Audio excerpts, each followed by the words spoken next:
How are you all tonight? So it's not my birthday, but hello, Bina. How are you? Seeing John Evil with no shading A pose, you can be real silly sometimes. You do brighter flames. Doctor, thank you for 53 all last month. Much obliged. Home office. How does that work? Tell me more. Impact my place of employment has on those who need our services. IT for a non-profit 24/7 hotline. Nice. Good stuff. Woke up, felt bad, went back to sleep. Woke up at 7, felt good. That's good and bad, I suppose. I don't know.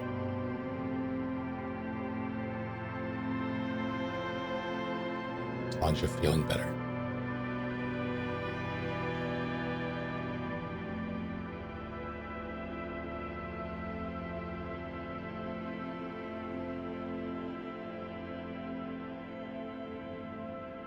You could please share my new reference sheet I had gotten commissioned recently.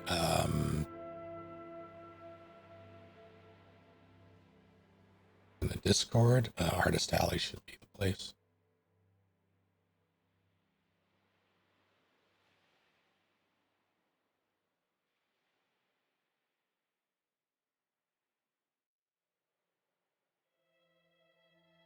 Telehealth, telemedicine, doing to consult.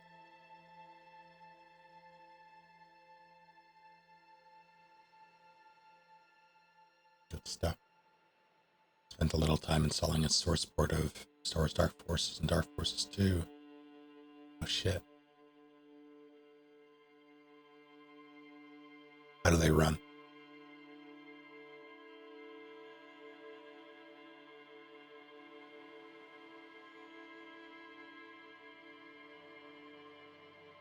Within the Artist Alley. Artist Alley would be the place to throw it.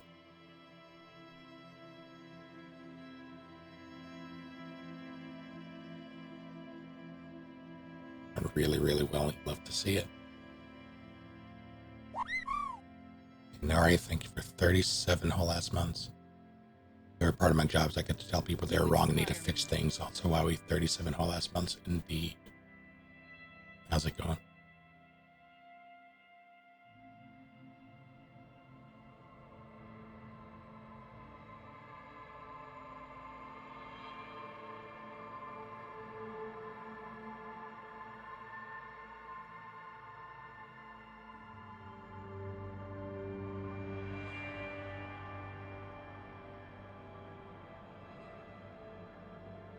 I mean to alarm anybody,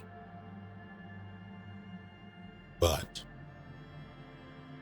I do have an entire bowl of blueberries here and I intend to eat them.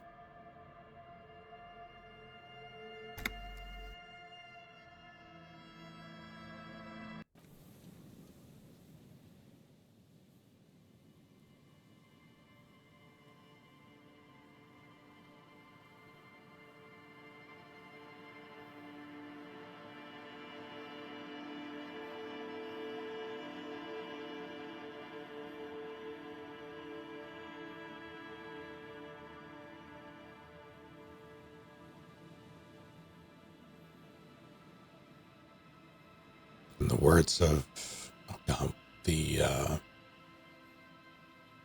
don't remember the name of the boss in Night Rain.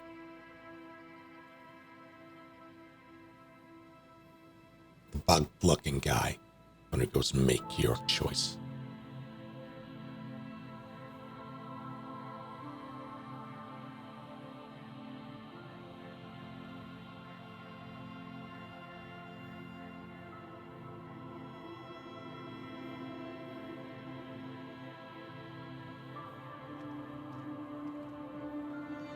Libra, that's the one.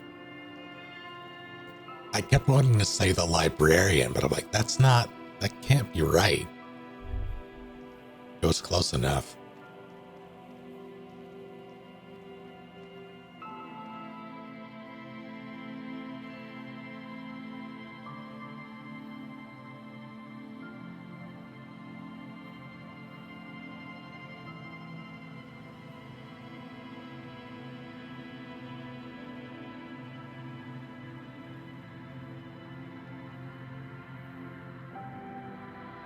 Yes, feelings, most of them bad. I'm well enough. I'm still very much in the throes of exhaustion.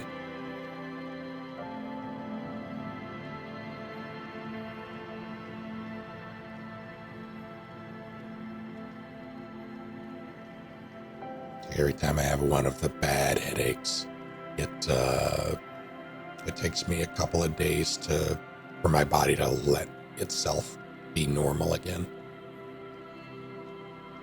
And part of that is very much not letting me sleep or sleep well.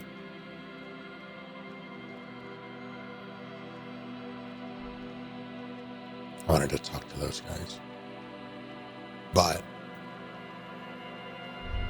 as far as I can tell, there are no traces of it left right now. So I will take that. It's just body needs to catch up. How are you, Noel?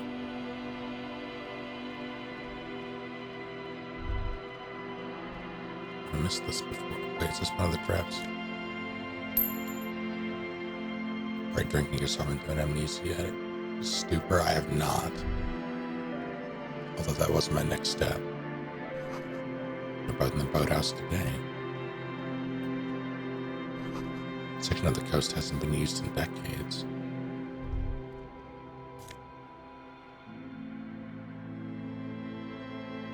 Oversized superstar sunglasses. It's my nickname in high school.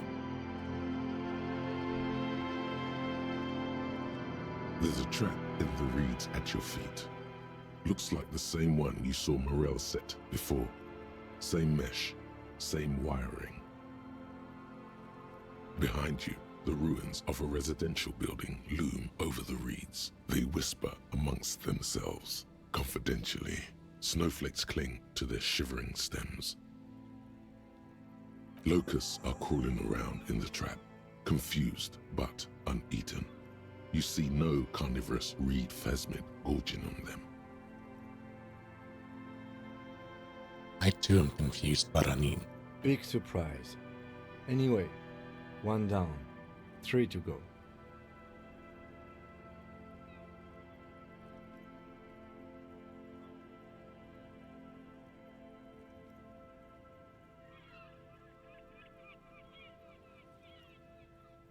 Honestly, I'm not expecting anything. I meant no offense, just... The lieutenant doesn't know how to finish the sentence. He looks at you, putting the trap back on the ground.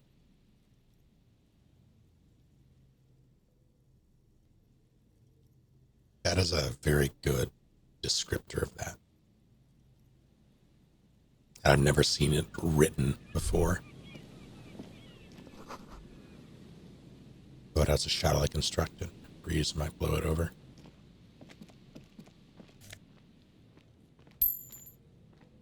After watching Soulsborne lore videos, itch. Sorry, fool.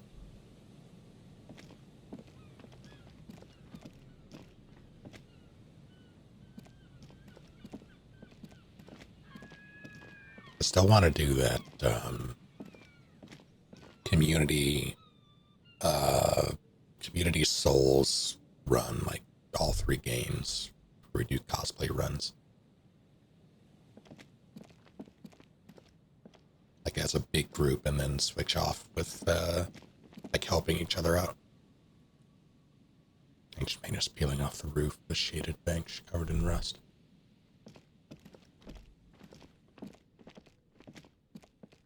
A scattering of bullet holes is spread across the cracked wall, reaching from one corner to the other.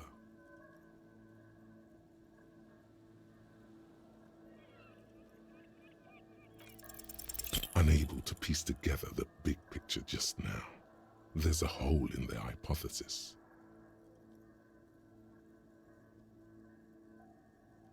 The scattering of bullet holes looks like one giant smiling mouth, smiling its deadly smile.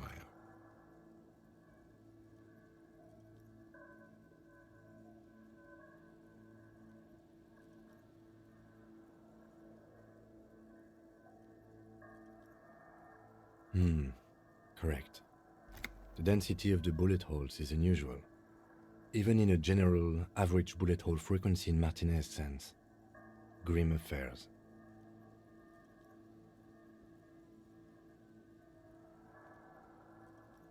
Meaning, this is a lot of bullet holes. Looks like fully automatic rifle fire. Something you don't see these days. Why not? The manufacturing and sale of automatic rifles was curtailed after the revolution. The destructive power of such tools proved to be too much. We do need to retain some humanity in this world.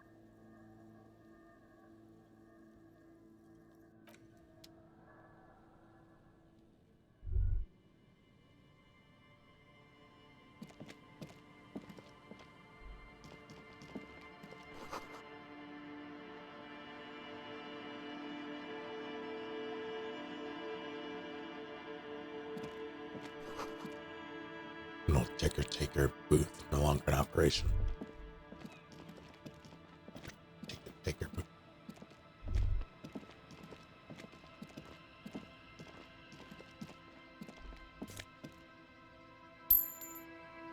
I have $7 whole.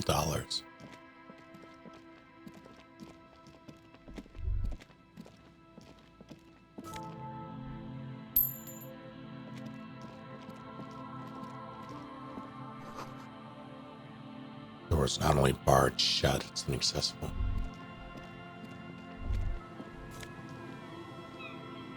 Welcome back, Vic.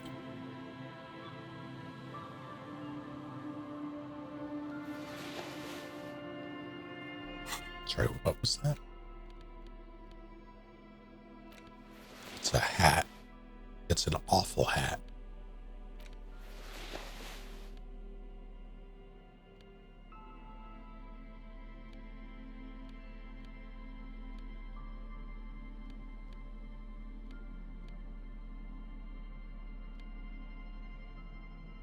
See, I do like my empathy, but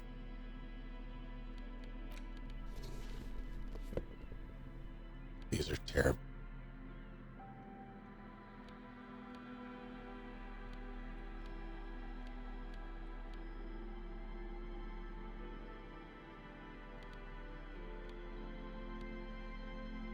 Awful hat, thank you.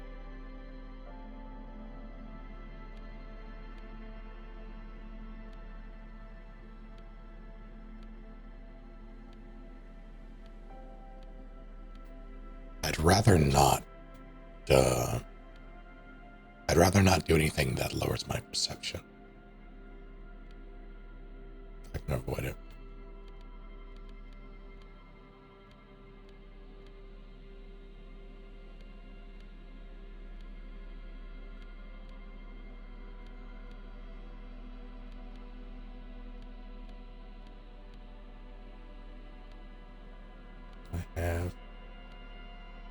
I just have.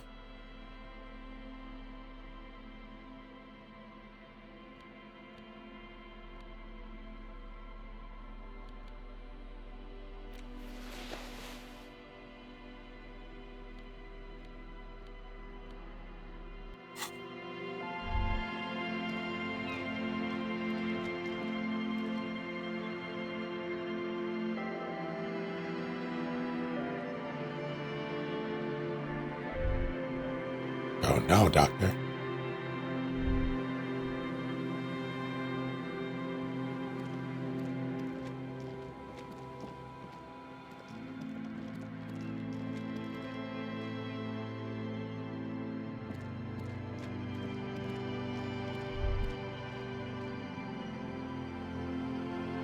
Yeah, I was gonna ask, you gonna be alright? Because that,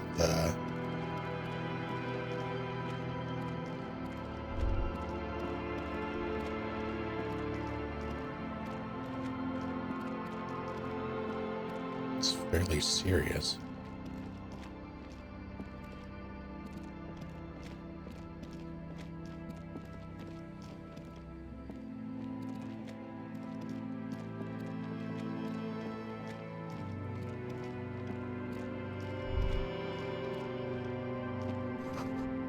People paid money to park here. No one would pay now.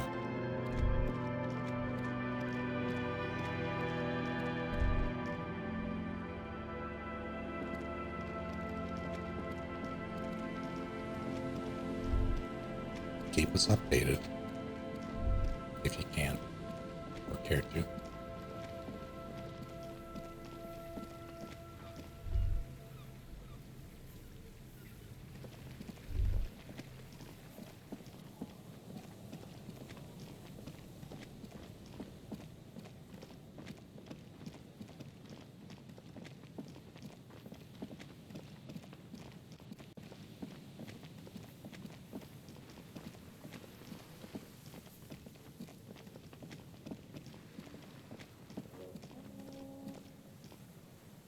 Yes, absolutely secondary.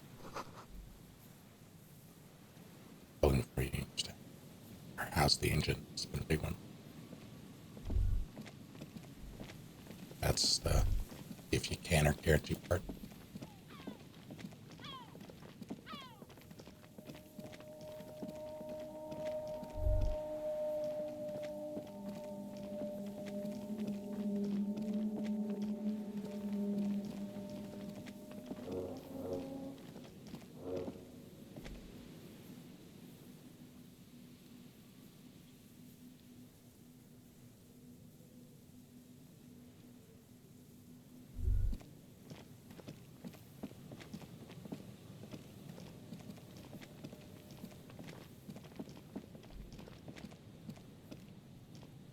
A familiar apparatus lies among the reeds, another one of Morel's traps, weighed down by stones to keep it in place. The reeds shake sadly in the coastal breeze. Snow specks the stalks. Most of it melts quickly. The reeds seem to be waiting for something.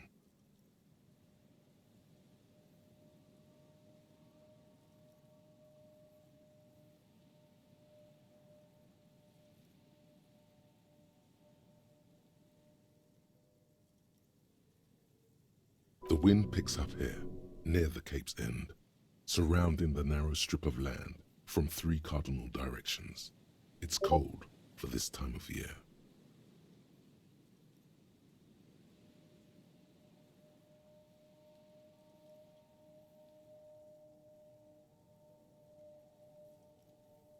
At least yours was an accident. Lily the other day told me that she was drinking apple juice. Lily, who is known to be allergic to apples.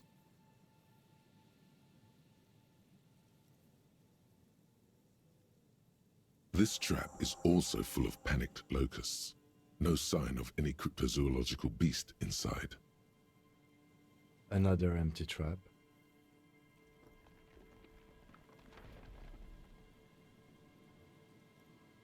Are you enjoying the cardio, Lieutenant? Quite enjoying it myself. Always up for a good jog.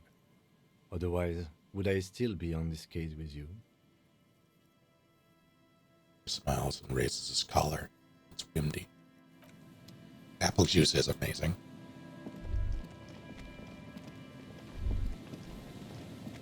Like, I get it. Don't get me wrong. But also,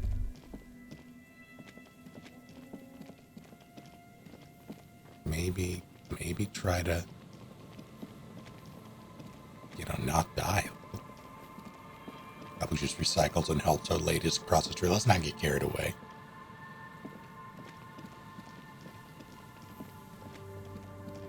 Apple juice absolutely does not recycle.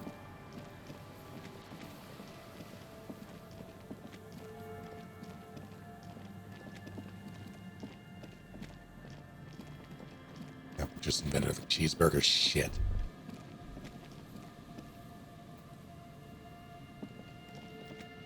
A patient told me he ate shrimp despite being allergic because shrimp tasted good and he had an EpiPen. That is impressive.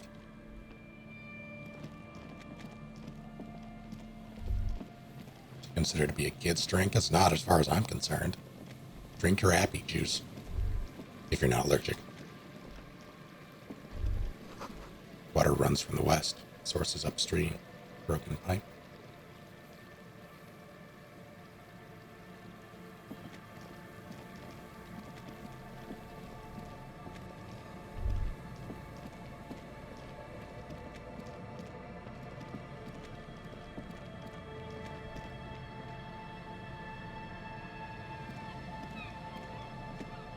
This is the trap Morel just set. Checking it over, he said, is just a technicality. But the reeds by the abandoned campsite sway and tremble while the snow falls all around. The later it gets, the colder. Remnants of the camp can still be seen in the sand. The fire that's gone out. You feel strange, somehow. Nothing but locusts in this trap as well. Definitely no cryptozoological monstrosity. Empty as all of them. One more of these and we're done.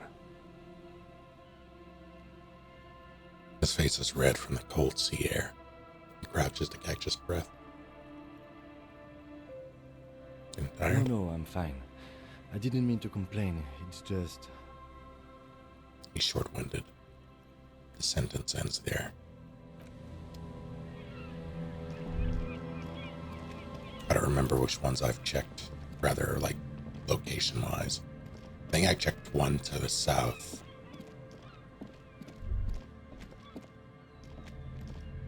Yeah, I gotta check this one. Nothing has changed about this. Yeah.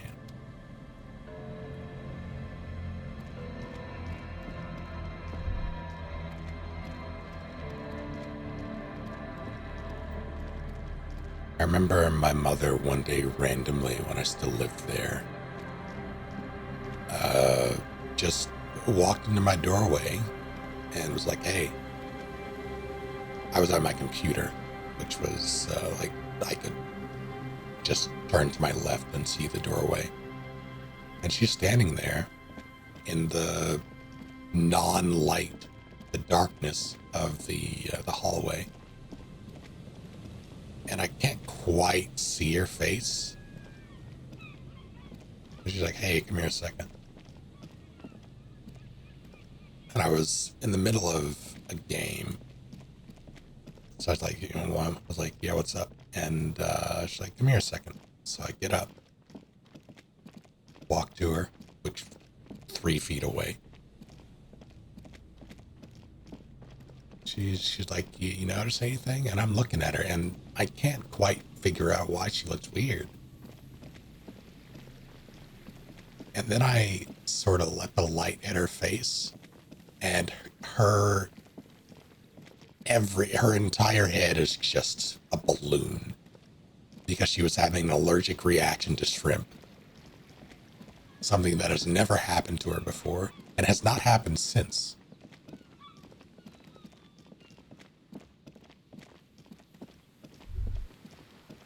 She thought it was pretty funny. It was kind of funny. But it was very alarming.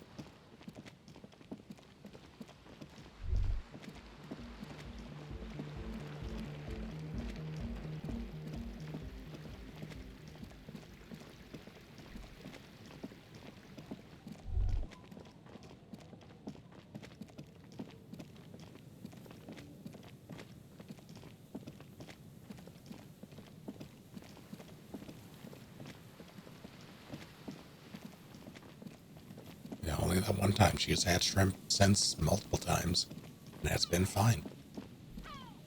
What the fuck is this? This is one that I've checked, I'm assuming. Nothing has changed. Yeah.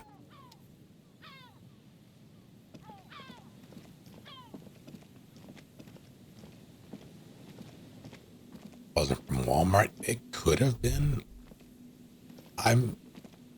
My father is typically the one who goes to Walmart because my mother doesn't drive highway, and you have to access. You don't have to use the highway to get to Walmart, but it's significantly faster. So my father is usually the one who goes, and he doesn't buy shrimp. Like, if between the two of them, if one were to buy it, it would be my mother. Radioactive shrimp? Oh no.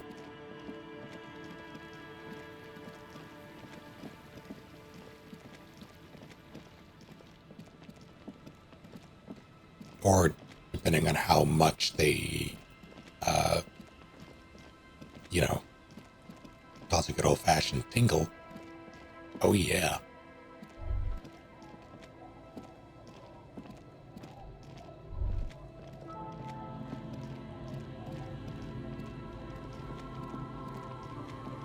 Some rash on my arm.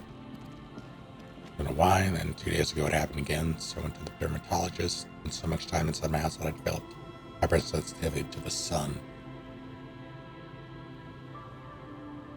Oh no.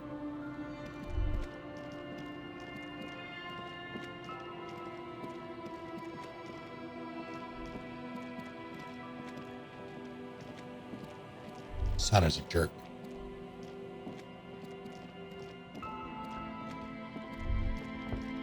There it is. It takes you a moment, but finally you spot the last of Morel's traps. This one's partially obscured by the reeds. The reeds bend forlornly toward the sand.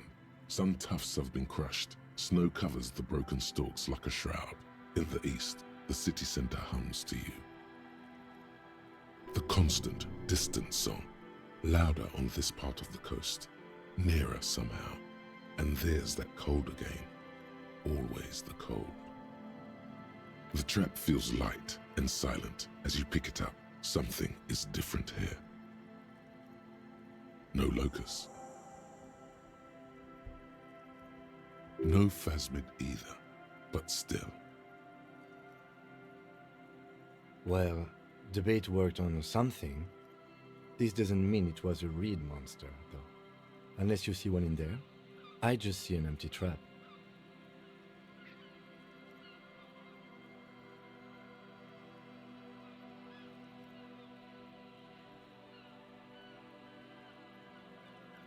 We did sort of promise to tell them, didn't we?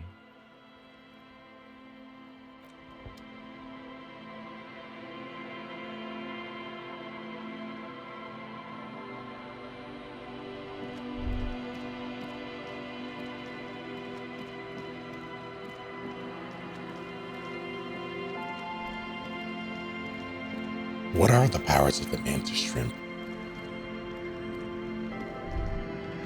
Aside from tax evasion.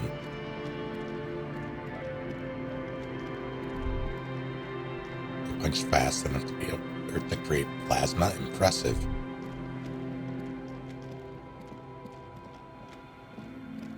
Combined power of man and Tis. I see.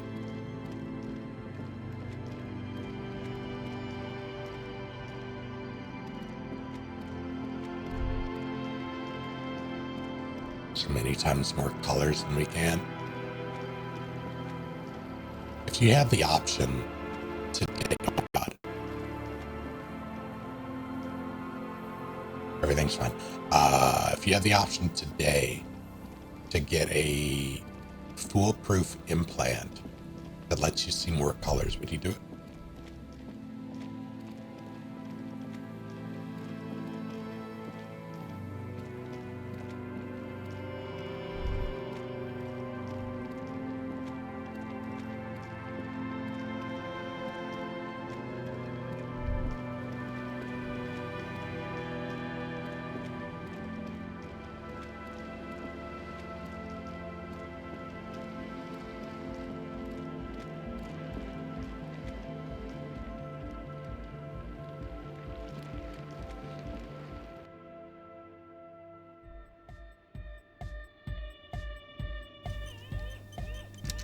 Hi again. So, how are things going? I want to ask you about the simple of Yes. What? It's all the nose fed. The what now?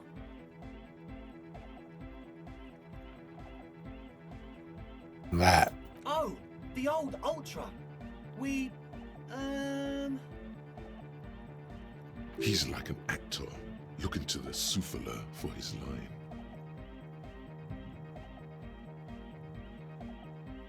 Just me or more people can. I mean, more people could do it if they wanted to.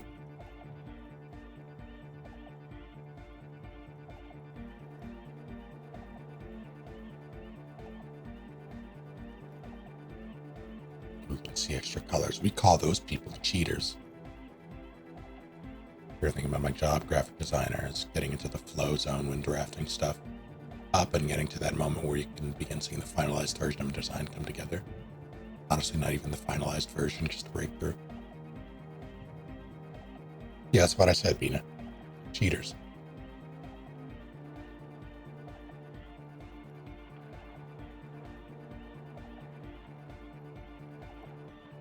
It's like getting in the flow state with writing.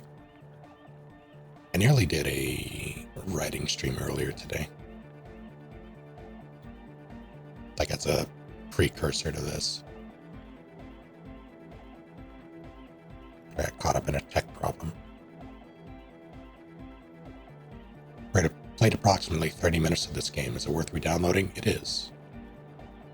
I encourage it if you like if you like RPGs. This is a very good one. It's less combat heavy than your typical RPG, like by a wide margin. I like sexy RPGs, so this is one of those.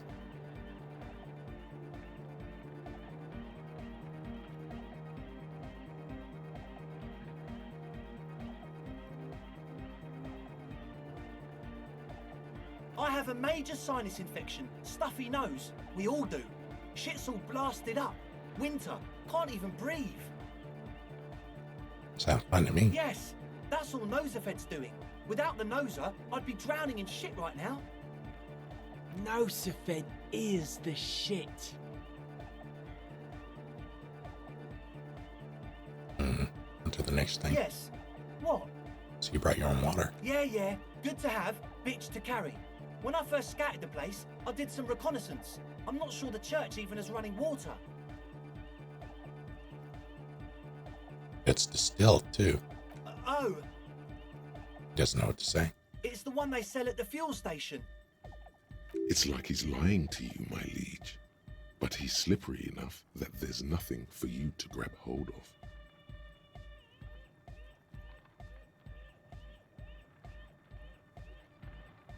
Enjoy it, palates. Not to be confused with palace. He nods enthusiastically, no doubt a little relieved. Some kind of ecclesiasts. Oh yeah, that's a meteor name for the founding party. Thought it'd be cool to use it.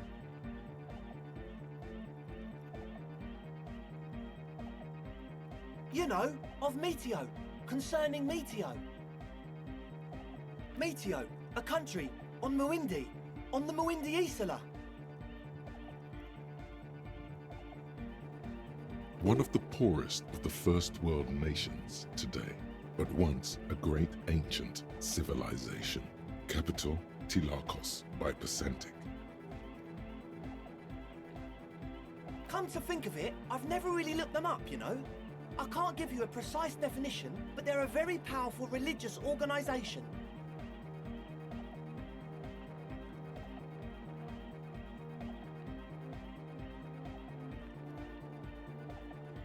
And they have roots in ancient mass society. And they're the custodians of the Pericarnassian church. Plus, they anoint the innocents. They, like, made the Innocentic system, no? Doesn't sound like they would appreciate a dance club in their church. You're totally wrong about that.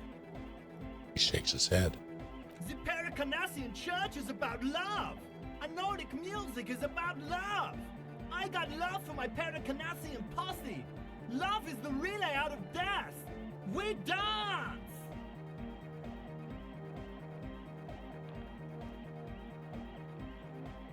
Violently shakes the tape player as if to see if he can break it. Love is hardcore! Unity! Unity! Make some noise for my Insulindian posse! Turns the volume up, then looks at you with a knowing nod. As if it's obvious, you will now break into dance. You feel it, the anodes and the cathodes coursing through you. Your big toe starts tapping along to the base, as if testing the waters.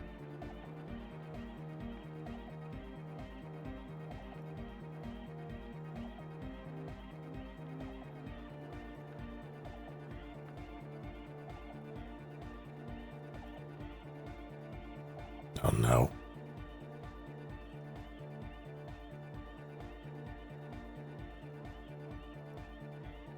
Feels good.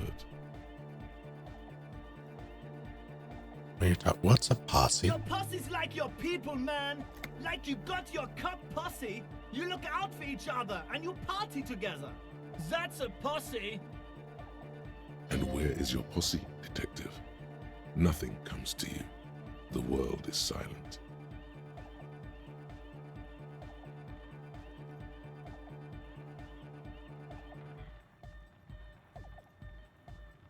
This love can be pretty hardcore. Oh yeah, it can. He's coming around. You're getting it. Sounds like you're just saying random things, though. Love, posse, make Are noise. we? He looks at you mysteriously. Yeah! The one with the large head really enjoys it when his friend gets mysterious. No, it's too much. That's pretty downbeat. I think I speak for all of us when I say we expected the law to be more open to the idea of love, unity, and the Pericarnassian posse.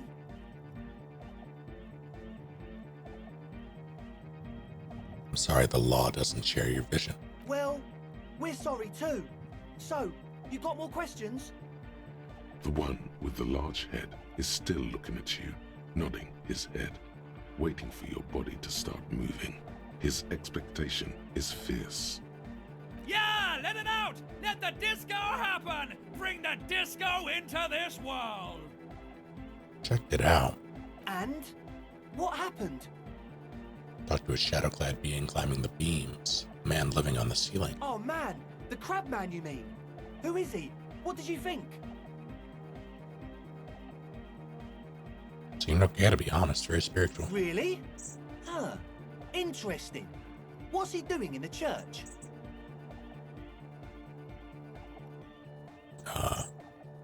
Preaching and praying from the looks of it. No matter.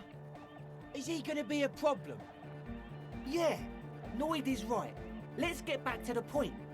What are we gonna do about him? These guys will never catch him. You will never catch him. There's nothing to do.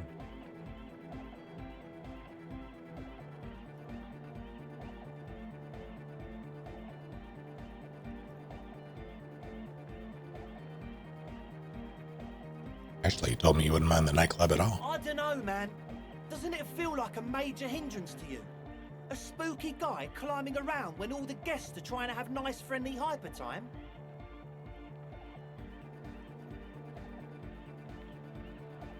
I don't really think he gives a damn about you or anyone I else. guess it's not a massive problem, now that I think of it. Everyone is welcome to dance till the morning light. Yeah! Maybe. I guess we'll figure something out. Okay, but what about the other spooker? The one in Grandma's clothes? Did you see her?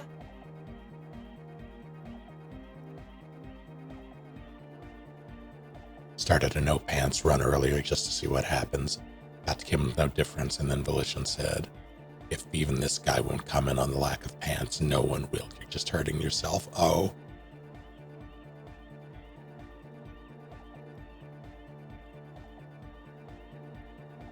Using the mainframe when Suna, the former lead programmer, yeah. A programmer? That's odd.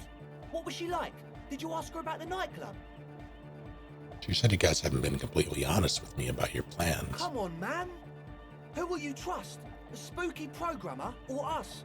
We just want to make the world a better place. Feel the love! Get down and feel it! Stuffy tent muffles the last two words. The command fails to impress. I'm not really feeling it at You'll all. get there, believe me.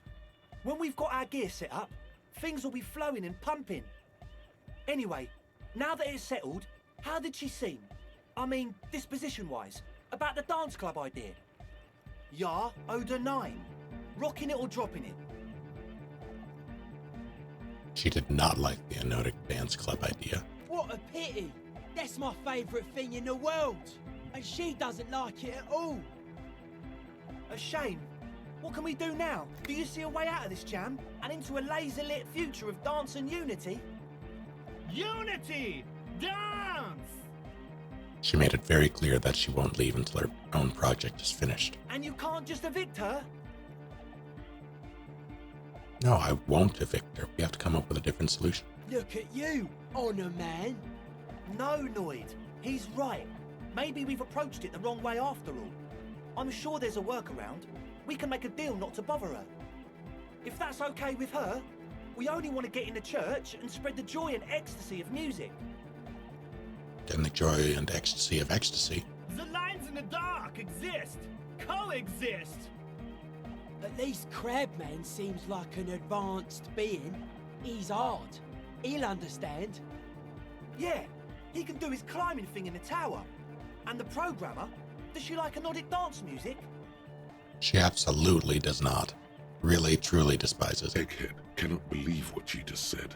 It makes him pump the jam a little slower for a moment, but then he returns to the full swing of it. No worries. We'll figure it out. If coexisting fails, you can always muscle her out, right? If it's all okay with you, what do you think? I'm not gonna throw her out. Excellent! Good luck, my friend.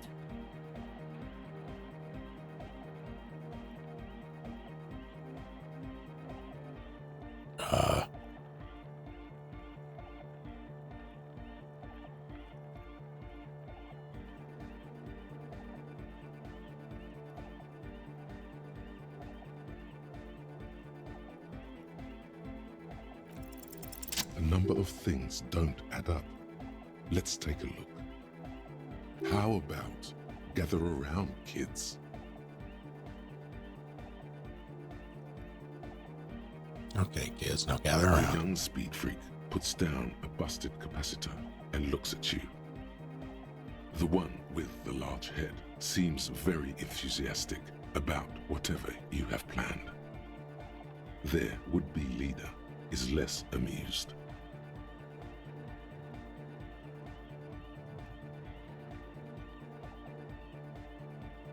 I got bad news for you, Andre. Things don't add up. What things?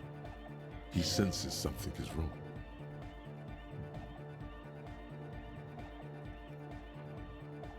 This isn't the making of a club. It's a tent full of laboratory equipment for manufacturing drugs. I have no idea how you arrived at that conclusion, but it's wrong. Look, we even have speakers. Points to the speaker. One speaker. They have one speaker.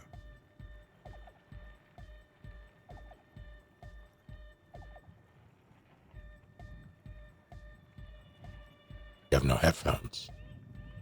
Cell need our headphones to spin tape. What do you know about spinning tape? Nothing. I know you pawn them, likely for lab equipment and drug I'm ingredients. sorry, but there is no lab equipment and no drug ingredients.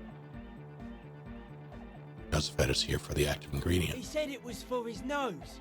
What more do you want? Likely pseudoephedrine. Almost exactly the shape of ephedrine. Ephedrine makes you happy, and so does pseudoephedrine. Distilled water, a cornerstone of a clean lab. And of all cellular-based life, what's your point, Lawbringer? Where's his friend? Did he lose his friend? What do you mean, friend? The only speaker. You only have one. It's a one-speaker system. It's monodynamic. You wouldn't know the first thing about sound reproduction in anodic music. Other speaker. This may be the brain damage talking, but you've definitely never heard of monodynamic or one-speaker systems. No need for me to pile on anymore, is there? No shit.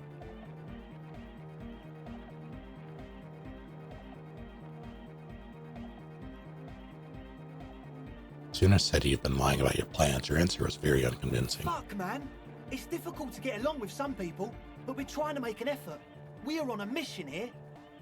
In short, you tried to use a police detective to set up a drug lab. That's... Come come on, that's... Against the law. I meant to say, not true. So what are we gonna do with you? What do you mean, do? There's resignation in his voice.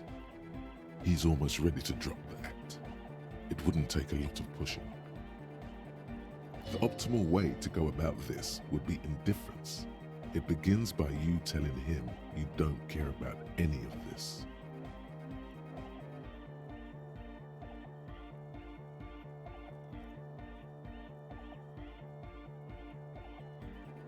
Does it? I don't really care. Just wanted to crack the case. Do you want to have I'll go for it?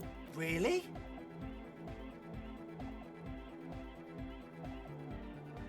Of course not. Really. Or else? It's an audible clank as he lets a wrench drop into his toolbox.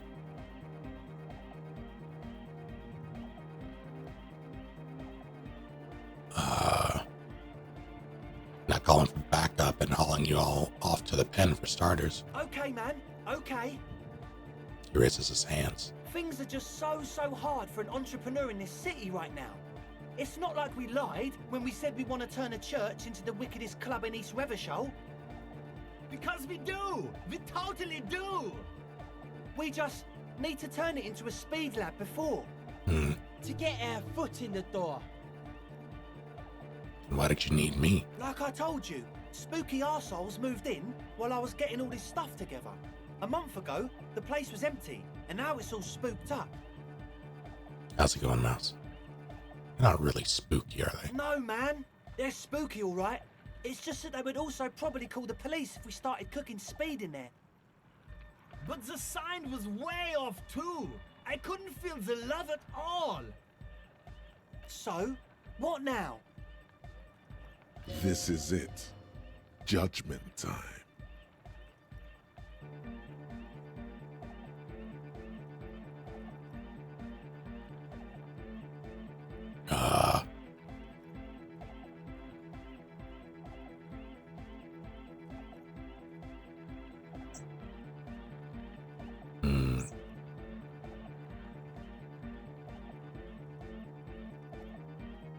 I don't really...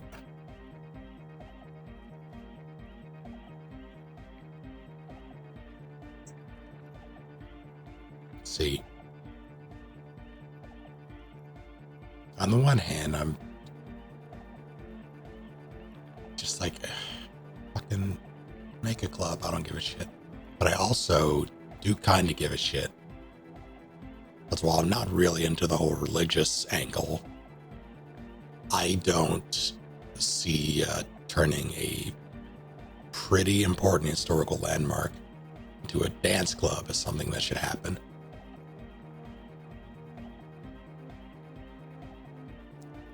Speed or no speed.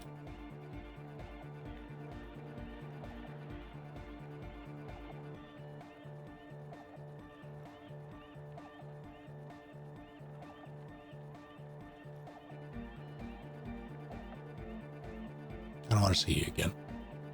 No, please!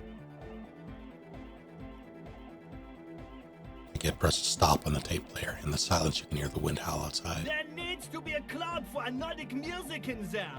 Everyone hates each other! Everybody hates it here! It's all just drugs and we're slaves and I can't! We are running out of time! Without a smile, Egghead looked heartbroken and older than you thought he was. He looks almost as old as you. We need a win! I promise this will be a win! We won't cook speed in there, we'll do it clean. We'll do it true, we'll do it sober and real and beautiful. This will be a victory for the light. Man.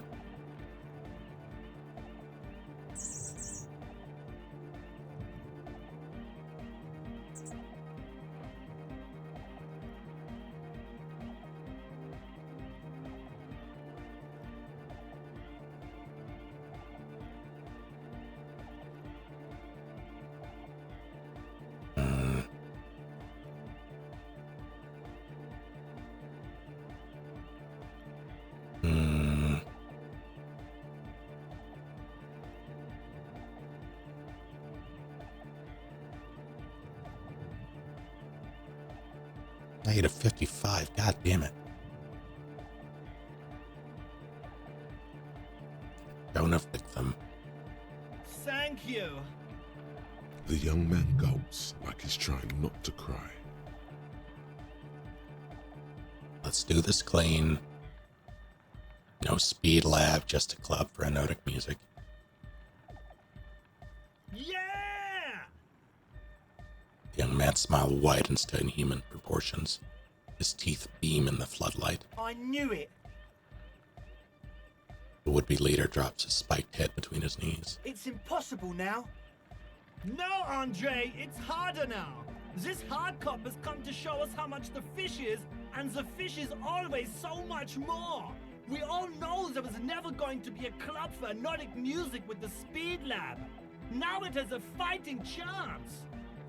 So there was never going to be a club in there? There needs to be a club for anotic music in there.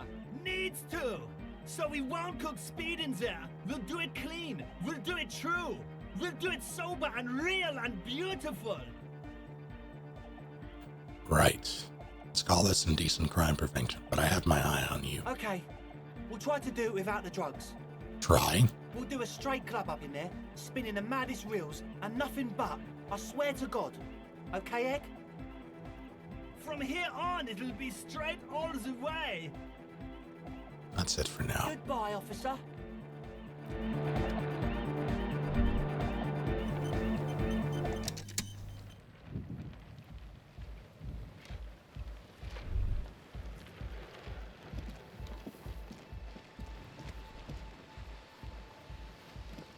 The shaggy-haired girl kneels on the sea ice. She looks up as you approach. So you talked to my associates, right? Are you going to help us? With the church, I mean. Sure. Great. Let us know if there's any progress, will ya? We've been waiting for weeks here. Your associates tried to use me to set up a drug lab. I'm guessing you knew of this plan. I did, and I'm sorry. For what it's worth, which isn't much. This is why I didn't go into the tent. Typical delinquency. Goddamn. You don't get to choose your posse, they choose you. Mine are idiots, but they're mine. I tried to talk Andre out of it. I even tried not to lie to you. Indeed, she merely tried to omit the truth instead.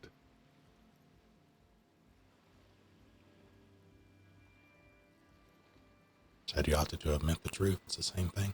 I know, but I knew you'd see through their plan too. I'm not an idiot. I should have been able to control them, and I will in the future. I promise. May I ask, what did you tell them? Do what you will with your dance club plans. Just no drug labs, please. Thank you. I'll get them under wraps, I promise. What's that device you have there? This is a portable recording device. It's for field recording. Low quality, but still. Actually, just one wire. I picked on it till the braiding came loose. The wire leads to a contact microphone. This guy's attacked me. Spring has come. So are the trees. Oh no. Happening with documentary. Oh no. That makes Mark Wahlberg's acting in that film real. And it will hurt me. It's a contact microphone. Contact mic records sounds from inside things, like this ice. Your mangled brain would like you to know there is a boxer called Contact Mike. God damn it. Yeah, any news of my wife's name? How about my mother? No, Okay. you're welcome. Well enough, Vera. How are you?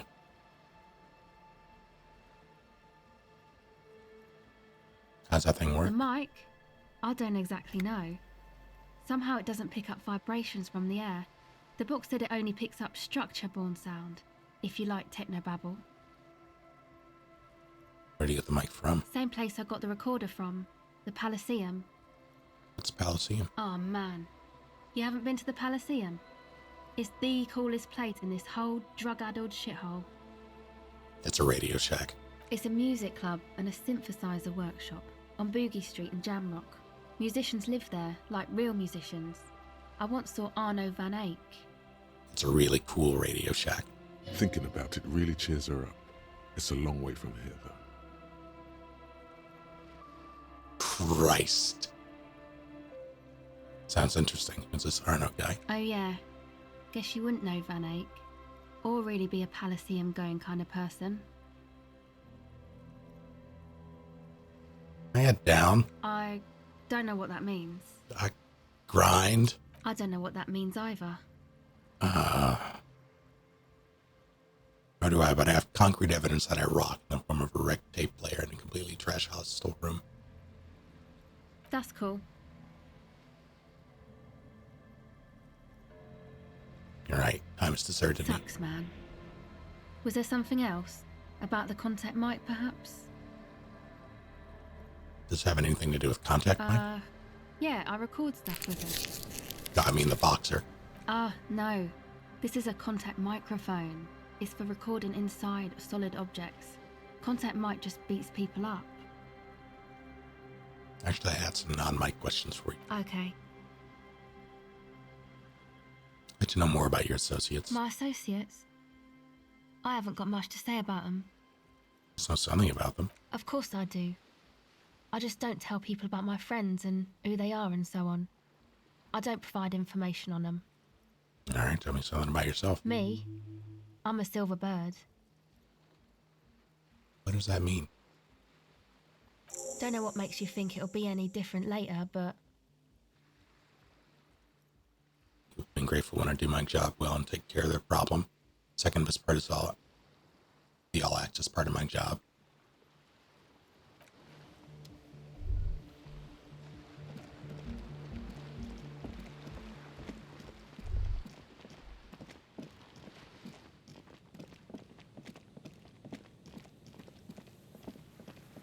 If you can share, what's the most sensitive place you've been in?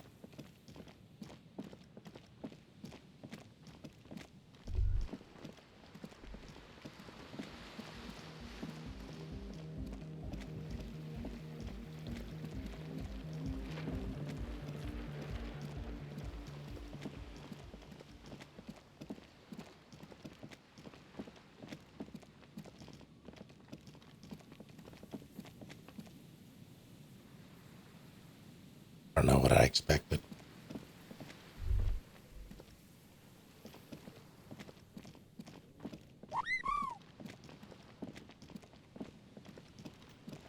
Rowdy, thank you for 78 whole ass months.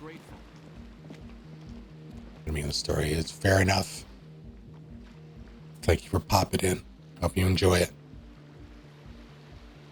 We're gonna place that fingerprint scanner for the elevator and eye scanner for the door.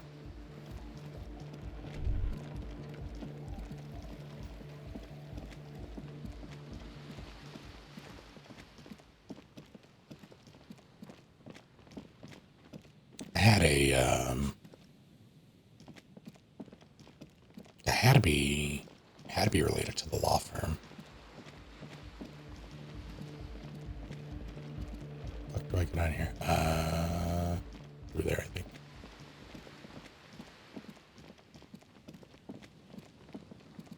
Just a bunch of different office buildings I got to go into. Lots of security. Lots of access to information and files that a lot of people's information. Also, the clinic that I worked at, same thing. There's nothing like encountering a whole ass medical file for someone you went to high school with.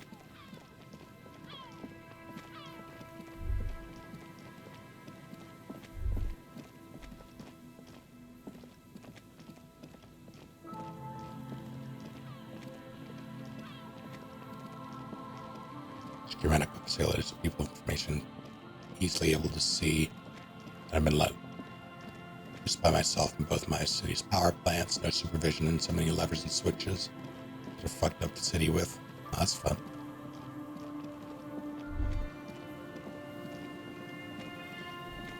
I guess I go back to the church.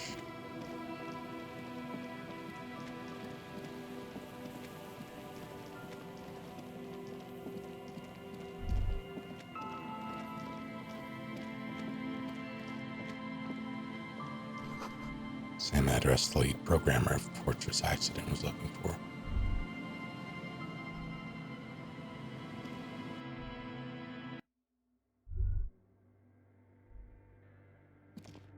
That is insanely easy to just, you know,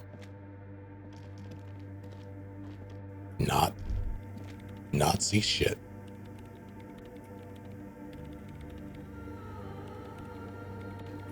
Yes, what is it? Although I do have a pretty, my memory is a blessing and a curse, so I tend to remember things.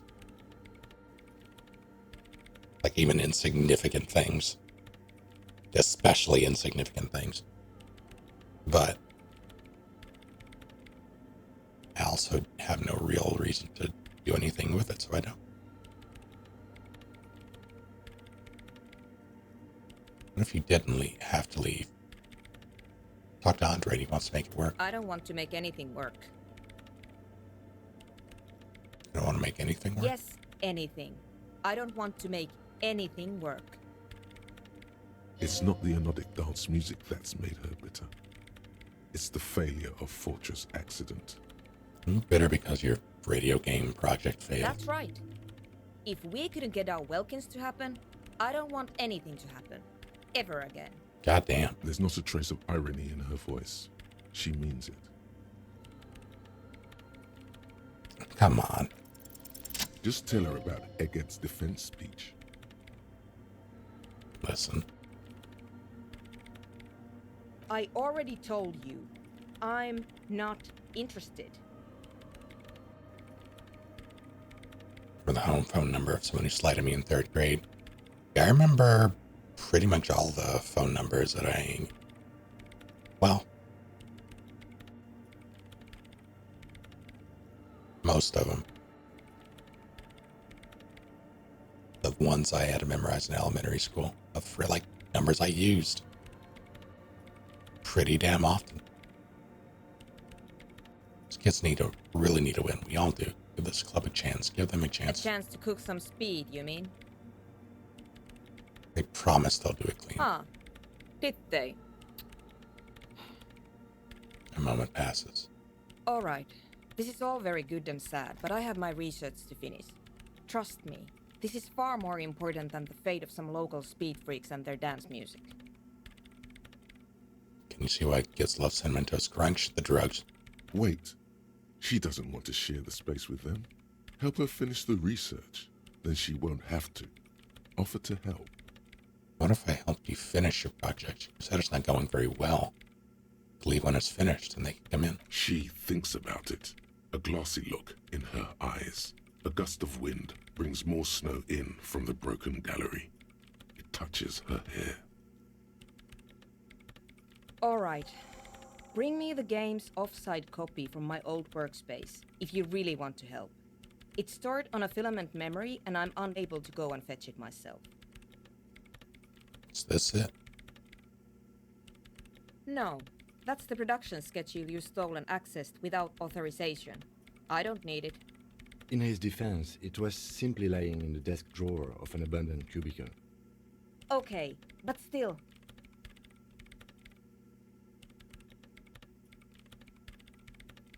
In the studio of Fortress Accident in the doomed commercial area? Yeah, that's the one. You can get in through the bookshop. You just have to do some explaining to the bookstore lady. Where exactly is the offsite copy? There's this giant ice bear fridge in the building's cellar. It's there. Don't worry, you can't miss the bear. It's hideous. But you've been to the fridge and it wasn't there. There was a note saying, Found a note from the ice bear fridge. Said the off-site copy had been moved to a safer place. Wait, a note from whom? Did it specify where they took the filament memory? Nearby ice cream maker. The note was signed by someone named Sulisla. Jawiza. Of course. Our project lead, Suliswov Jawiza. God, he was always so hell-bent on keeping the copy somewhere safe. And feature creep, and the Valley of the Heads. Like it would have made a difference. The offsite copy was perfectly safe when the data loss happened. That data loss was anomalous. She crosses her arms defiantly. And the heads. I won't even get into the heads. Millions of them. Go find that copy from that ice cream maker, will you? Thanks. Found the ice cream maker, but couldn't get it open. It's completely frozen. This is getting ridiculous. Can't you just defrost it? Or, I don't know. I don't know about the ice cream maker. Just figure something out. There's a solution, but she doesn't want to hand it over to you yet. It's a thing. Something she holds dear. Why can't you go get it yourself? The bookstore lady hates me. Says I'm part of the curse. Whatever that means. Why does she think you're part of the curse? Because she's from Martinez, and people from Martinez have never ever seen a radio computer. She thinks it emits elemental evil. It's a bit biased, don't you think? No. She literally started praying for the higher powers when she first saw my Rame Civic. I'm not making this up. The lieutenant coughs like he's amused. Once I came in one morning, only to find that my terminal was full of those strange trinkets and amulets. Wards. It looked like some Semenine magic.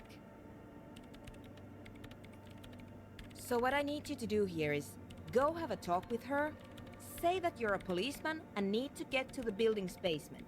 Then bring me the offsite copy. Alright? But you need it. It's a backup of my former employer's project, the radio game we were working on. It's stored on a filament memory, just like the one inside this radio computer. She points to the glowing cube inside the machine. She's making it extra simple for you. The backup itself is destroyed now, but I'm hoping to use what's left of it to pinpoint the exact location of the anomaly. You just have to go to my old workspace and get the filament. Alright. Thanks. Oversized pry bar. She thinks for a moment, then reaches behind the radio computer and hands you what looks like an oversized pry bar. And here's my Kvalsund multitool. You might need it to hack loose some ice. It opens everything. If you get me the offsite copy, then you can keep the Kvalsund. It hurts a bit for her to say this. She's not too happy to be parting with the Kvalsund. You got it.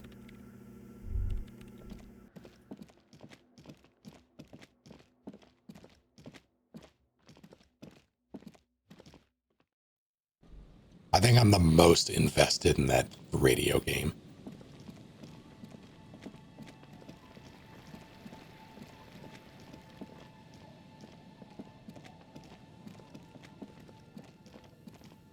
It sounds really neat. Oh my god. This says now I get back to...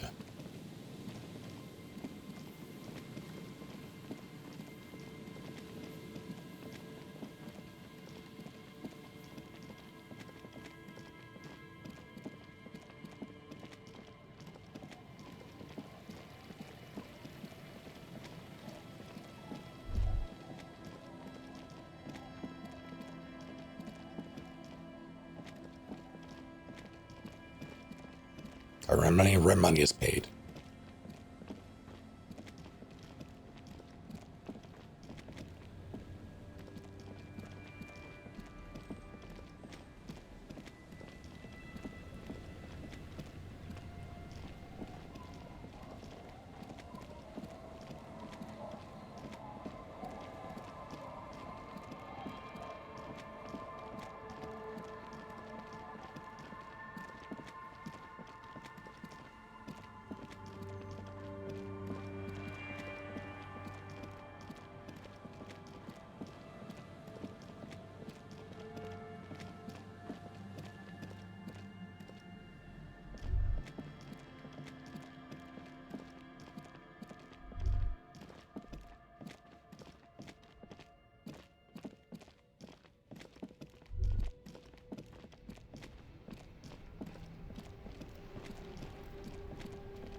This orange machine,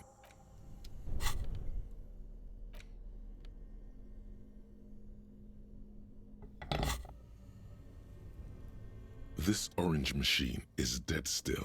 It has a hand-cranked ice cream churner and an electric freezer. The ice around it slowly melting. This orange machine is dead still. Ice groans and howls under the strain of your giant Gewaltsund multi-tool until the lid cracks open. Darkness lies inside, but you can faintly make out an object, intricate and foreign, left there for a sub-zero beauty sleep, a filament memory with the words "off-site copy" written on its side. No ice A cream. scoop of ice cream would have been nice, yes. The lieutenant agrees. Someone's stomach grumbles. The room feels very cold. You gently lift the cube from its frosty bedding, careful not to damage it. We should take it back to Miss Lukanen Kilda as soon as possible. I'm not sure how well unused filaments tolerate room temperatures. Well, this other one's been in my pocket for like 3 days. Yes, but aren't you curious to know what's on the precious filament? There's a radio computer upstairs.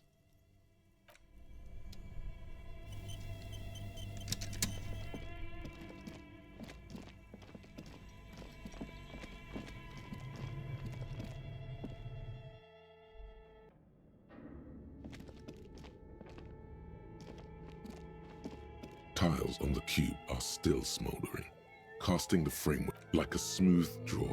The filament slides into place. On the keyboard, the play key starts blinking. The speaker comes to life. Static seeps through the machine's planar magnet. Good afternoon. Fortress accident en rue de Saint-Ghislaine. This is East Insulindian Repeater Station 1. Please repeat. Is this the offsite copy? Good. Please repeat the password. No, that's not it. Damn it. Received. I will register this login attempt. Don't worry. Passwords have a way of turning up sooner or later. Fortress accident. Is there anything else I can do for you today? Thank you, and goodbye.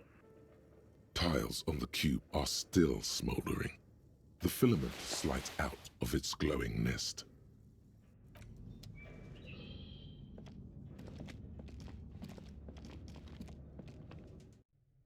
Can we get ice cream out of it?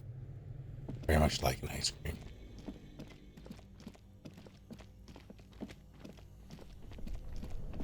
I wonder if the place that we would go to when we went to, oh my god, that multi-tool is gigantic, holy shit. There's a place that my father would take us. We would always beg him to go every time we would go to my grandmother's. It was on the way. I wonder if it's still there. It was a soft serve place.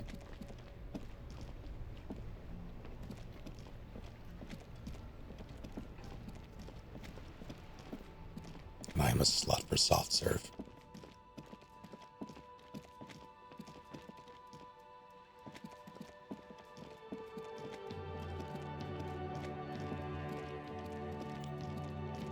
That was the only chocolate ice cream that I would eat. So I would get the half and half.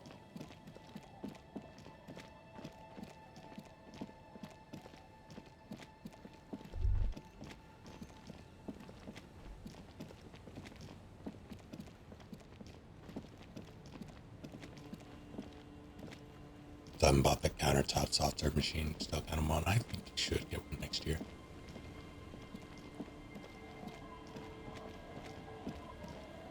Ben & Jerry's. Does Ben & Jerry's do soft serve? I know that, well,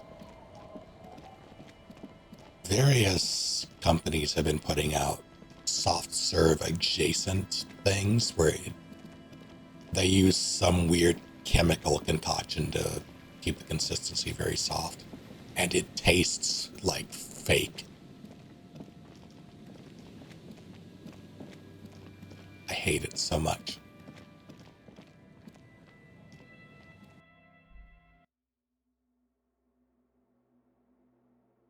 very much tastes like betrayal. It's softer, granted, but it does not taste good. The worst strawberry ice cream is my favorite. I was repulsed by this. I think it was Blue Bunny too. I was repulsed by the Blue Bunny soft serve. Yes, what is it? Here. Yes? Thanks. Looks like it's the one. What's gonna happen now? Now I'm going to print it out to see what's left of it. She's already inserted the filament to the radio computer's core, ready to close the door. Wait. No. That's dangerous. She shouldn't do it. Might be dangerous. No, it's not dangerous. Just depressing. How do you know? I have a theory. Lintel was able to divine the anomaly's location from this broken copy. I want to repeat their calculation, only this time with better equipment.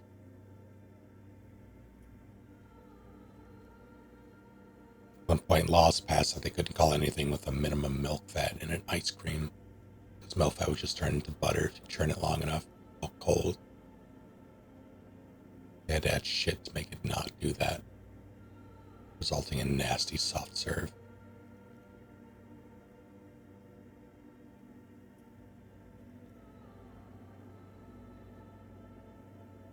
Are you saying that as in soft serve in general is nasty, or that's the cause of their chemical concoction?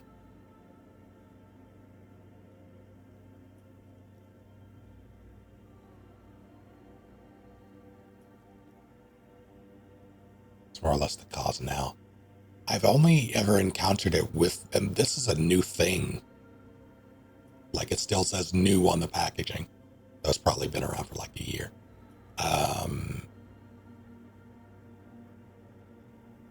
The general soft serve is great.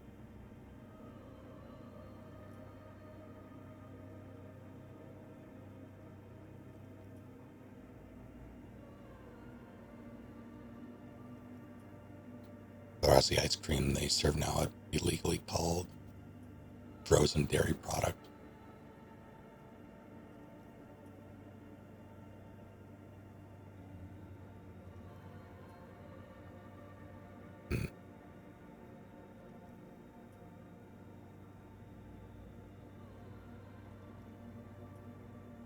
Watch. What an intricate display of failure. The paper starts filling out with ink, soaking it in a gleaming blackness. Not a single line of data stands out.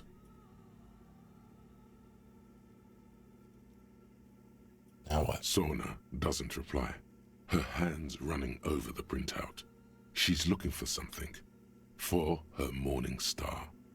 Eyes scouring the millimeters. The general soft serve only wants what's best for the country. Here. I found it. Where? Hold on. She's behind the keyboard now, typing in some numbers that only she understands. The terminal beeps and the light inside starts pulsing like a glowing heart.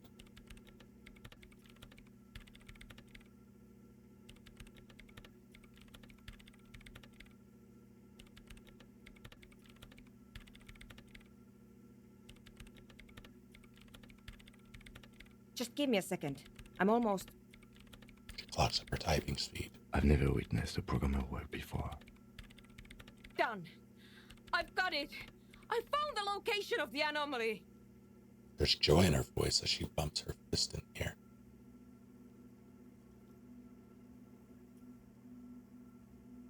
Found the coordinates? I found the coordinates. She's beaming. You can feel it in your heart. Great job.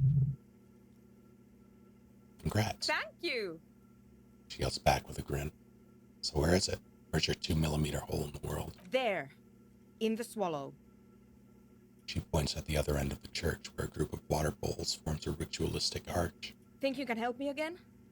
Sure. I need you to go move those water bowls for me. I need to double-check my You mean calculations. the water bowls with live wires in them? Just walk over to the circle and follow my instructions. Move the third bowl 2 centimeters to the left, and the fourth bowl 5 centimeters to the right. This should do the trick. Third bowl 2, fourth bowl. Third bowl 2 left, fourth bowl 5 right. Third bowl 2 left, fourth bowl 5 right. Thanks. Third bowl 2 left, fourth bowl 5 right. Third bowl 2 left, fourth bowl 5 right. Third bowl 2 left, fourth bowl 5 right. 2, 3. It's awfully silent again, as if someone turned off the entire world outside those walls. Water inside the bowls stands still. Measurements have been marked down around the bowls, each chalk-drawn line representing a centimeter on the floor. Third bowl 2 left. It moves like a ghost without creating a single trace of sound. Fourth bowl 5 right. Some water spills out of the bowl, wetting the floor. The lead programmer sends you an encouraging thumbs up from across the hall.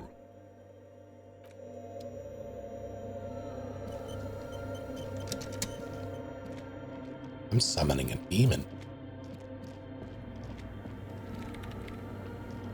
Yes, what is it? What do you mean? What? Great. Everything should be aligned now. She stops, biting into her chapped lip. Miss Know-It-All is hesitating. What's wrong? Yeah, nothing. Now the only thing left to do is to unmute the headphones. That's horrifying. If we got the location right, we should then be able to hear whatever sound this anomaly makes. Why'd you have your headphones on mute in the first place? Honestly, I'm a little scared. Isn't it going to be just silence, nothing else? I don't know. That's what I'm scared of. I don't know. It could be anything. I mean, what sound does the nothing make? How can you even listen to something that doesn't exist? She turns to face you, mainframe throwing shadows on her chin. What if silence is only what surrounds it, but the swallow itself is...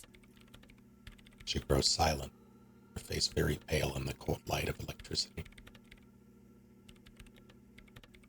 What? I don't know. I'm just scared. Maybe it's going to be something terrifying. Maybe it's going to tear the world apart.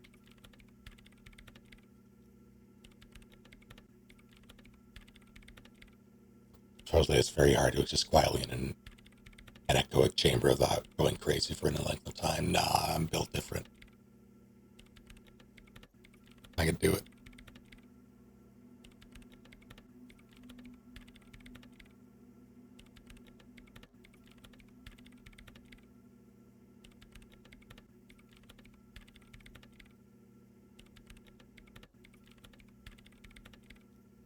I'm built different, by which I mean incorrectly. Ah, it's different specs.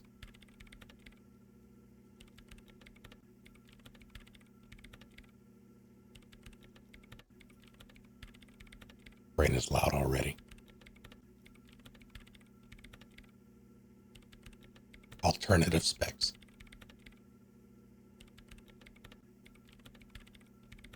Should be cautious. Maybe I'm just tired. Just have to face it. Rather live in Cyberpunk 2077 or The Matrix.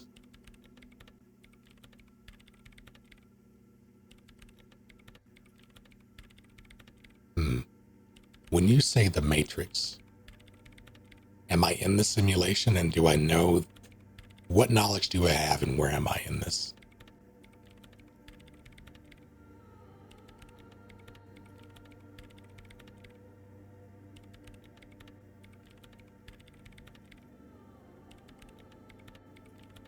Also, when you say Cyberpunk 2077, do you mean Night City specifically, or just in that universe?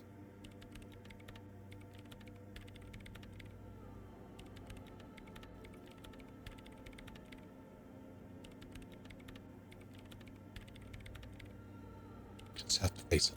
Yeah, you're right. Let's do it. She puts on her oversized headphones, ready to press unmute on the keyboard.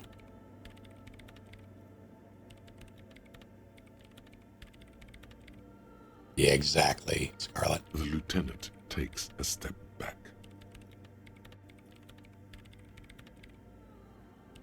Yeah, that's what I was. That's why I wanted clarification, Detective. You're aware you're in the Matrix, but are not necessarily an operator, and you were in Night City with whichever background you chose when you played.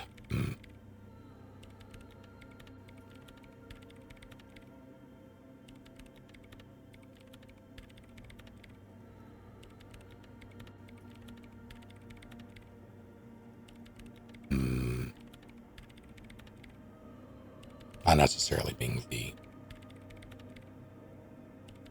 Yeah, being V would be awful.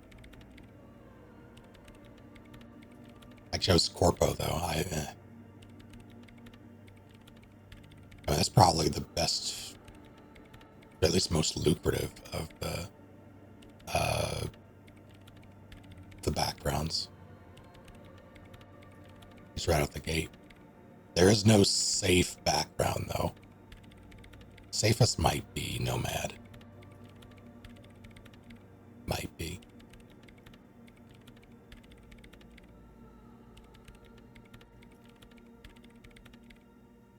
I'd only ever choose Cyberpunk if I was actively rebelling against the system.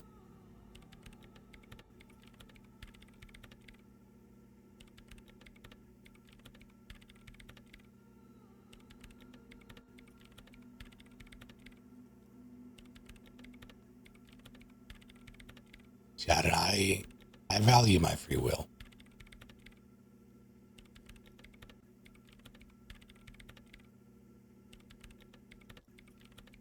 Just Corpo would have pegged you for choosing Nomad. I don't really care for the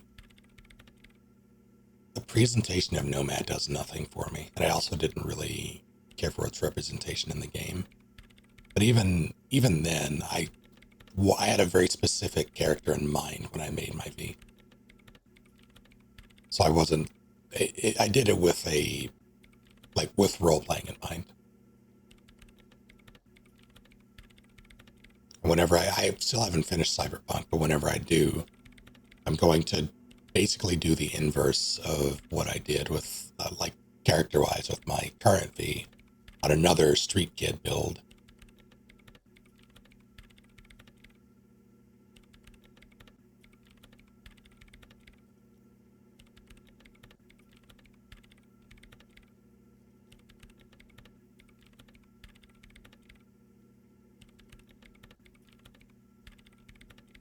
Tragically, in 2077 backgrounds really don't matter out them. I felt like they mattered, and well, they don't in the sense of there's not a terrible amount of overt gameplay opportunities, but it has influenced my decision making throughout my entire playthrough so far.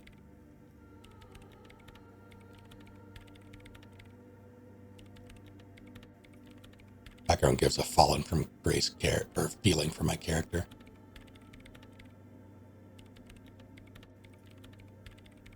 So, I mean, this is how it's presented in game, but I definitely, or at least to a degree, but I definitely played it up with the character, like the role playing I built up in my head around this character.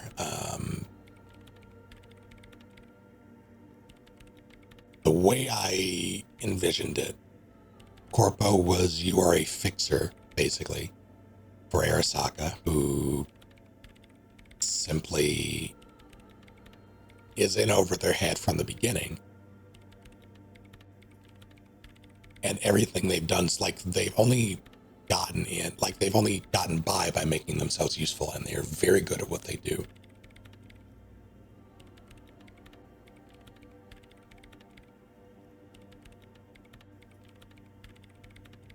Yeah, he's Arasaka, or yeah, it's Arasaka counter intel.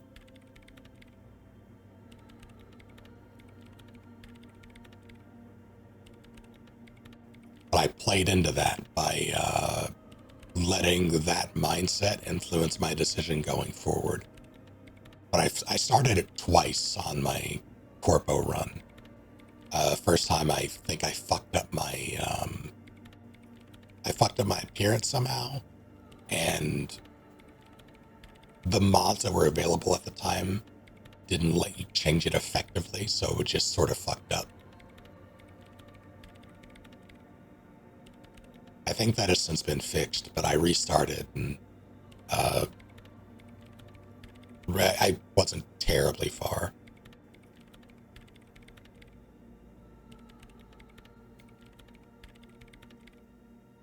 Oh yeah, you're right. Fixer is an actual term. I was thinking more of like the way we use like a mob fixer sort of thing, or like a fixer for a company who is a piece of shit who gets things done, wears an ill-fitting suit. They look the part. Ish. You understand what I meant. But yeah, you're absolutely. I don't always, I just spaced.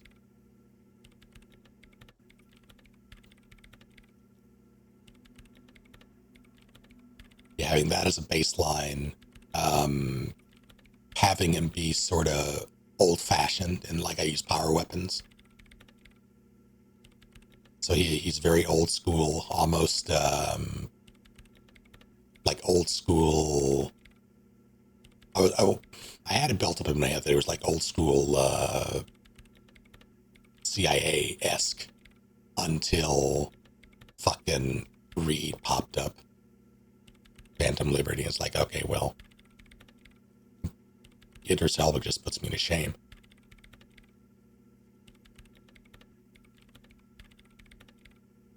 But I still played, and I played that up a whole bunch. Made him kind of an asshole, at least starting out. And I had this moment where the Judy and Evelyn questline that you go through pretty early on. That's where I decided to make him kind of an asshole.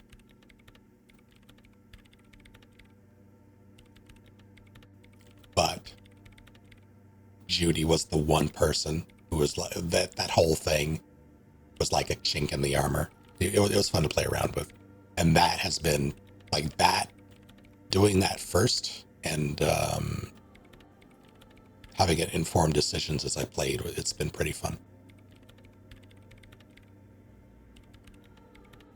Because all the different people you interact with, especially once you get distance from the Judy thing, I've not once interacted with the reward.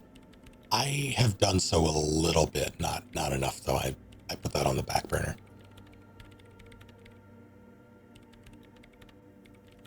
Just can't mentally handle the grinds that it would take to even be a nobody in the cyberpunk universe. I'm a fragile autistic baby. Yeah, it's a lot. It's boy, is it a lot. There's a mod, I think it's called Dark Future, where it adds like full-on survival-esque mechanics. And my next playthrough, I'm gonna try it, at least use as many of the light features of that mod as I can stomach to see how grueling it is. Because for that one, I'm gonna do Street Kid, where so the idea with this current V is he basically lucked out, landed the Arasaka gig, and up until the point of the game was, getting by being a piece of shit, or at least as much of a piece of shit as the job allowed or required. But he was able to get all of the, like basically everything he could want because he worked at Arasaka. But he's also not quite the smartest person.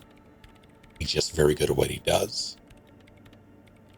For my Street Kid, the idea is that they're going to be somewhat the opposite. They're going to be incredibly smart,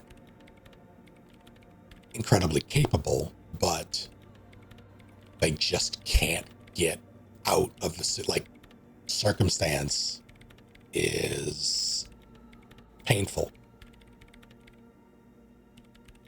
So no matter what they do, no matter what they try, they just keep winding up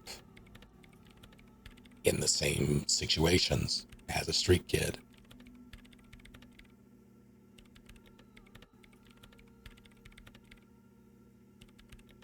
And they're constantly underestimated. So that's going to be my punch and cyberware build.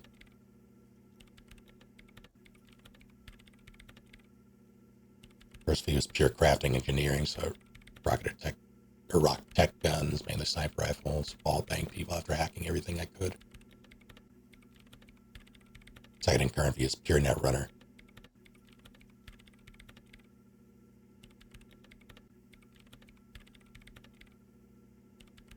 I have mixed feelings about net running and like as a gameplay thing in it. I played around with it in like my current run, and even before I restarted, I played around with it then, and I ultimately decided it sort of makes things a little too easy, which is why I opted for the more power weapons route. Like I still play around with a bunch. I try blades.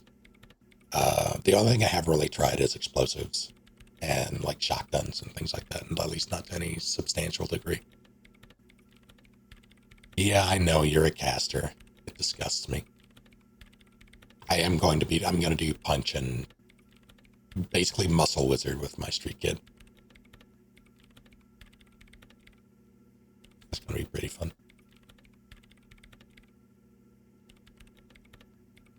Mostly because punch.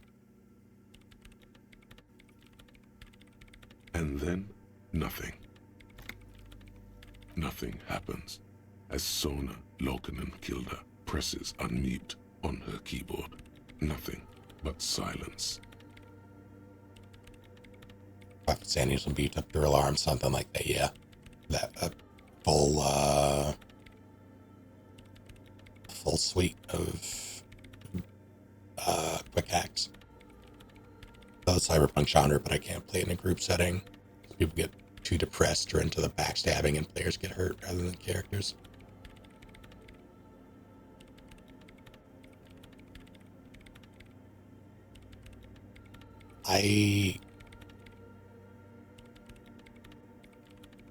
It is a depressing genre, just by design. It's pretty heavy. That, and it could be the people that you're playing with.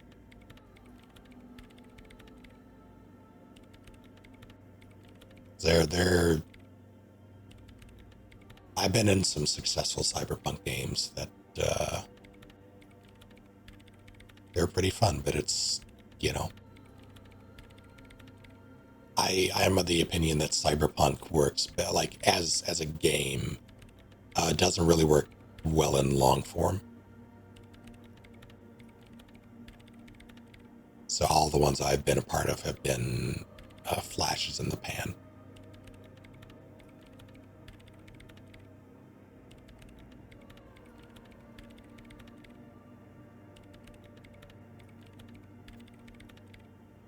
Can't quick out with a Sandy on now. And I will not be using a Sandy. I think cyberpunk is by design like that, though. Yeah, I think so too.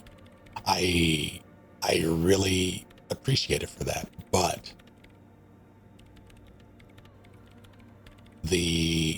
at least 2020 didn't feel like it was set up that way. Like it has a lot of stuff for long form. I just don't think it works.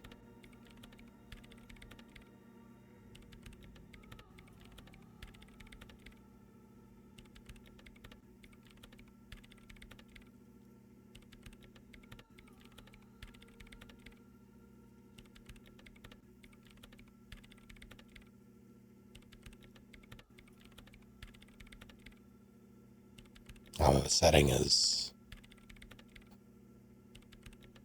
is fun.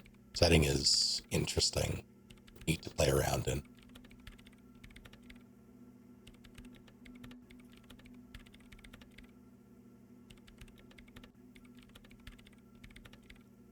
The dark side, but if my friends can't play For genre reason, I'm not content to just not engage. Yeah, that's fair. Learning to run Hunter the Reckoning 5, though.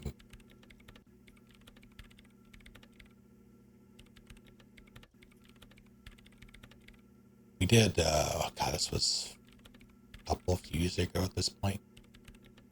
Outstar ran a Hunter game for a handful of us. For the, I'm pretty sure it's for the World of Darkness, like official thing.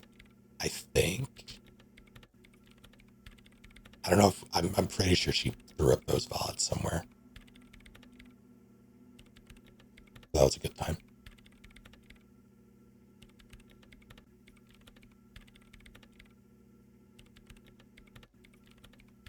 Oh, they're making a new Hunter game, like video game, that I am so concerned about.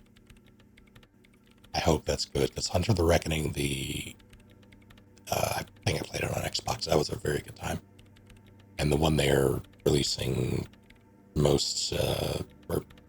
at some point in the near future, presumably, looks nothing like it. That's not to say it looks bad, it's just, I hope it's good. I did, yes. Yeah, I don't know if you heard me yesterday. I did say thank you. Thank you again. You fool.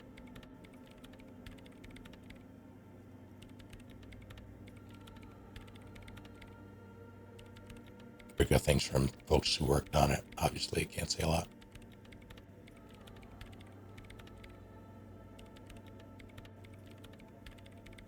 I hope it's good.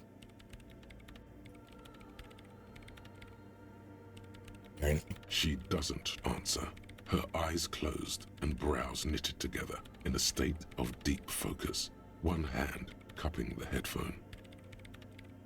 Damn it.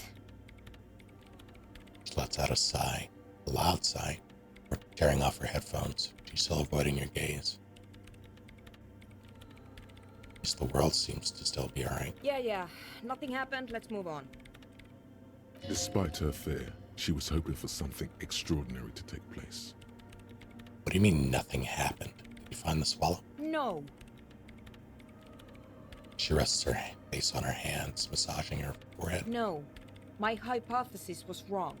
According to this, I should have heard something if I got the coordinates right. Like I said, silence is only what surrounds it.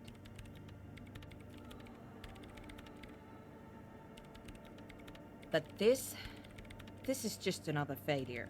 Silence sounds like silence. That's all it is. You can try on the headphones.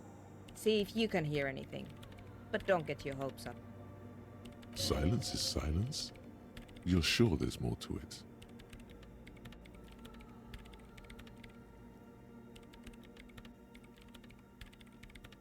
Hadn't simmered from place, turning talkative. My girlfriend tried running her second session ever. Oh no. Oh, she running.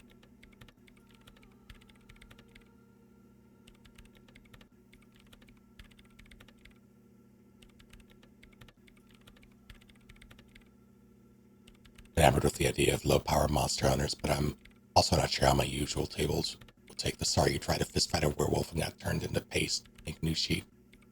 Yeah, you really have to temper play styles when it comes to low-power anything.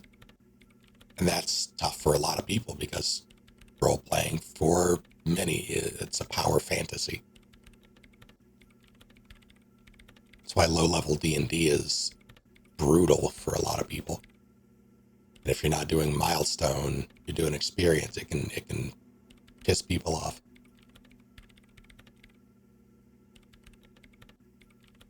This can't be it. You should have a listen. Fuck it. All you hear is your own breathing, heavy and hoarse from all the nights spent drinking. It's the breath of an old man.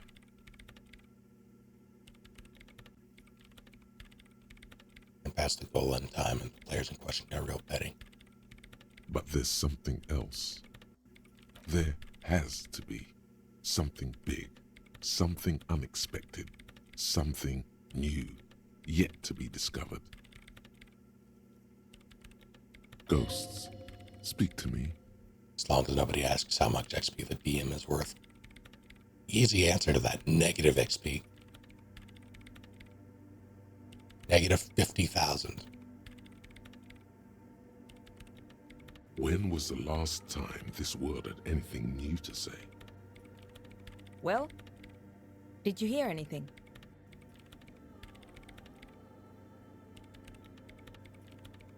It's gonna be something there, but I couldn't really make it out. Yeah. No, I don't think there's anything there.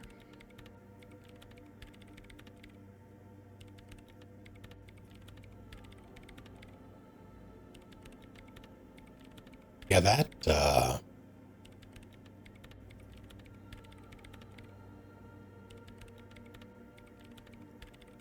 seems like a pretty okay.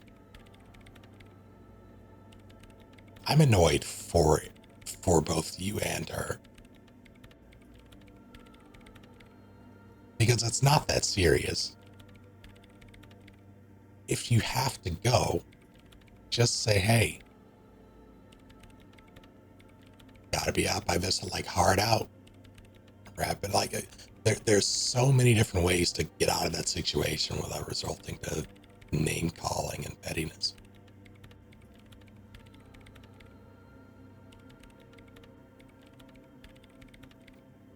Like, shit can go long, but it can also simply be ended.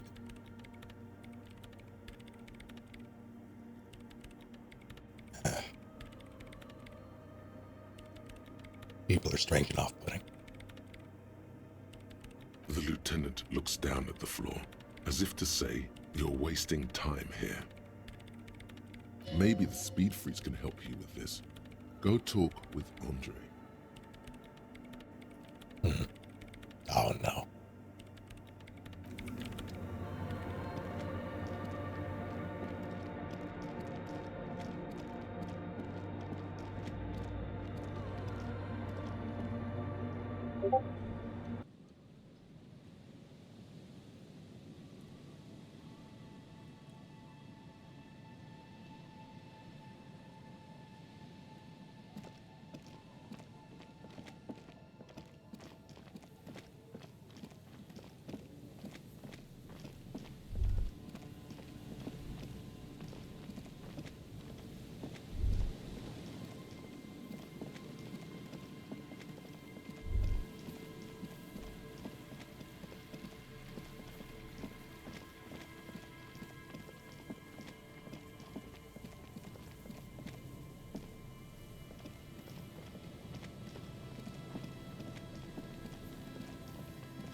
One of the most,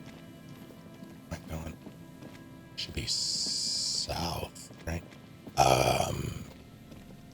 One of the hardest things about the tabletop space is finding compatible people to play with.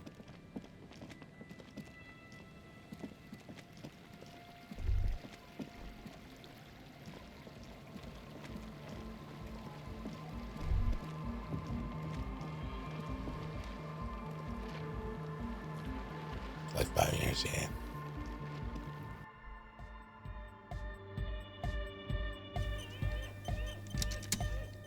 So you had a talk with Andre, and now you want to discuss things with Noid. Good. Skin shows through the holes in the speed freak's too large sweater. In front of him, an open toolbox full of carpentry, tools and parts. It's good you talked to Andre first. Gave me time to get a reading on your sign. Can't really talk to people before you get a reading. I didn't mean to talk to him at all. He runs his hand through his hair, which is combed back in mock seriousness. Continues to fiddle with some gears. Sign. Yeah, gotta compare. See if we can align. Interesting. I suck at socialising, man. Even now, our sign synchronisation is way off. But I'll see what I can do. What do you call it, Noid? The hardcore aesthetic is esoteric. It's not meant to be discussed with the law at this moment. Except some sort of widget. It's not easy to reach a harmonic resonance of signs without some adjustment. Does this mean we need sign matching? Yes. Further sign matching would do good Oh, for us. Christ. One way Would to it? achieve this would be by getting us into the church. Alright, sure. Hi again. So, how are things going? Goodbye, officer.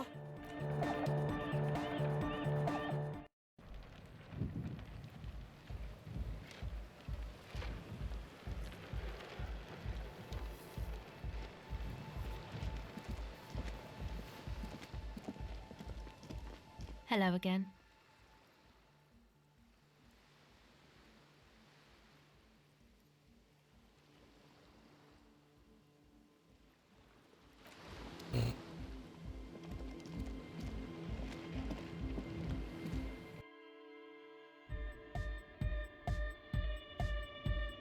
A young man with peroxide blonde hair holds up a Harman Walshi tape player, nodding along to the music.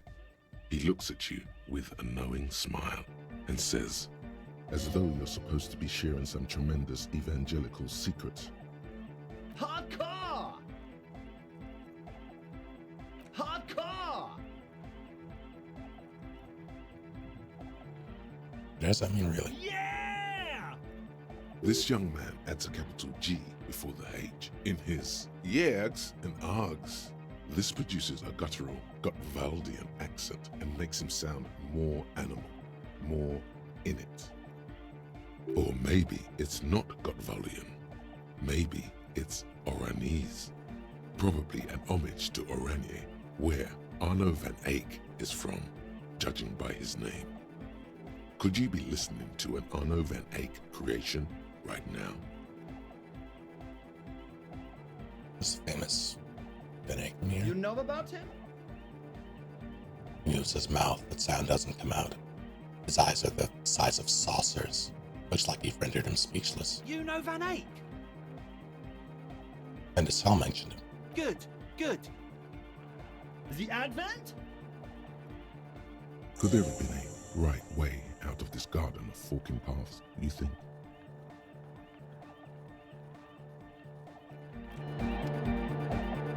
The young man with This is hardcore. That's It's it. hardcore! I'm not saying that. Skibber-dee, skibber-danger. I am the rearranger. What the fuck? your cop training did not prepare you for this.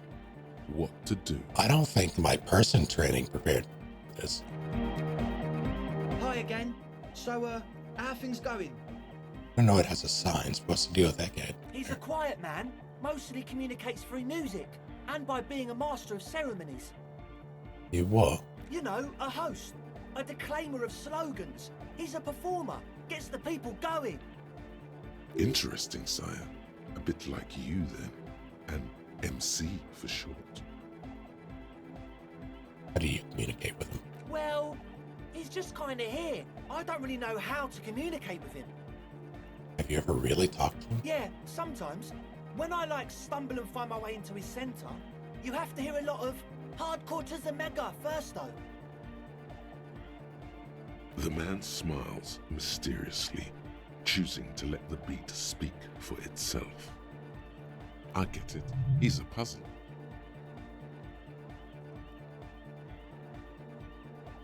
And follow up. Yes. What?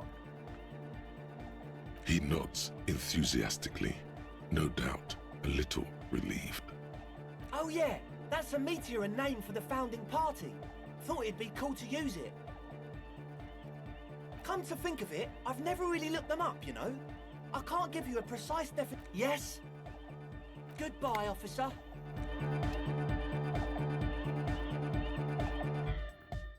I'm not supposed to talk to him. I'm gonna make a 6-7 joke. Million-year-old. Natural reaction. Hello again. Let's look for your contact Sure. mic. Contact Mike. Okay.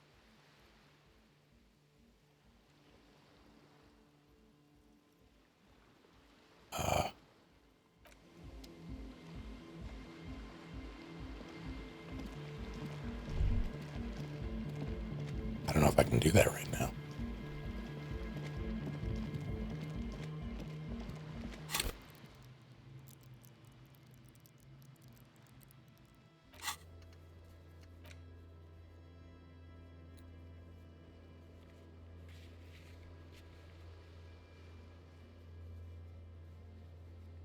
You just try again. I'll try again.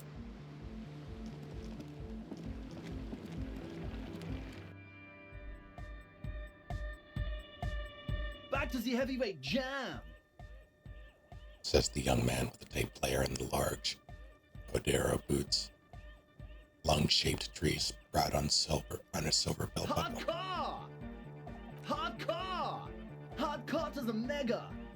Internally coherent.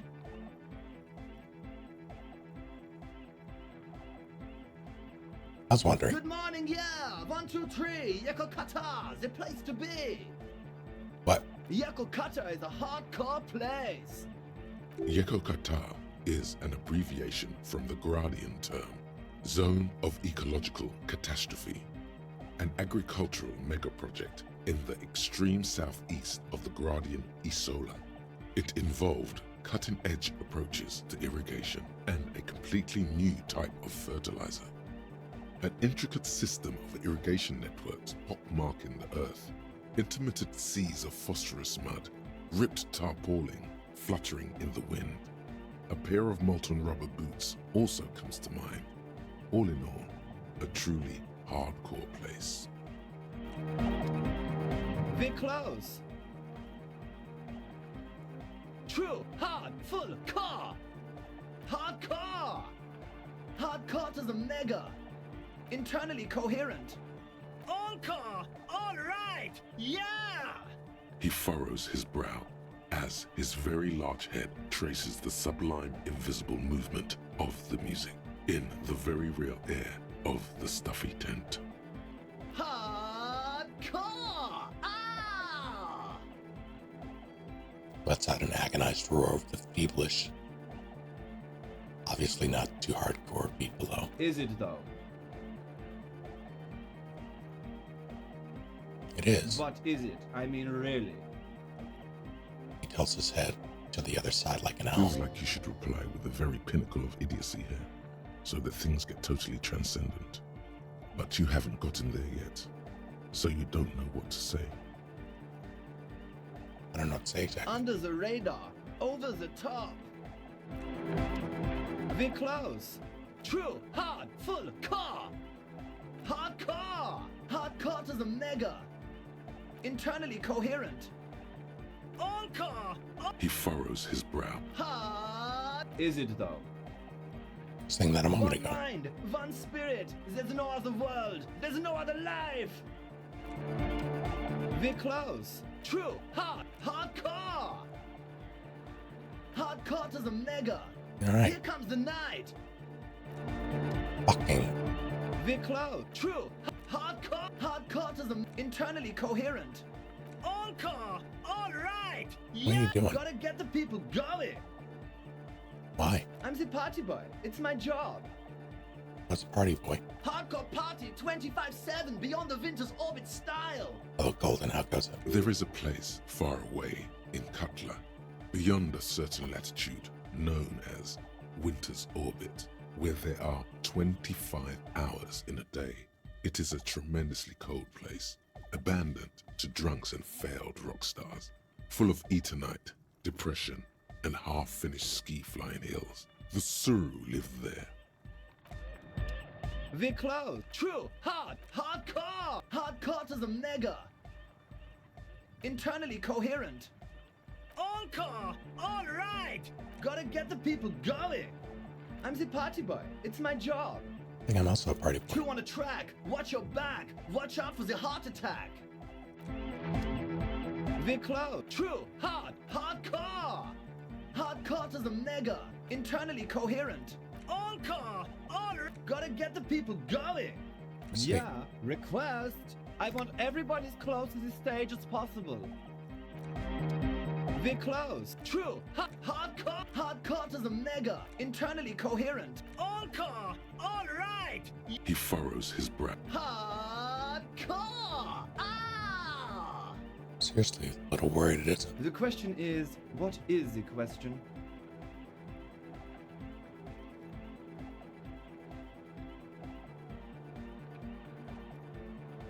Would have been good if I asked you a question, but I didn't. But there was a question? We're close. True. Hardcoreism internally coherent. All car, all He furrows his. The question is, what? Answer the question. But there was no question.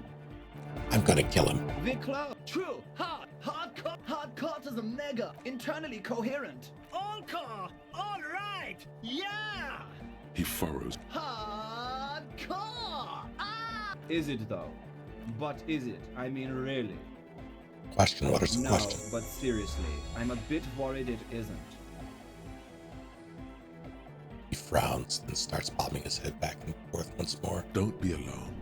Everything is okay. He isn't actually worried. Everything is still super hardcore.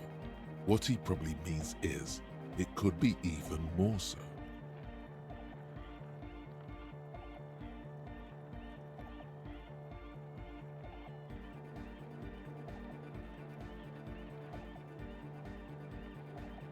Said you were worried. What do you think's wrong with the music? There's nothing wrong with it.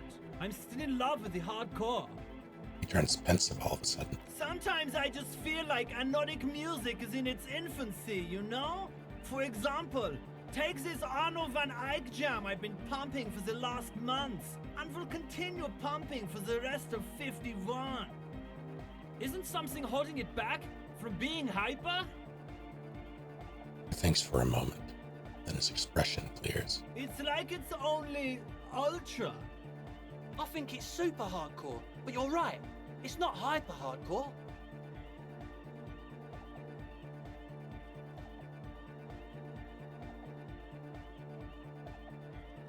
How much is the fish? This is a serious matter. Stop talking about fish. Fish has got nothing to do with this. It's only ultra hardcore. It is, isn't it? I knew it. But how could it become harder core? I know the answer in my heart, but cannot think it in my head. If this is not hyper, how could anything be?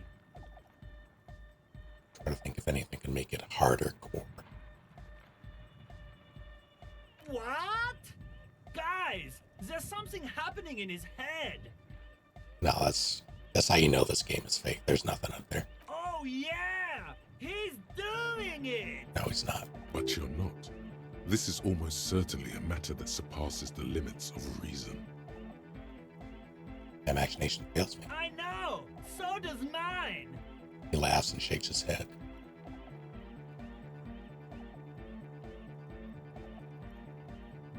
Sounds suspiciously like a question. No!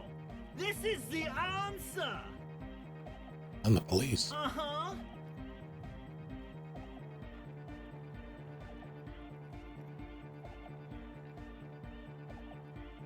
You being police isn't going to help us. Oh! I can help you with this right now. I need something else, something extra. Yeah!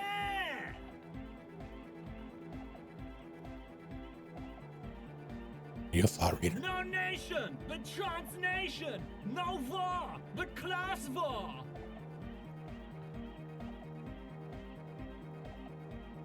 Does that mean you're a thought reader? Don't be a lunatic. Of course he isn't. Jermaine here just yells random things. Jermaine? Odds are, sooner or later one of them will come off as fault reading. Yeah! Revachol imperative! Unless you were thinking Revachol imperative right now. Anyway, I've had a similar thing happen with eggs yelling. I know what you mean. You're right, I wasn't thinking that. Hardcore superstar! Tell me something else. Yeah! Is your real name Jermaine? Dark Hard Hardcore! Jermaine Egghead! Basically, yes it is. Are there lungs on your belt buckle? Lungs are for love! What lungs be for love? He is a believer. When Dolores Day was anointed innocence, her lungs started glowing through her body, For the world loved her, and she loved it back. Yeah! Makes perfect sense. Love! In a woman's lungs. Lonely as I am, I'm not afraid. This strange, damaged feeling grows on, 'cause I've never loved someone like you before. A dopamine surge accompanies the words. It feels like electricity flowing down your scalp, dissipating into your neck. Feels good, like a spark of life in that moribund sponge you call your body.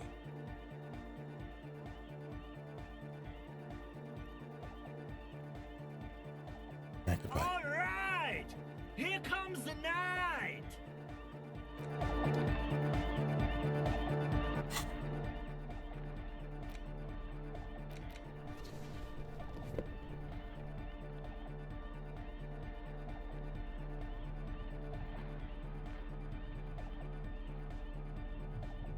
Baldur's Gate has ruined the word authority for me.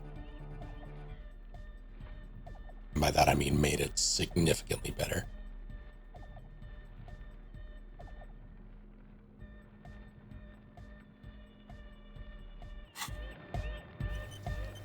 The large-headed youth has closed his eyes, lost in the music. Sensing you, he opens them. Good morning! Yeah! Pump it up! Pump it up! No, that would be silly. Your body isn't for thinking. It's for robust, wholesome things. Things like discus, javelin, and 400-meter hurdles. Discus. Did someone say disco?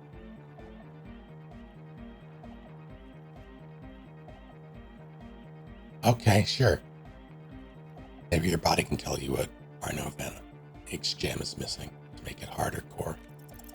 You know it in your lungs where the pressure should vibrate, in your heart that's alone, and in your solar plexus where the hits should land. So does every Corday animal. Needs more bass. What? The young man makes a sudden move like he's about to turn the volume down. That would be ridiculous. And a melody. A good melody is what makes a song really stick, so that you can't get it out of your head anymore. Point at your head. Wow, okay. We should start with the melody. But where would we get that stuff from?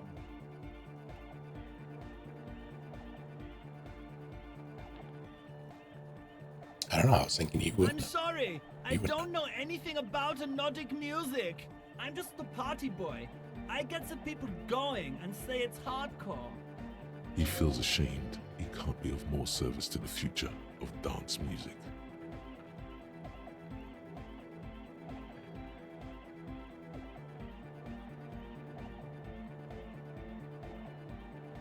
A citizen investigation.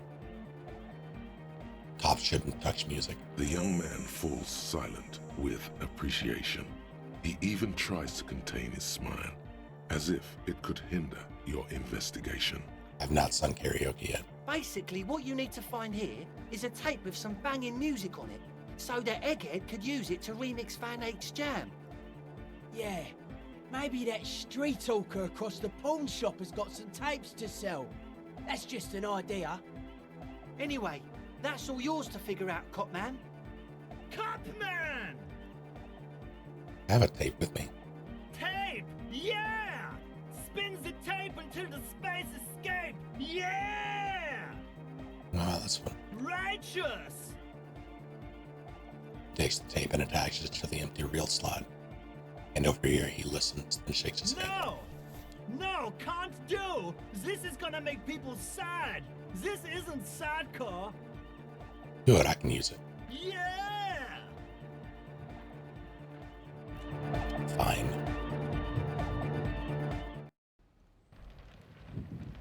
He has to be cold.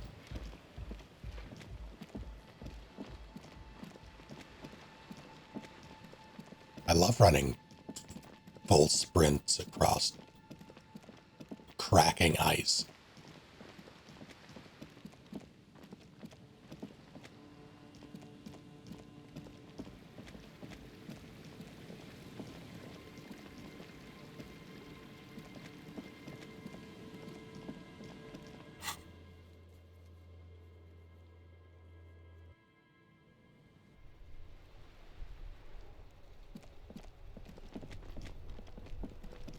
remembering that fast travel exists.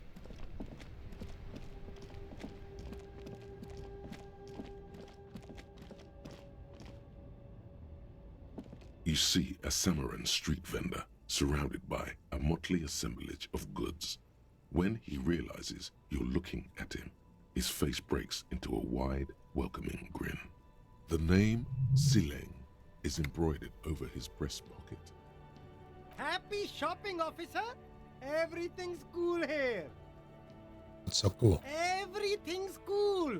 The goods are cool, the customers are cool, the place is cool. And one more thing, officer. If he says I'm cool, I'm going to die. You're very cool. Bang, bang, bang, bang!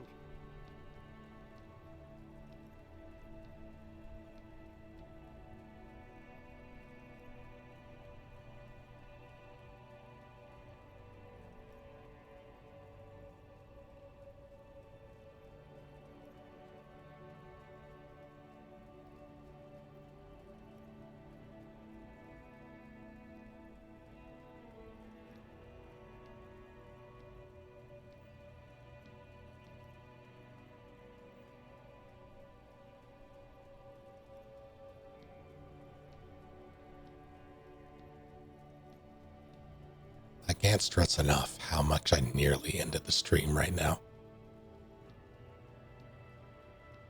Think I'm cool? Oh, yes! You got style. You got personal style. You know what you like. He surveys his consumerist kingdom with an air of satisfaction. You like premium menswear. Look around and browse. Everything looks cool on a guy like you. Take your time. He settles back into the pile of boxes he's sitting on. Don't be distracted by the flattery and funny man act. Questions. Food packages you're selling have humanitarian aid written on them. How come? You mean these delicious pre-packaged shelf-stable meal kits? Really easy to cook, no hassle, really cheap too. Buy some, try them out. I think one said not for resale on the packaging. No problem here, officer. I get all this from one of my suppliers, an extremely reputable guy. Does your supplier drive that Humanox lorry over there? What? Street vendor looks over his left shoulder and stares at the lorry as though he's never seen a lorry in his entire life. A convincing performance. Bravo. Look, officer, I'm just a retailer. You'd have to talk to my supplier if you got questions about the supply chain. That's how the game works. Interesting. Lieutenant whips out his blue notebook and makes a note. We'll need more if we're going to pin this one down, he thinks. Good questions, though. Sharp eyes, officer. It's for show, my liege. He knows you need more than this to bust this guy. Later, perhaps. What kind of stuff are you selling here? Only the coolest goods in Revachol. I've got sneakers, speakers, extremely comfy pants too. Try them on right here. No shame, only freedom. Where'd you get those comfy pants? I'm an entrepreneur, officer. I've got sources, buyers, suppliers, distributors, manufacturers, wholesalers, all extremely cool and above board. Have a permit? Good joke, officer. Here we don't have permits, just economic freedom. Take a look around. He takes a deep breath. You glance around the decrepit buildings, the miserable weather, the sidewalks strewn with sunflower seeds and a dust-choked air. My God, sunflower seeds, I miss them so. It's beautiful. Beautiful freedom. Does need a permit to sell? It is, yes. Anyone can set up their shop whenever they feel like it. Huh. That's right. No permits, no bureaucracy. That's why this city and its law officials are so cool. Alright. Hyper cool.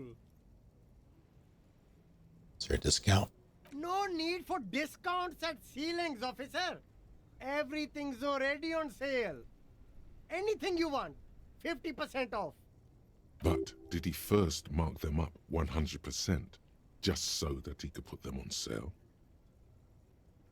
those things really on sale, or did he just jack up the price first? My man, you know how the game is played. You and me, we should work together. What do you think? Shake things up? He winks. Sunflower seeds piss me off. I like them so much, but there's exactly 2 situations that it's acceptable to eat them. I mean, I eat them in the comfort of my own home. Well, I would if I fucking had some. Yes, something else. Anything for you. Where are you from? Me? It's a boring story, officer. Who cares about the past? I'm all business now. All Revachol. I get the ones with shells. I have a whole ritual.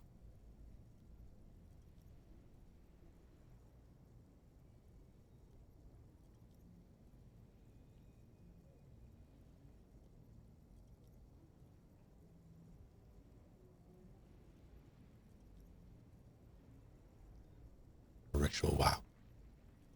It's so nice. This man probably comes from Seaguy, sometimes known as the Apricot Suzerainty, an archipelago in the Samaran Isola.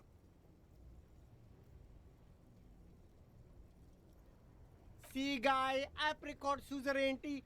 It's all the same to me. It's all cool. I'm interested in sales. Wait, Go what? ahead, let's make one. Super high quality, friendly prices. Why would I persuade him to give me some money? I mean, no. Selling tapes. Tapes? You mean like music tapes? No, music is out. Don't listen to music. I sell extremely cool sunglasses if you want to get your mojo going. Alright, so you have no idea whatsoever where I could find tapes. Tapes? Tapes are everywhere. They're worthless. Kids throw them in the trees. There's one in the bushes, right behind this lorry. No one would ever throw a good pair of high-quality plastic sunglasses in the bushes, mister. Smile widens. You should have a look. It's better than nothing. Look around. I think it's nowhere. Bushes, bushes. That's a tree. The hawthorn tree on Rue de Saint-Gilles Lane. Bronze-colored ribbons of magnetic tape are caught in its branches, Piss off, fluttering nature. in the breeze.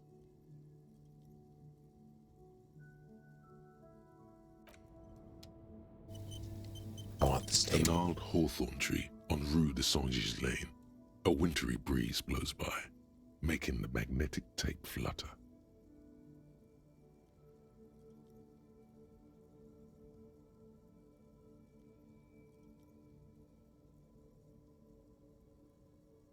Hello, Lopez. So y'all,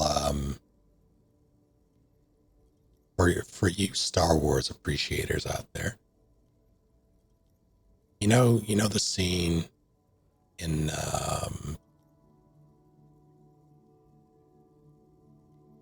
Force Awakens with Kylo Ren and Han Solo.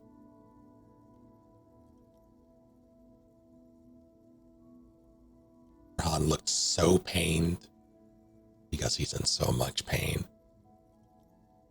Every time I feel the urge to make any sort of dad joke, that is me internally.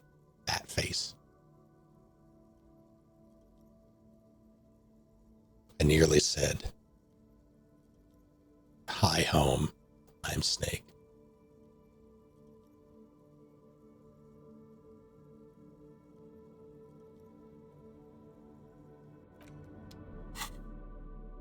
Don't I have wearing my interfacing gloves? I am. Is that all I have? And more.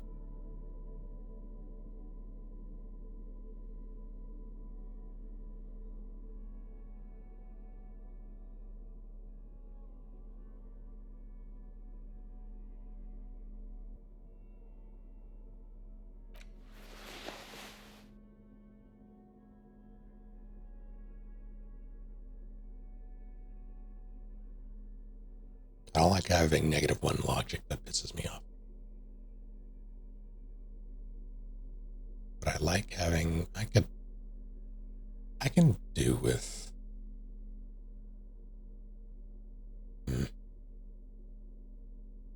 that would be neutral.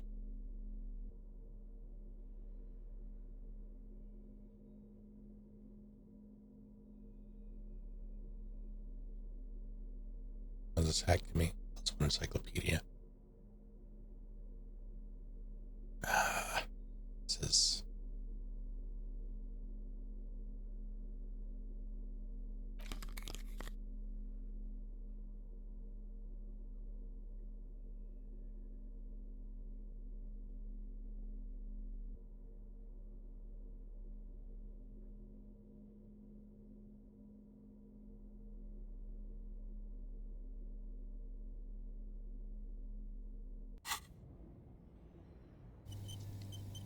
The gnarled hawthorn tree on Rue de Saint-Gilles Lane. A wintry breeze blows by. Patting the tree reveals a small sticker which has almost been worn to oblivion. It reads, RCM Emergencies Desk, number 8102. Underneath a slogan, Mankind, be vigilant. Okay. The gnarled hawthorn tree en route with slow and deliberate motions, pulling, bending and unraveling, you manage to extricate the magnetic tape from the branches. It curls up into a mess inside your pocket. If only you could find a way to re-spool it, so that you could hear what's on the tape. Maybe Roy from the pawn shop can help you with this. What's the tape for? It's Raghead. How? It's broken and unspooled. Do you think your new buddy knows how to fix it? I think at least one of them would know how to fix it if they want to set up a nightclub. You could also get it fixed at the pawn shop across the street. We shouldn't waste our time. Yeah, fair enough. Good idea. He might have the tools. The tape projector in the pawn shop uses similar tape. Don't I have an empty one? I do.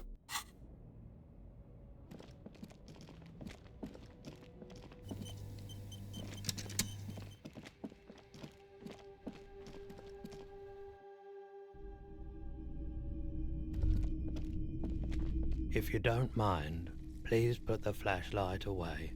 Some of us have photonic sensitivities. I forgot I had it out. Photonic sensitivity is not generally acknowledged by the medical establishment. Sorry about that. I do appreciate it.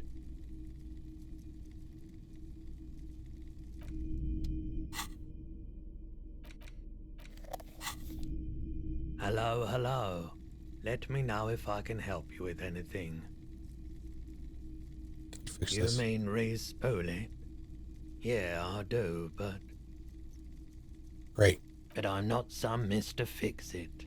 I'm a pawnbroker. If you want to pawn the tape, sure. Although it looks pretty worthless. Just explain why you need this so much. He's bound to understand.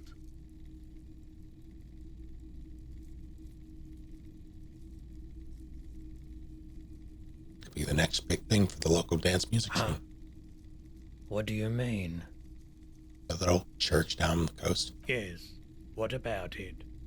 Met some young ravers near the place. They want to turn the church into a nightclub and play some weird neo-disco beats in there. Call it anotic music. Dance music. Promise I'd help them with that. Is it any good? The music, I mean.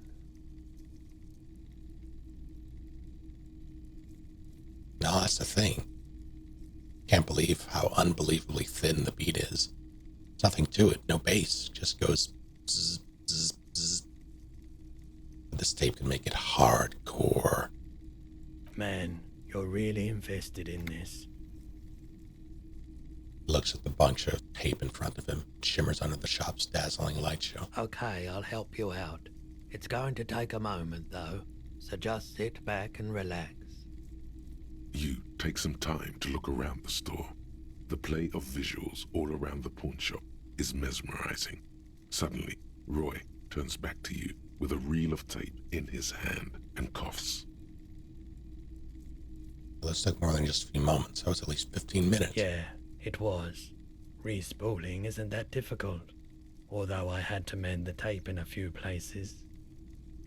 Anyhow, it's yours now.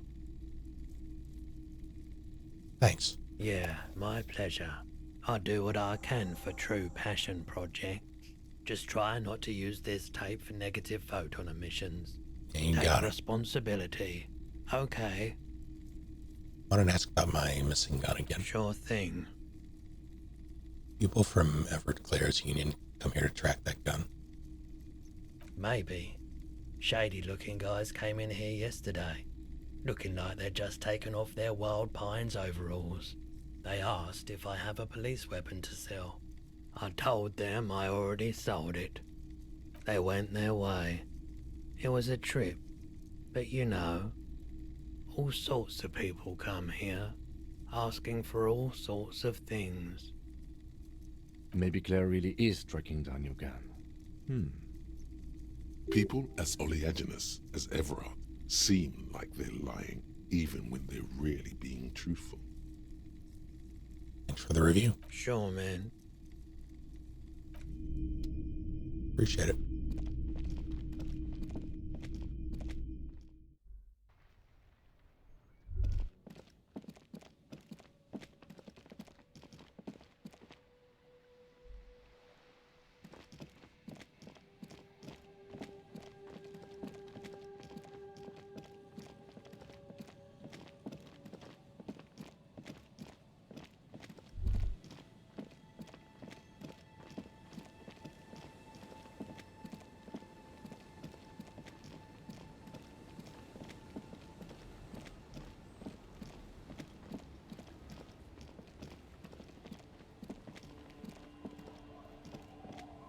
Any theories yet on the case? No.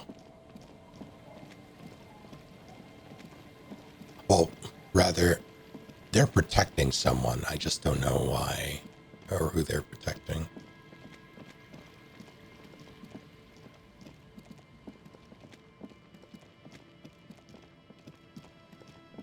That's the only reason why the lot of them would,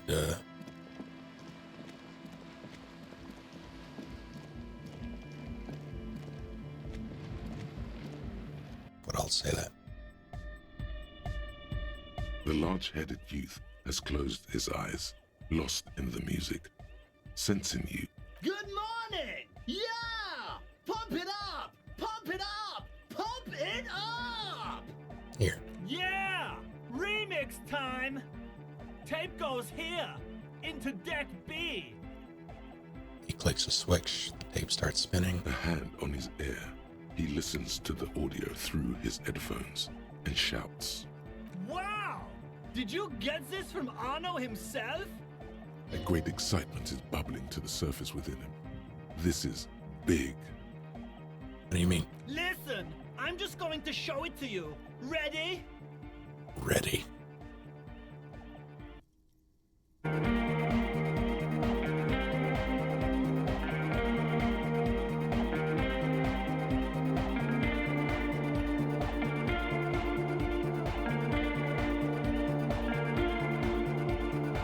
Wow! Here's that!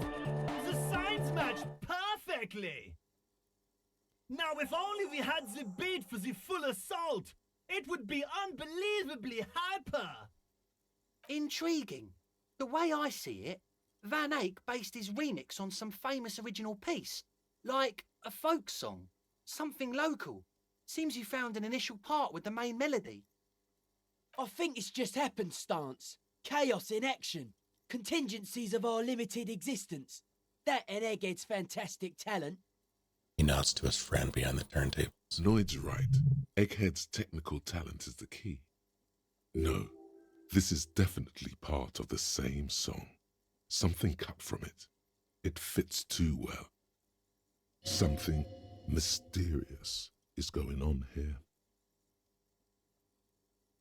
Sounds like a local song remixed. Be how it may, if it fits, it fits! Bring up the volume! What about the bass? Do you have any ideas for that? Yeah, I remember. You said it needs more bass. See if I can figure it out. Yo, the warrior! The warrior of dance music! Don't be too hard on yourself if you don't figure it out. I think the jam's already pretty ultra. But it could be hyper hardcore!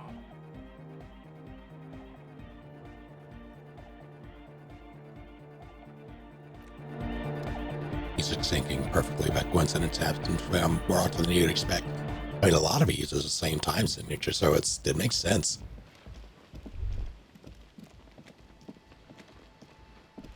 Same time signature, same BPMs. Just works. Hello again.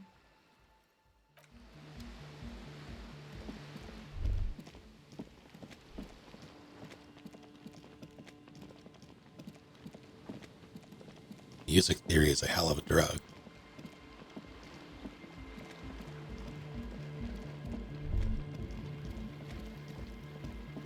What do I want to do?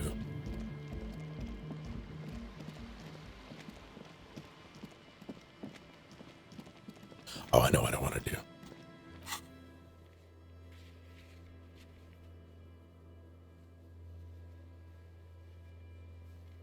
Can I not?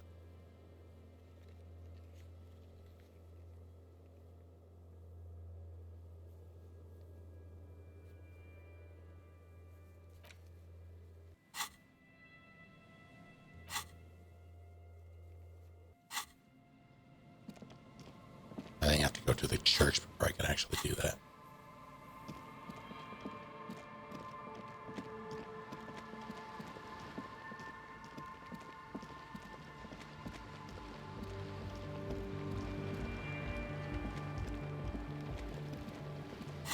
Right.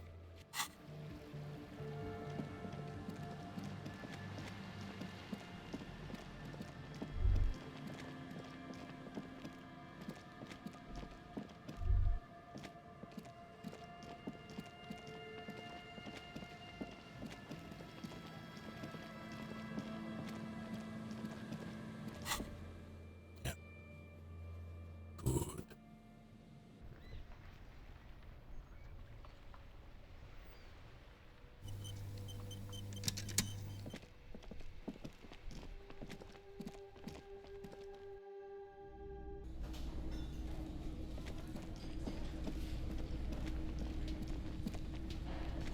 Yes? What is it?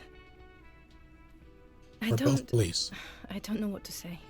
Don't say anything, Judith. What are you, the police, doing? I'm just looking out for... You? No one. I'm just a man with sunglasses. And you are? I just want to do my job, that's all. All right.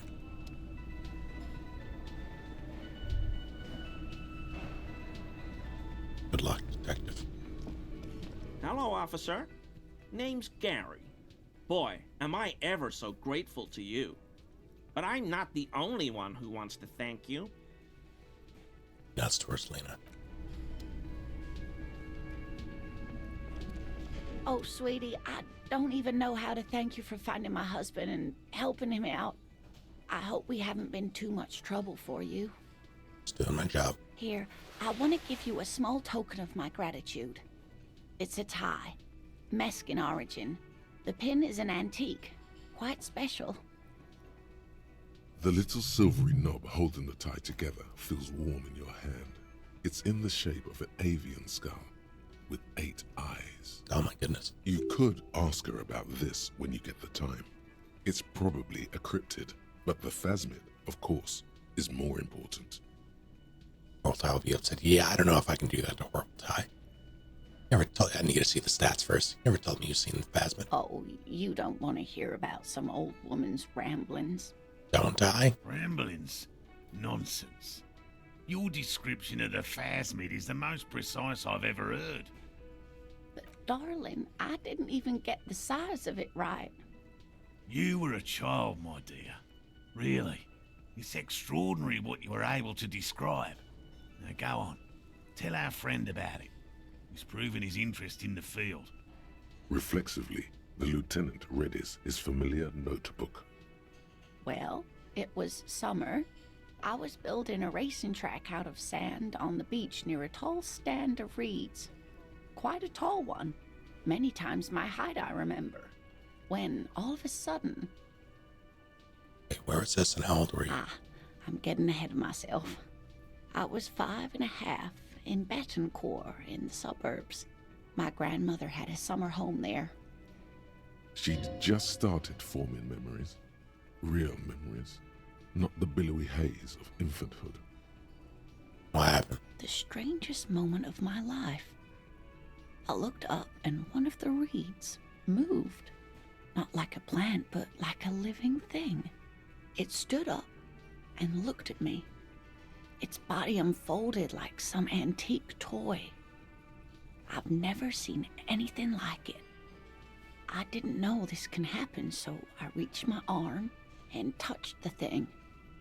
It felt just like a stalk of reed, but it moved, swaying, towering above me. After a while, 20 seconds, a minute maybe, it left, went into the reeds. Did you follow it? I tried, but I was only a child. There was mud and high water. I couldn't see it anymore. I was just standing there, knee-deep in mud, looking around me. Where did you go? Don't go. I ran back home to my grandmother and asked her if reeds could walk, and told her they were looking at me. Of course, she just laughed at me, but I knew what I'd seen. For years, it was a story I told at parties when I wanted to impress boys. That sort of thing. Of course, most people just took it as a strange, amusing anecdote. So did I, honestly. But then I met Morel. And he proposed on the spot. We were on a date. Can you imagine? She tells me a story, and it's the most detailed report of the Insulindian phasmid I've ever heard. The sounds. She told me it hissed. So that's how they met. This is beyond significant for them. It did, yes. Like reeds in a gust of wind. The way it moved, the colour, how some of its limbs were white, like marble. It matched perfectly with what I know from other accounts. It was amazing. If it weren't for Lena, I might have given up hope years ago. It's no exaggeration to say that she restored my faith in my profession. He looks at her with admiration, getting a wide smile on his face. On a date. Our first, yes. The old woman looks at her husband tenderly. The glance is tender, yes, but tempered by something else. A thought she can't express, even to him. Interesting. His limbs are white? Not all of them. There is some white coloration reported, along with beige, where the camouflage ends. How big was it? It's hard to say how big things are when you're quite small yourself. To me, it seemed to be taller than I was then, but that's probably not the case. What do you think about all this, Kim? I thought it was a wonderful story, man. He closes his notes and gives her a simple smile. But I don't believe it. A child left unattended on a warm day. Children make up stories and then end up believing them. Thank you for sharing this with me. You're welcome, sweetie. I do appreciate the chance to relive it whenever I get one. It was just such an impossibly sunshiny day. So warm. And she could get up and walk right into the reeds on her own. Into the mud. Anywhere. It's all for now.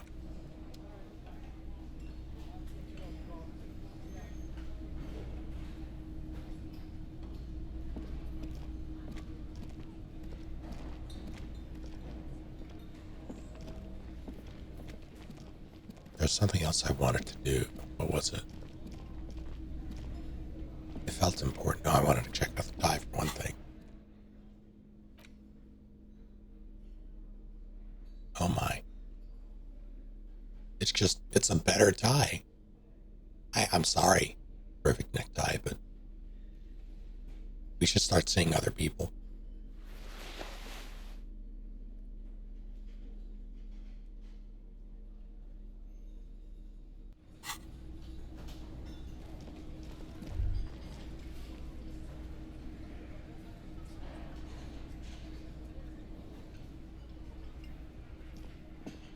I've got nothing to say to you. Why are you wasting your time?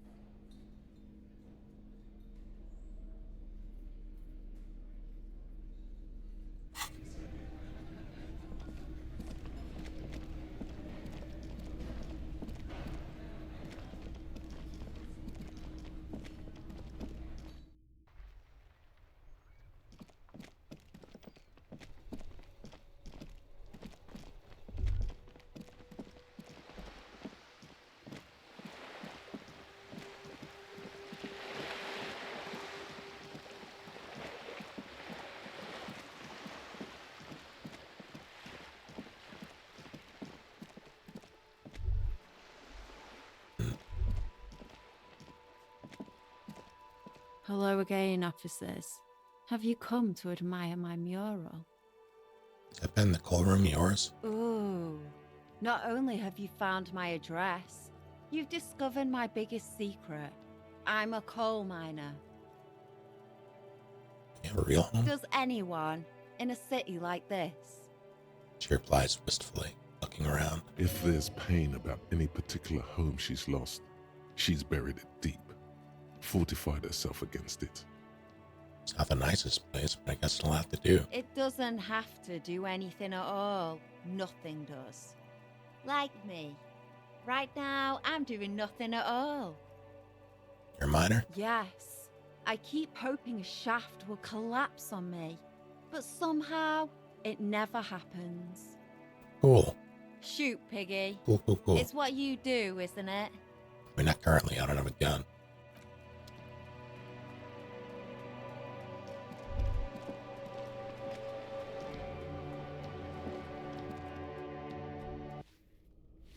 Hello again. Give me a moment. Looking for Billy Michon. It's about Victor, isn't it? It's always about Victor with her.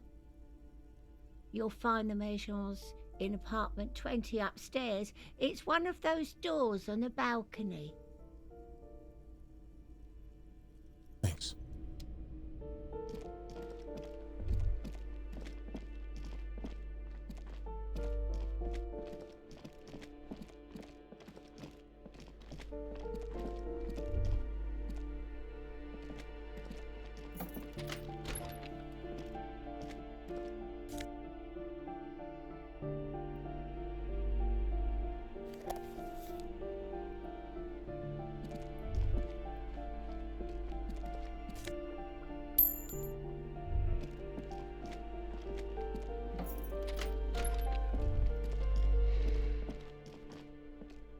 The aging alcoholic is still there, breathing. The air in the room is stale. Is this thing even alive? I'm afraid it is. Look, it moves. Points to a fleshy lump sticking out from the other end of the blanket. The limb seems to be twitching from time to time. A groan rises from the man's throat, dry like a death rattle. He's trying to say something in his sleep. Amphetamine, old man. Silence. Only heat emanates from the sleeping body.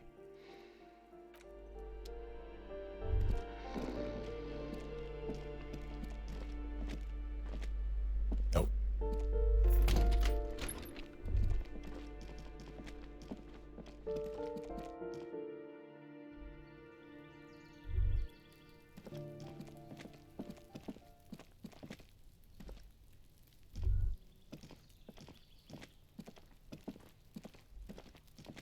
This door is made of metal and appears...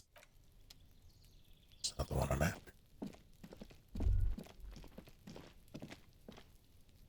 A weathered brown door. The number reads 20. The lieutenant motions to you to go ahead and knock. This is the door. You already know it's the right door. This is going to be so hard. Hello? Who is it?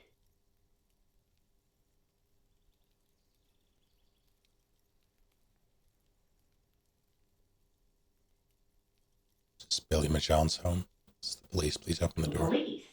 A moment, please. Give us a moment. You're shuffling inside. There's fear in her voice. Come in. The door is open.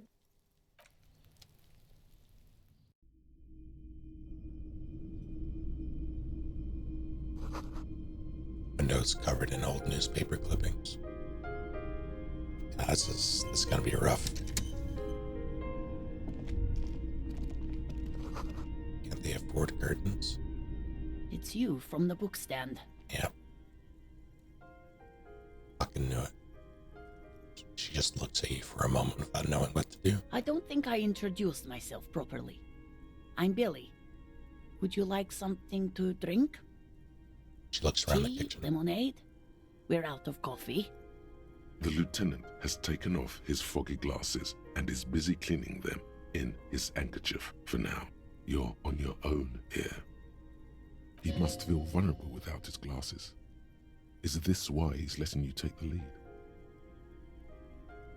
Thanks, but I'm alright. Is this about Victor, my husband? Is he in some kind of trouble again? I can come pick him up in the station if that's what. She stops, her eyes trying to read answers from your face. No, this is something much worse. Is he in a hospital? How bad is it?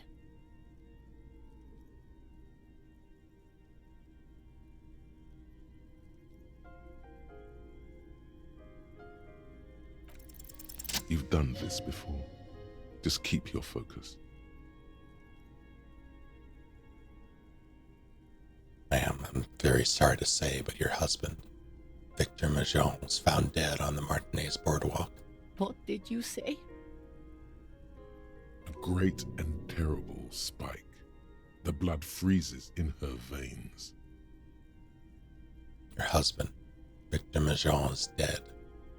I'm very sorry for your loss, ma'am. Oh. She touches her neck, eyes pale like pearls in seawater. Oh. But he was just... She looks at the kitchen table, where 2 cigarette butts are still on the tray. But he was just here. Alive. We understand this comes as a huge shock. I want you to know that me and my partner are here for you if you have any questions. Take your time, ma'am. What happened to him? She turns to you. Her neck and cheeks are covered with red blotches. Her double chin is shaking.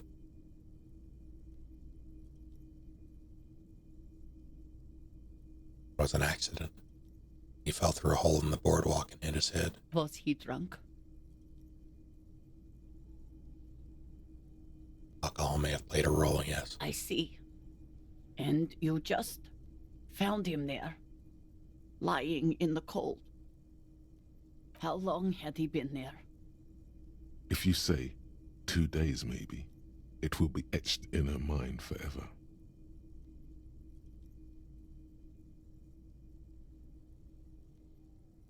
Couldn't have been long. She blinks, eyes welling up with tears, as her hand starts searching for something from the pockets of her dress. Here. The lieutenant takes out his handkerchief and offers it to the woman. She nods slowly and wipes away her tears. Is there anyone we can call for you? Friend, family member, someone who could be here for you? No. I just need to tell my girls. The air gets sucked out of her lungs suddenly. It burns like acid. God. Should I call them? Should I tell them to come home? No. A day. Take a day to recover. You'll be better prepared when they come home tomorrow. Good. That's probably the right thing. Thank you. She nods, but with a wretched expression. Just tell me, what do I need to do next? Where is he? Can I see him? We've taken him to the city morgue. The local coroner will be contacting you shortly to arrange the funeral. Here's his number in case you want to contact him earlier. He hands her a leaflet with the morgue's contact information. A very good call. Is there anything else that the RCM could do for you? No, I'll call you if something comes up. I'm still. Drips her face, runs her fingers over her cheeks that have become numb. Thank you. Thank you for telling me. I'll call if... She runs out of breath. Again, I'm very sorry, ma'am. We should step outside and talk. To the library card by her, leave the room.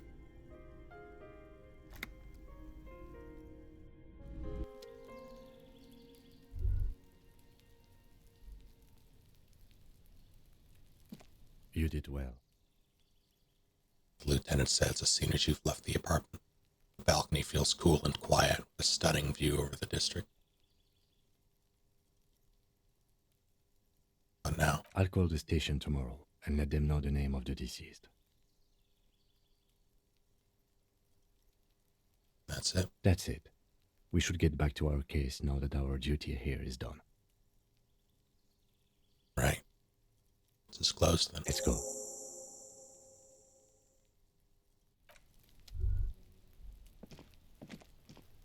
And since we're here, might as well talk to this guy.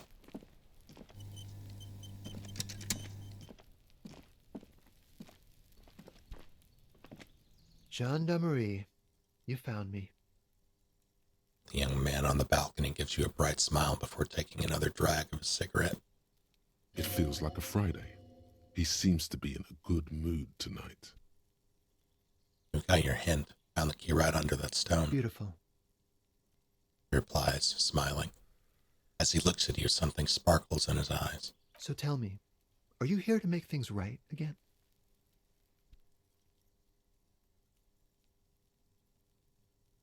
That's what I'm aiming for, yes. Beautiful. He says again. A nearby street lamp casts shadows on his chin, drawing out his slender cheekbones. I have some good news for you. My Sunday friend is visiting me tonight. I told him about you and he'd like to say hello. Step in. He's already waiting.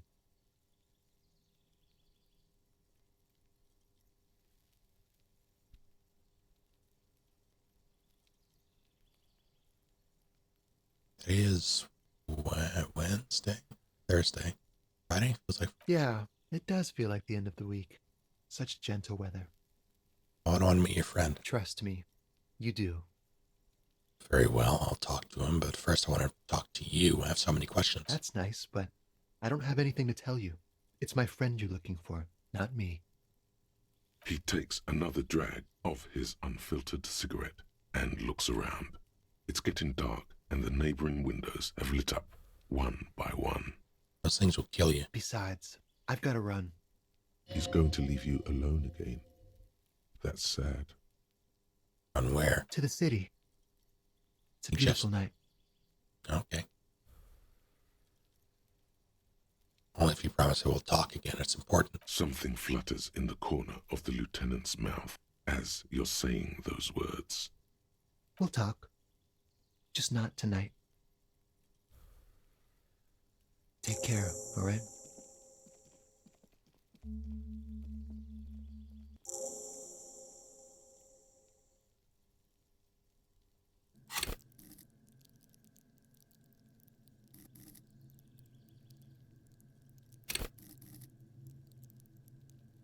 Live, but at what cost?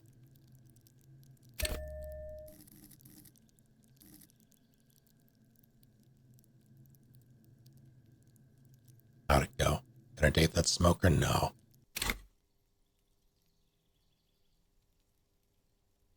Something so different about him that I just can't put my finger on. Different, of course.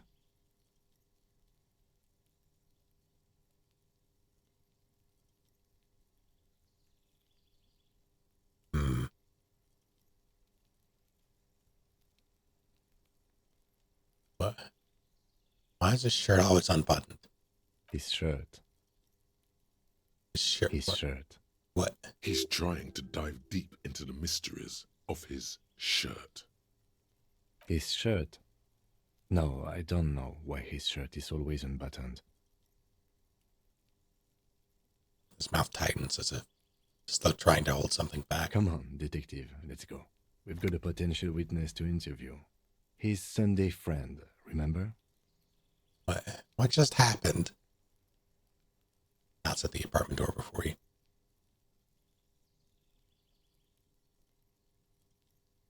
Usually gets me out early. Not only is Ginny off because they know my mom shouldn't drive this late at night. Me $10 as a tip for blasting through so many dishes, or that they were caught up as hell. You're a hero.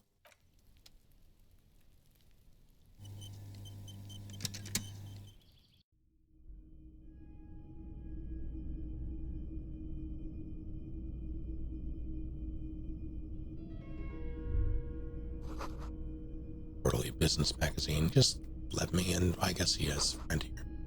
The Astra. I should have cased that joint before. Dish is soaked up in a pot. Flyers for underground parties. Oh, where's my flashlight? Too dark in here. It's my safety flashlight. I felt wrong robbing the widow, so I didn't. I will rob him, though. An exquisite canopy bed made of metal.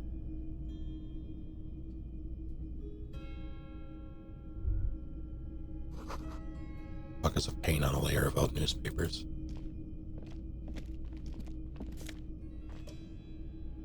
What? Hardy Dragon's Selke. A photo of the same apartment dated year 01.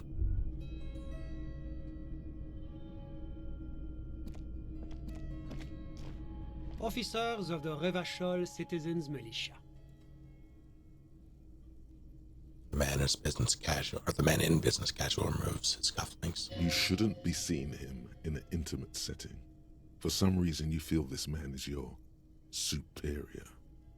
Superior, but he's not in the command chain. My name is Charles Vildrouin, and I am an official with the coalition government. I work for the Institute of Price Stabilité on assignment from Sur-la-Clé. I heard you talking to my friend outside. Very good. Super. I am here to assist you in any way possible. Ask me about the hanging. No, first ask an innocuous personal question to get the interview off on the right foot. Yes, make it clear you're the one setting the terms here.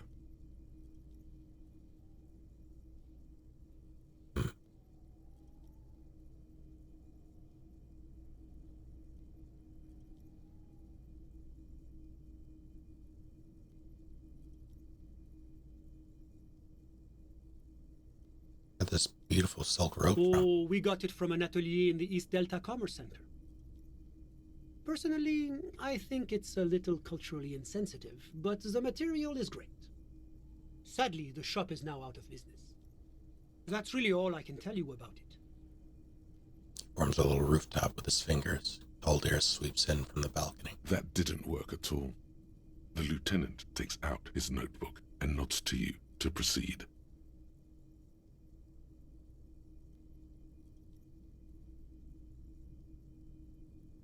What's an official like you doing in Martinez? The coalition is only looking out for the price stabilité.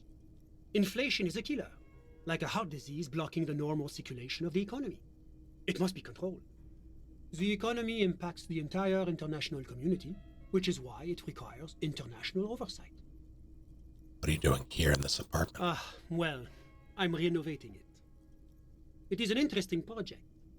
The building used to be a 12-story skyscraper before the cannons took the top 4 stories off. Jesus. This, of course, happened when the coalition forces landed here. You could say I'm undoing some of the material damage the international community caused when we arrived here.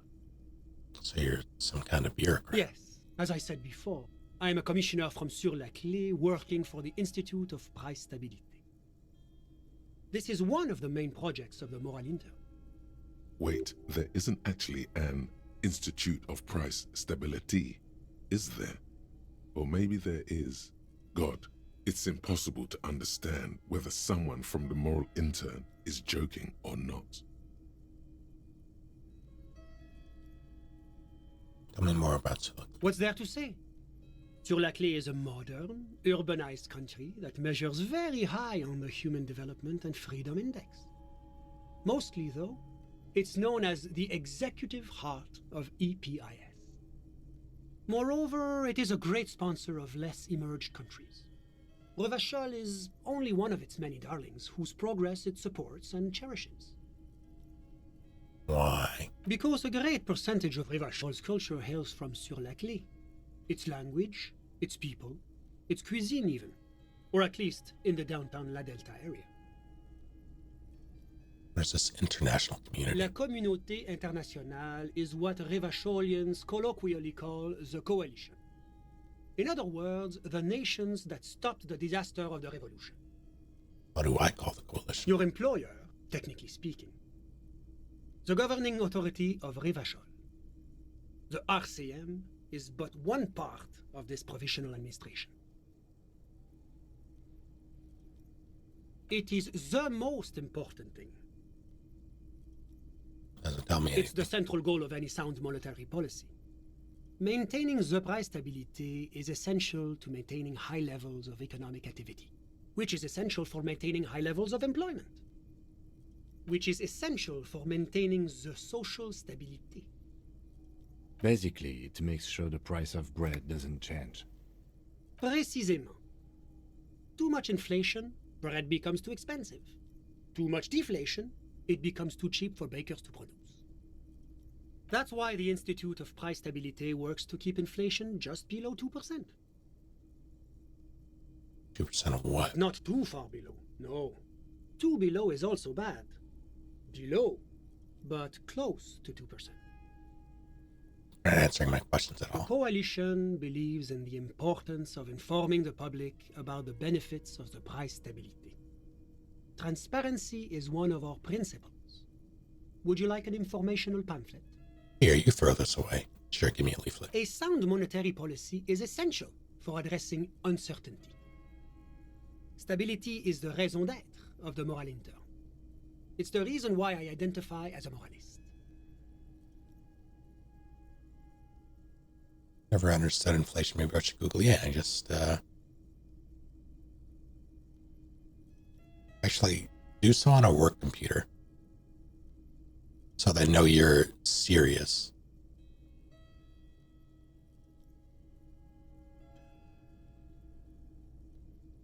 But oh, I don't have my leaflets on me today. That's too bad. You can always call our information line.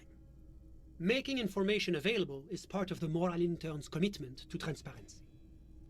Tell me more. It's the International Organization for Moralists, hence Moralist International.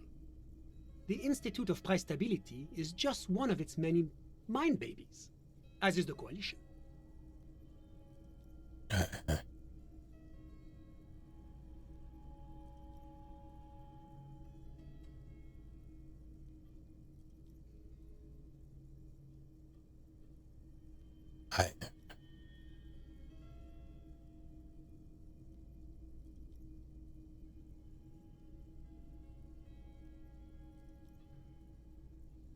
I'm getting an ice cream cone.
I fucked up.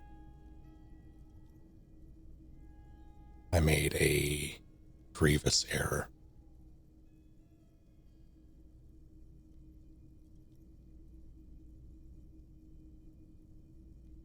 I stepped outside of my office within the witching hour.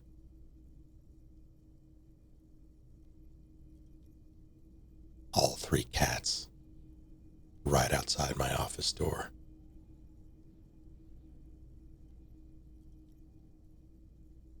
I had to feed them. It had to be me. Anyone else would have gotten it wrong. Actually working for the moral intern? There are more nefarious powers to work for than the moral intern.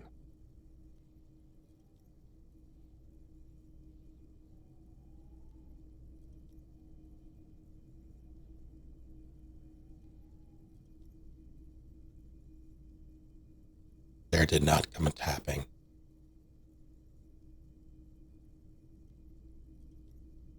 I need to memorize the Raven. You a moralist? But of course. Am I a moralist? Well, do you value freedom? Do you believe in a normal, stable world governed by democratic values? Are you a moralist? Me?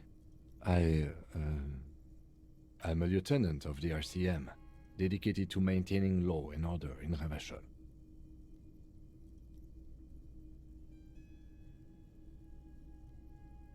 You know that trope in media where you're convincing, or the protagonist or whoever is the focus of whatever it is trying to convince the enemy to join their side, and they almost get them, but then they revert back to their, like, a soldier giving their identification. I feel like that just happened. A very moralist answer. The lieutenant is practiced in the art of putting on a show for one's superiors. Bernays doesn't seem very normal or stable to me. Martinez? No. Martinez is something else. Revachol is generally difficult. It's led by an interim government, which means it hasn't yet achieved full democracy.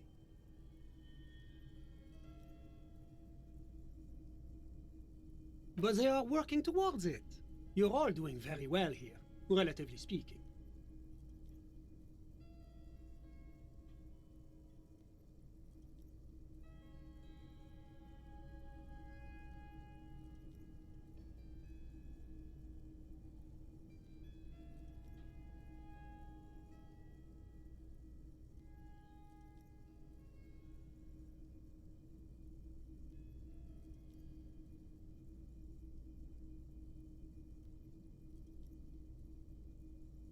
What?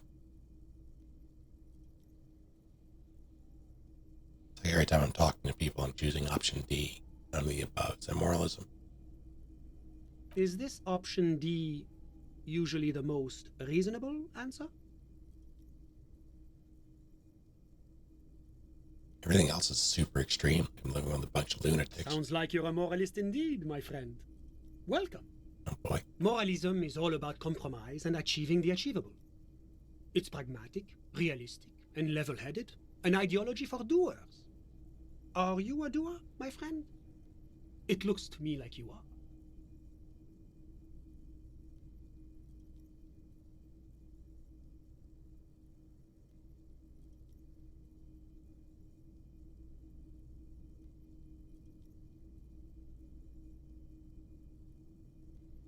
Fight to get this ice cream cone open.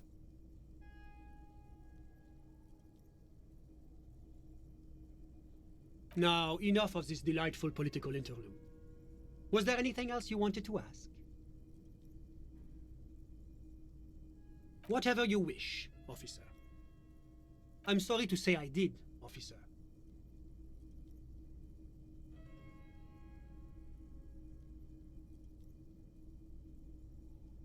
From the beginning, if you don't mind. Officer, it's very difficult to describe what I saw that night. It was so surreal to me, like in a play. He holds out his hands and blossoms his fingers, like a drama teacher setting the scene. What do you mean, like in a play? It was just so strange. I could barely comprehend what was happening. I was on the balcony when it happened, getting some fresh air. I remember that first they came in, carrying what looked like a body. And then I saw all the surrounding windows go dead, one by one. That's when I understood. I should not be seeing this. Sounds like the victim was unconscious, or at least incapacitated. Well done, detective.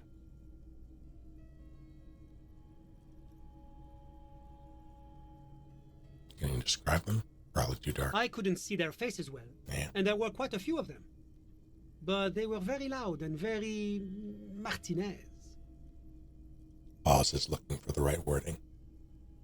Let's just say that the laboring classes can get rather expressive with their profanities. I couldn't tell you exactly. Less than 10. Maybe 8? The lieutenant sends you a sharp look at the mention of that number.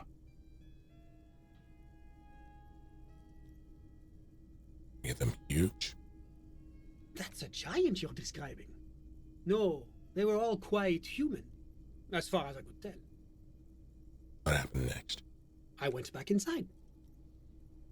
Were you able to see anything from inside? Officer, the yard was pitch black.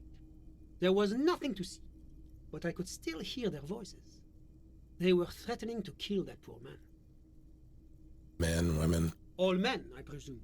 But again, I couldn't see very clearly. Ethnicity? I believe they were mostly white, though I believe I saw 2 Areopagites among them. And I am quite certain that one spoke with a Mesk accent. Well, that's the strangest part, officer. Nothing happened. It was oddly quiet for a public lynching. What do you mean nothing happened? They lynched a guy. Eventually, their shouts died down, and that was all.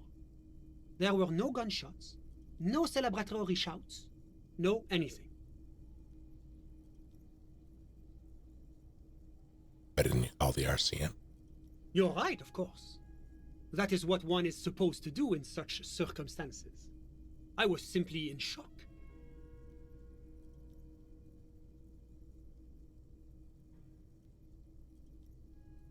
I'm afraid I don't have anything else to add.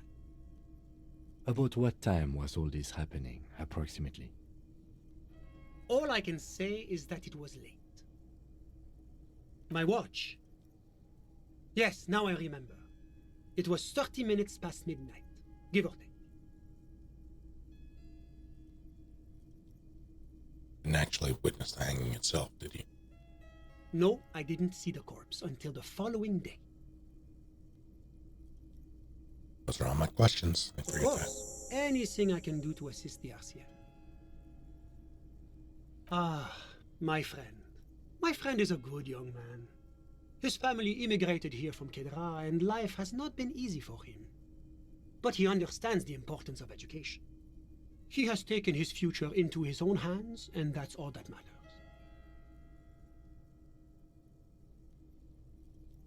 Kedra is a candidate member of APIS.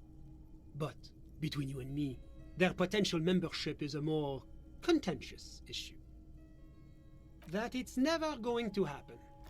They entered negotiations in 21, and it's been pending ever since. EPIS is a very special program developed by the Moral Intern to support certain Occidental nations. It began as a unified system of weights and measures, which proved to be a wild success. Nothing but kilograms and centimeters as far as the eye can see. God, yes. Sweet standardization. The backbone of rationality and commerce. It was such a wild success that we expanded it into an economic union for the processing of steel. Another success. And between you and me, the Moral Intern feels emboldened by this success. Emboldened to take EPIS to the next level. Why, it stands for progress and stability, like the moral intern as a whole.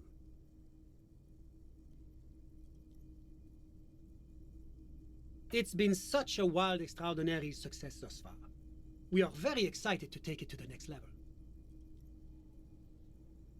A supranational political alliance, the United States of Occident. You mean Revachol? No, it's going to have transparent democracy. It's one day going to be a candidate member of EPIS, sure. No, candidate members do become members. Why do we even have the whole system in place if they don't? It just takes time. Time and evaluation. But we were talking about my friend here, not politics. Sorry, who? But I told you, officer, he's a bright young man here to pursue his education. Education is the foundation of our future, especially the arts. It is a cornerstone of our civilization. Officer, you have to understand. I can't give you his personal information. I'm sure you have your own methods and databases, right? Please don't put me in this situation. He's deeply enmeshed in the study of the fine arts, yes. He's a truly free spirit. He likes all the arts. Perhaps graphic design, printmaking, who knows? The world is open wide for a talented youth like him. What are you doing in this apartment by yourself? I'm just enjoying the view.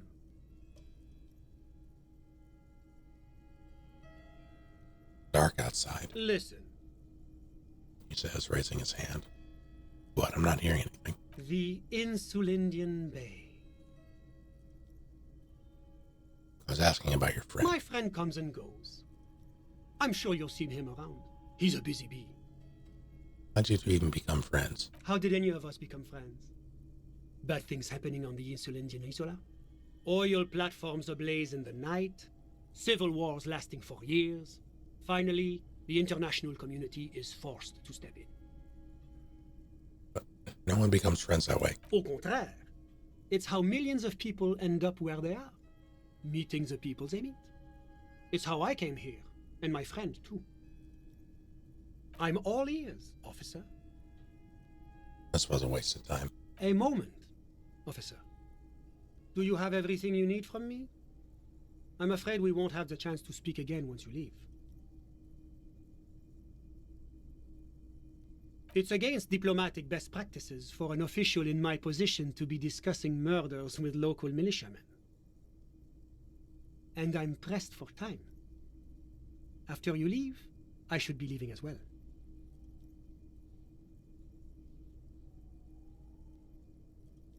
That's not the real reason he's so apprehensive.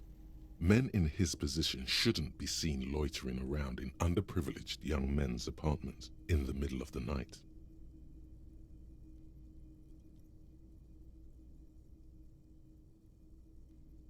Take a look around. Go ahead. It's a beautiful space. Let me know if you have any further questions. What's this? We're getting reports of normal, reasonable, temperate political opinions somewhere in Martinez.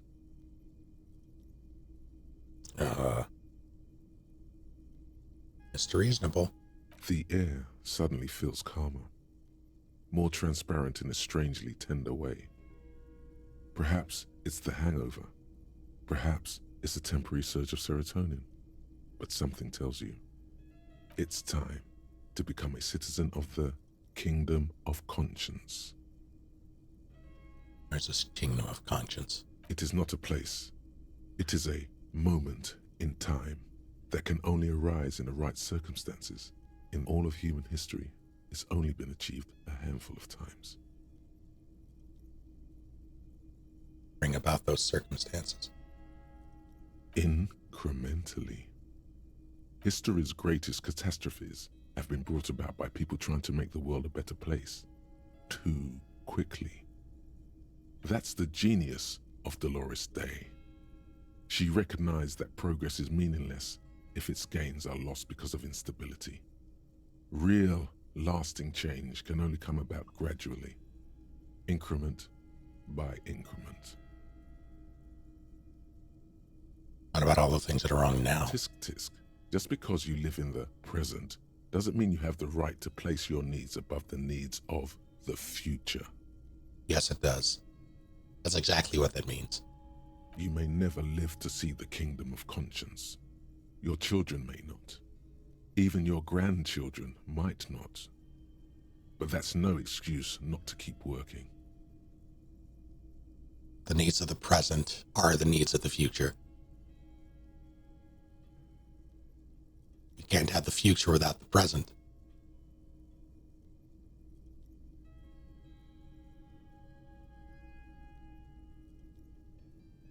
Presents are fun.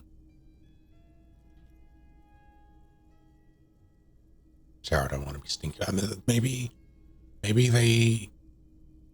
they'll like the smell.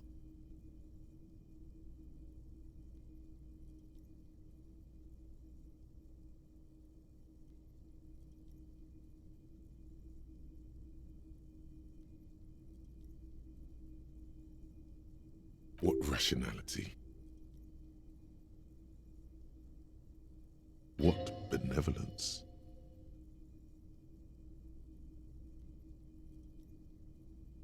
Is the kingdom of conscience really about doing things or just preserving the status quo? Do you believe the status quo is preferable to chaos and bloodshed?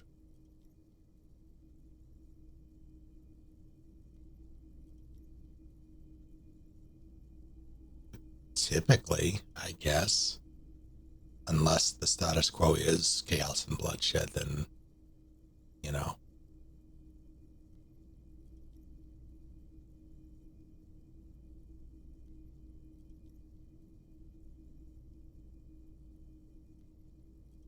Ideally, though, I would like to do things without chaos and bloodshed.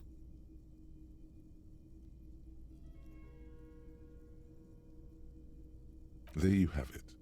Sometimes holding the line is progress. What's the kingdom of conscience actually like? The kingdom is difficult to comprehend, and even more difficult to describe. Partly because humanity will need to discard many of the categories that define and limit it today. The kingdom of conscience is post-capitalist, post-national. It's also post-industrial, post-ideological, and even post-sexual. Sure. Slow down, Mr. Reasonable. Did you miss the part about compromising and taking things slow? Let's get there eventually. That's right. Remember, real democracy is just around the corner for Revachol. When that real democracy kicks in, a long time from now, we are all going to be so much happier. So how big is that corner if it takes a long time to get?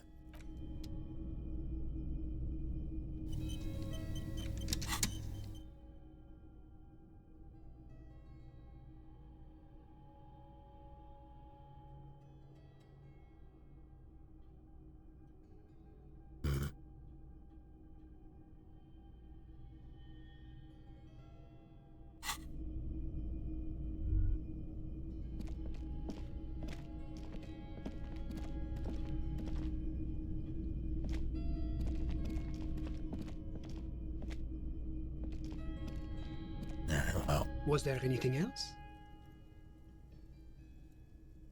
Got all I need. Of course. I'm glad I could help. Can I just leave? Was there anything else?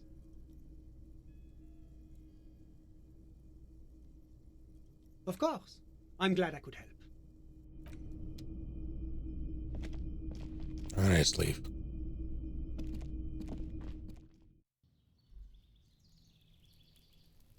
Yes?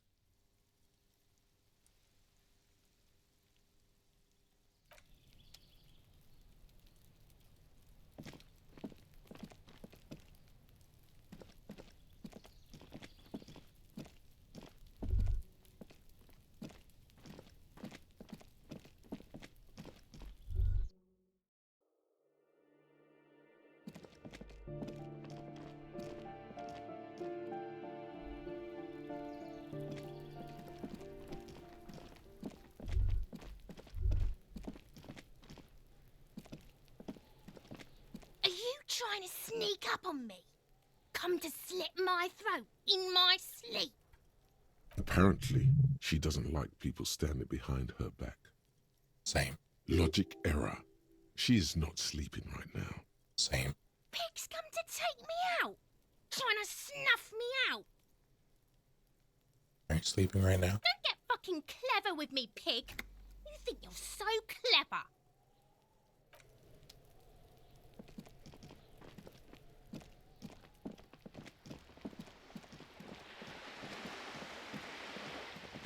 Wait.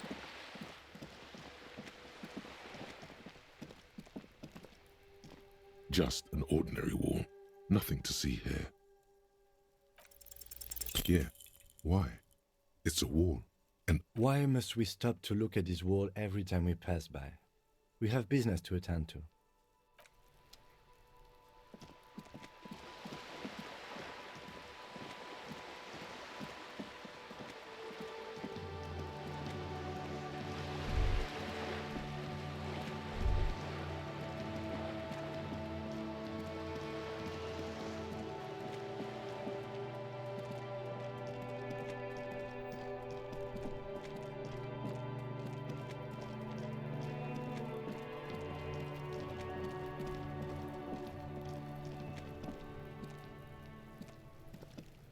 Kuno's like Kuno's dad? Kuno doesn't give a fuck about anything. The fuck about it? You do that? Fuck are you talking about? What is this contusion shit? Grabs his head like it's suddenly hurting. He says you're stupid, Kuno. They want to make you stupid again. Contusion is a bruise. I'm talking about the marks your stones left on the corpse. Oh, did Kuno make your shit sniffing harder? Obstruction of shit sniffing? This is Kuno's kingdom. Kuno fucking rules here. You hear the lieutenant hum. He's thinking the kid has amassed quite the vocabulary of law enforcement terms, but he's not going to stick his nose into this. I was thinking the same thing. Where'd you pick up so many police terms? Me and my partner are wondering, do you guys puff Peter? What? Kuno erupts into laughter, pointing his finger at you, then Kim, then back at you. An unfortunate choice of words, the lieutenant from Precinct 57 thinks. He looks at the harbor walls looming overhead. He could use a cigarette right about now. You're testing Kuno's patience here. Get lost, Kuno doesn't fucking care. I hate these children.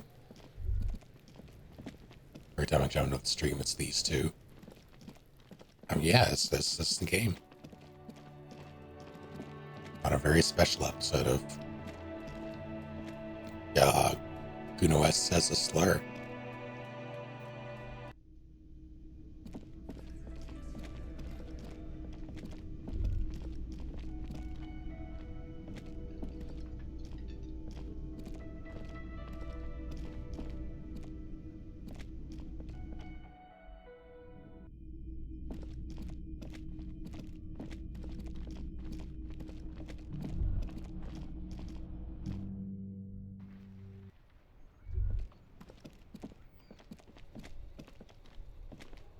Can we actually...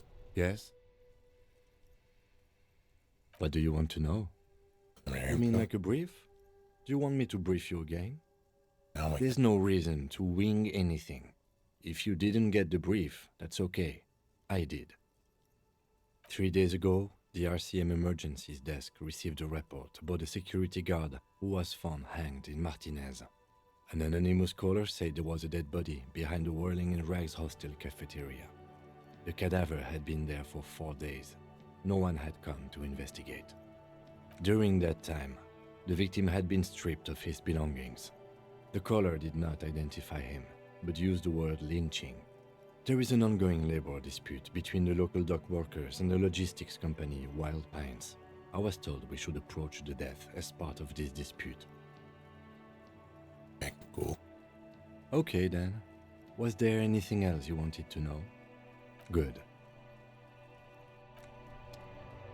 I still have a couple of things to do. Well, so many things to do.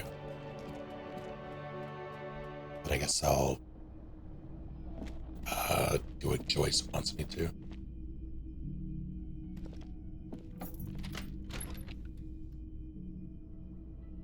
Yes?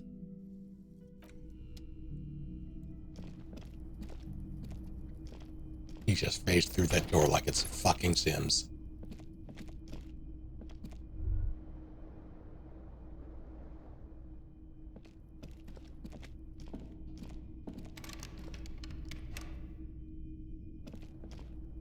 The bed is still cold from the broken window, and not too inviting. But it's yours. You've earned it. It's not easy, but your bones are so tired from what feel like weeks of work on the case. You have to try. After what feels like hours, you feel you might be sleeping.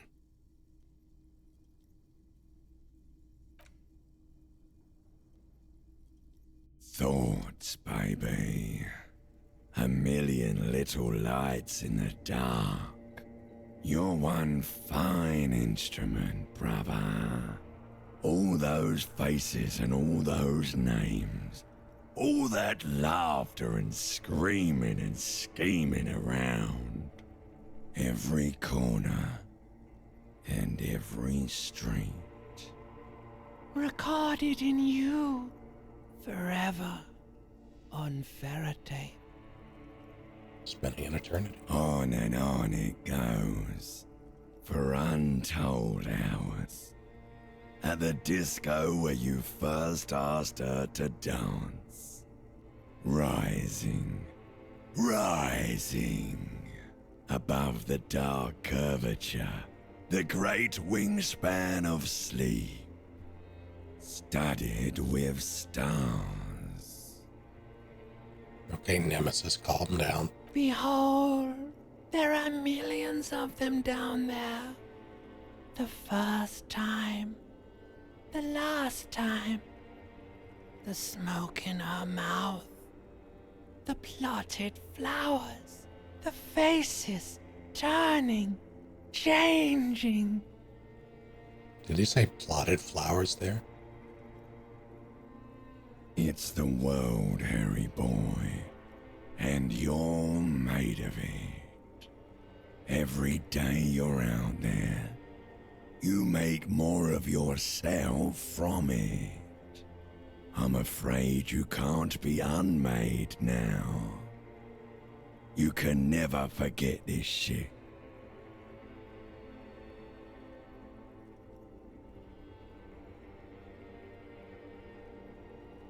Colors the voices.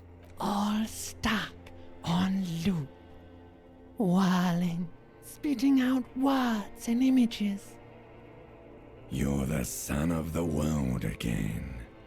Harrister, a ceaseless agent, picking up litter and old newspapers, collecting your little bubblegum wrappers and idiotic picture postcards. Meaningless, meaningless keepsakes. Reading your awful letters and recalling things, aren't you? The endless names of the world. An address book you are. The map of a city. I am an agent of the world. You'll go insane if you keep going like this. One more day, and you'll be in the loony bin. I just know you will. And for what, brother man? For the money, baby. For the greater good.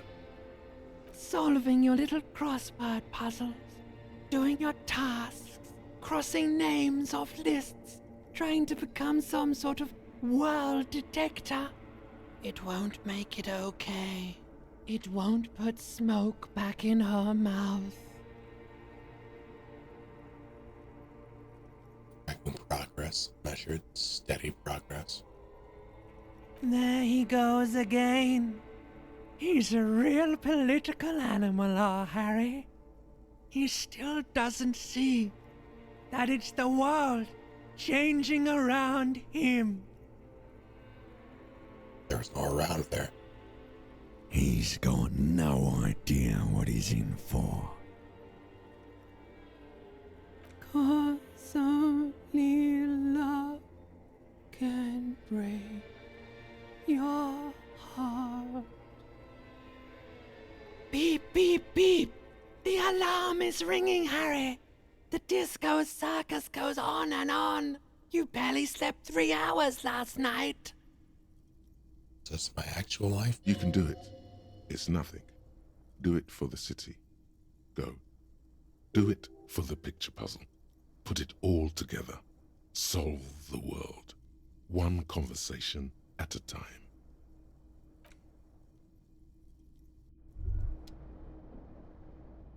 Good. You're up. Listen, there's something that's been bothering you for a few days now.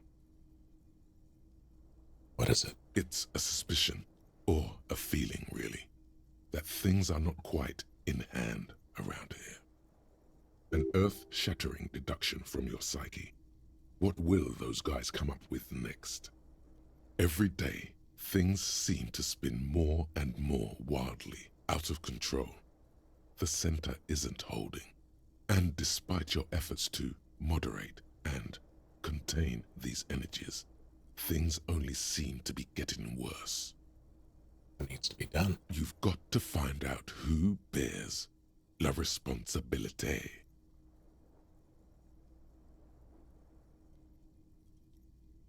I thought I was assigning responsibility for the murder. Harry, you're thinking about this too narrowly. La responsabilité isn't concerned with trivial questions like who killed who. It's about the real issues, the human welfare index, the price of staple goods, the transition to real democracy. Tell me more. The most awesome, terrible thing. It is human nature to crave la responsabilité and to deny it.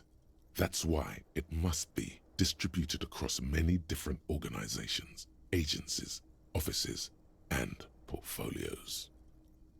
Lay it on me. Whoa, whoa, whoa. This isn't some kind of dictatorship. You can't simply seize la responsabilité for yourself. It must be given by a legitimate authority, like a committee. Who should sit on this committee? Only the most even-keeled minds in Martinez. Your half-brother, the lieutenant, is a natural place to start. Together, you'll be able to discover who has la responsabilité in Revachol, and, if necessary, you'll have the wisdom and expertise to assign it among yourselves. What happens when we've assigned responsibility? Most likely, your findings will be collected in a report, which will be carefully reviewed by your superiors. Once they've reviewed it, those same superiors will produce a set of recommendations to be taken up at the next meeting of the Standing Committee. Rest assured, no matter what happens, it will be done through the proper channels. All right. Prepared to take on this awesome burden. Good luck. Your report is eagerly anticipated. Earth.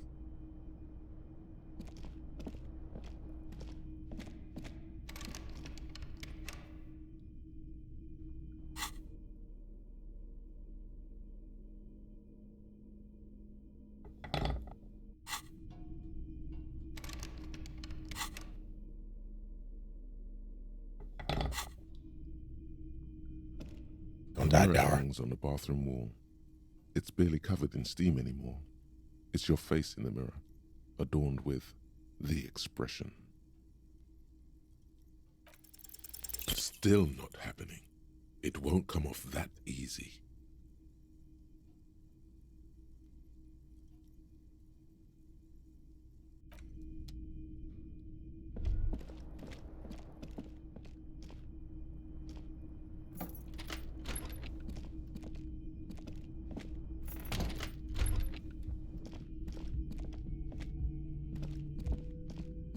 door is closed.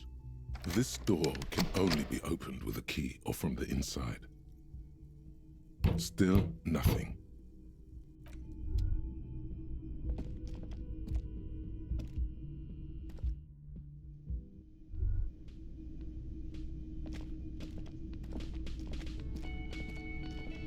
Yes? What is it? Thank you. Again? I can't believe this shit. He might be wearing a disguise. Talk about the hangman again. Okay, why not? Let's do the whole thing over again. We're not wasting time. There is no time. So, do you know who hanged him? Yeah, I can see that. I don't know. Oh my god, there's more. You're wearing a disguise. Yes, it's a hobby of mine. I hate this guy.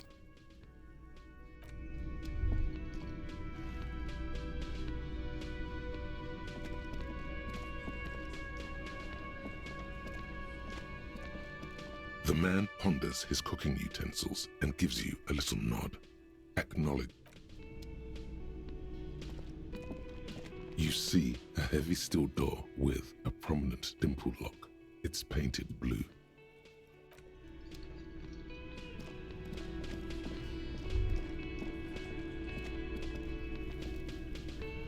Hi, gendarme.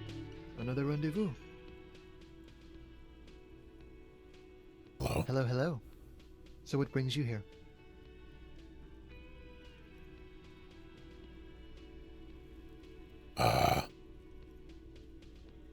Your Sunday You friend. did? And how did you like him?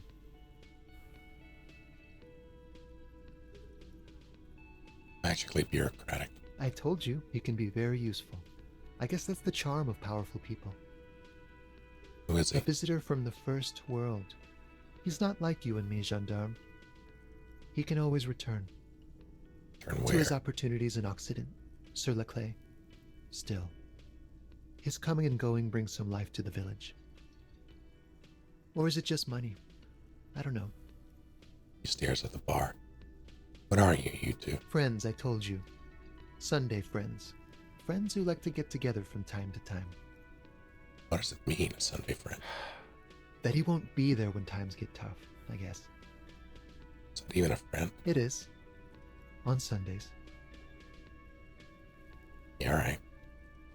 Why's he staying at your place in the middle of the night? He has keys. And he likes the view. To the sea, I mean. Talk about you. What about me, gendarme? What are you doing here? Admiring the atmosphere. What about you, officer?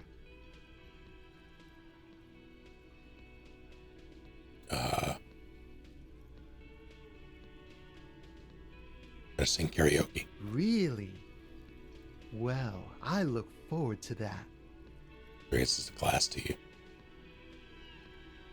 Let me get out the muscular type who came to investigate the Oh, crime. yes, let's see. He knocked on my door a few days after the lynching. I think he was going through the entire building, asking questions. What do you look like? Muscular, handsome, strong, like one of those military types. Was he alone? Yes, but he was speaking to someone on his earpiece. What was he saying? Just reporting back whatever I was telling him. What'd you tell him? Nothing. That I didn't see anything. Told him about your friend? What friend? Sunday friend, the witness. No, I don't think it came up. Have any other identifying traits? Oh, let me think. He had an accent. He sounded like one of those mercenaries. He sounded vaguely Oranese. No, not vaguely, scratch that. He sounded definitely Oranese. Thanks for the information. Sure. Anything else on your mind?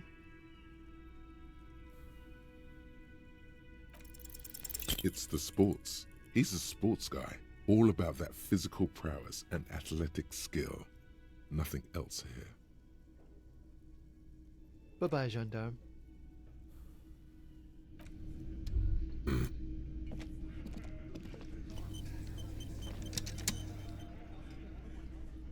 Okay.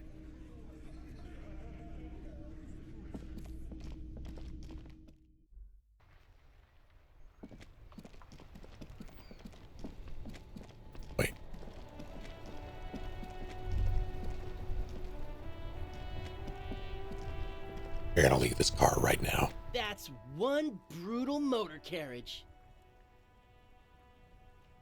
Says the young man. Okay. If I were a real skull now, I'd jack it, paint it in palm tree livery, then bottom light it, neon style. His companion wears a simple yet elegant slogan. Fuck the world. A snazzy shit-ripped skullmobile like this would make a fine trophy. We could, like, hang fucking shrunken heads from the side mirrors. Cops' heads. Scary tribal shit. Yeah, tribal shit. A cop carriage like this would have proper skull value. While I appreciate the interest you take in my brutal motor carriage, I have to stop you right there. The RCM takes threats directed at its property seriously. It's just theoretical work, Copper. No basis in reality. Man, if we were certified skulls right now... Who are you? I can tell you who we're not, cop. We're not snitches or skulls. Which is not to say that the skulls are bitches and... On the contrary. The part of this presentation you want to take home with you, cop man, is we're not part of the skulls yet. Kojima strikes again for the skulls. You don't know? What kind of cop are you? I really don't. The skulls are the most vicious gang of the Besmertne. Besmatine, or the Besmati, the Immortals, are West Revacholian crime syndicates. The nastiest bunch of psychos ever. Jacking carriages and getting into high-speed chases. Possessing an infinite amount of fuck-all swagger, infamous for their non-verbal modus operandi. If a skull spots you, he will pull out his dagger and stab you without saying a word. The lieutenant's voice is as calm as usual, a testament to the violence and death he's witnessed through the sight of his firearm. They usually occupy the burnt-out quarter in Jamrock, or you can find them loitering around the brightly painted bottom-lighted vehicles. I can't wait to become a skull. Bottom lights are wretched aggressive. You know anything about the murder that took place here? Murder? Man was hanged. Yeah, sure. We'll gladly tell you everything we know about it. It was a man. Also, he was hanged. Anything else? He was hanged from a tree. Yeah, I mean, duh. These punks don't know anything. Let's just move along. Hey, stop right there. How does one know anything? Ah, this sounds like epistemology, a field so occupied by thought that it begins to question thought itself. Oh, you didn't know shit. Oh, you don't know shit. Exactly. How can one know shit? For example, how can one be sure that there truly is a body hanging behind a hostel? There isn't. What if it's art? Or just a mere specter? It's not. So what do you think we know? Yes, no Cindy? Oh yeah, Cindy's a right proper skull. The young man's eyes glaze over, his voice filled with longing. Yeah, a true artist of the future. Just like Arno van Eyck. By the way, if you see Cindy, give her our regards. Yeah, it's returning from whatever void he was just visiting. Odd. There isn't a hint of hate in them. It's like they're piss and fuck the world out of some kind of moral obligation. The lieutenant on your left is unusually lenient toward them.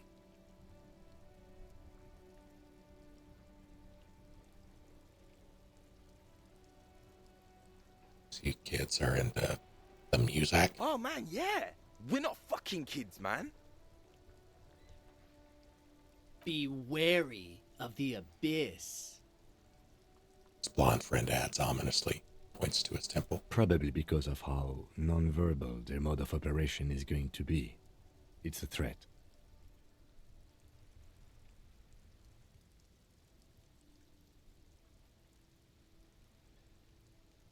just wanted to talk about music. Now there's a conflict all of a sudden. It's too much. That's right. You should back off and let silence rule supreme. What is wrong with you? Now you're just empowering these punks. This is ridiculous. Boys, do you know why the gang is called Skulls? Yeah. The skull symbolizes the embrace of death and nothingness, present in all of us. The vehicle of our future operations. Death and nothingness. They're called Skulls because when you are shot dead in the middle of the street, the skull is the only part the stray dogs want to eat.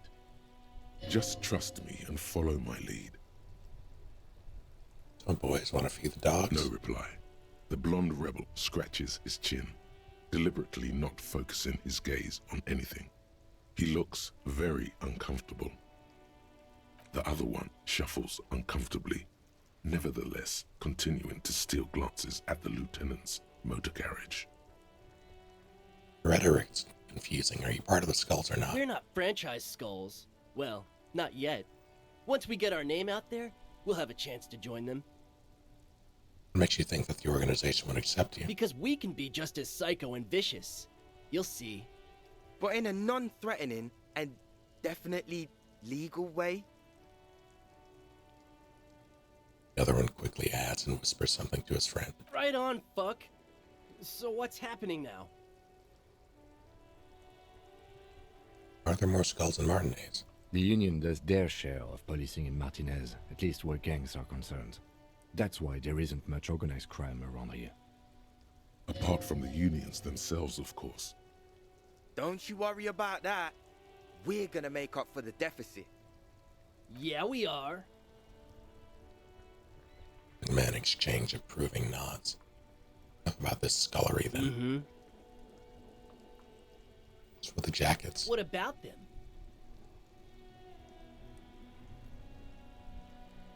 I find you have fucked the world within your Like jacket. I said before, many men keep searching for the one, for so-called true love, which is actually just obsession masquerading as kinship. The thrill of the chase, the hollowness that fills your chest cavity after catching it.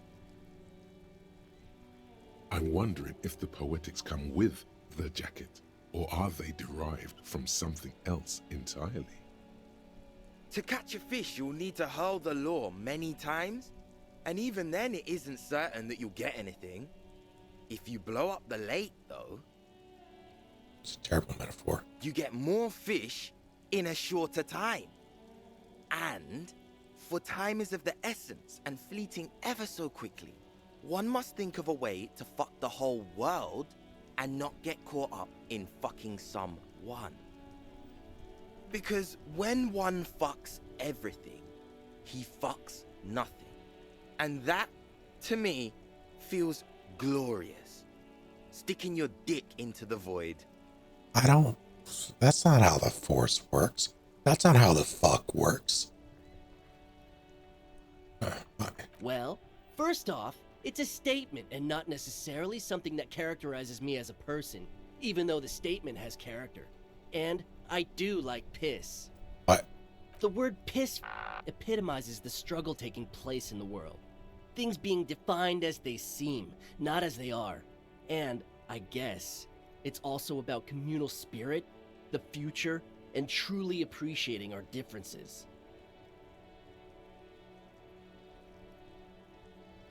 Also, you've got to admit, it catches the eye.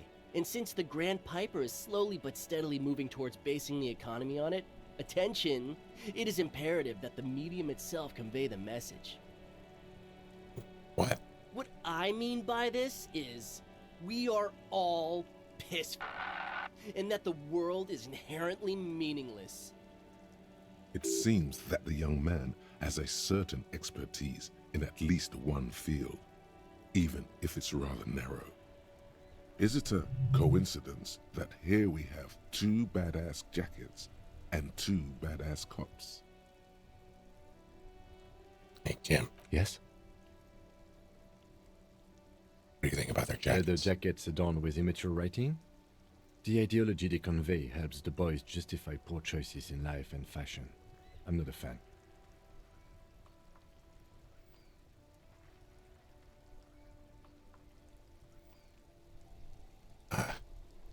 Neither of these are good.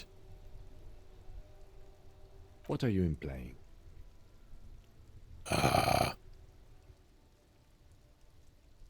Neither one. No, this is a I shouldn't have done this.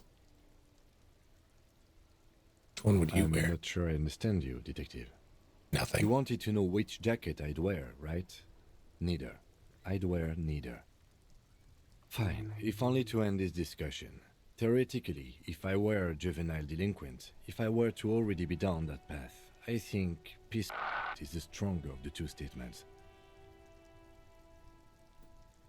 I feel like more fuck the world kind of guy. Seems about right, especially considering your heroic exit attempts. Well. So are we done here? Or you don't need us around for your secret whisper party, do you?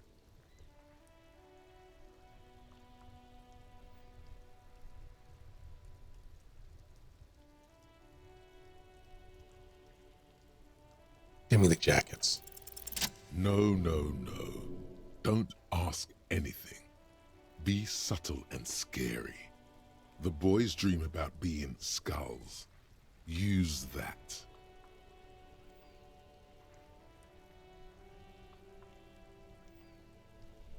Wait, now. Suggest they're massive skulls. Come on. Gonna be skull kings in no time. What? No. Skulls don't have kings. I think. And we're not even in yet. Yeah, man, keep your voice down. Skulls don't take it lightly when folks pretend to be them. We're not even prospects yet. Not even prospects and already aspiring to be kings? Wow, you boys are ambitious. Only prospects and already planning a coup in the skulls. You're destined to go far. He gets it. Passive-aggressive flattery. Shut the fuck up. Are you trying to get us killed? Now bring it to the jackets and, yes, start shouting.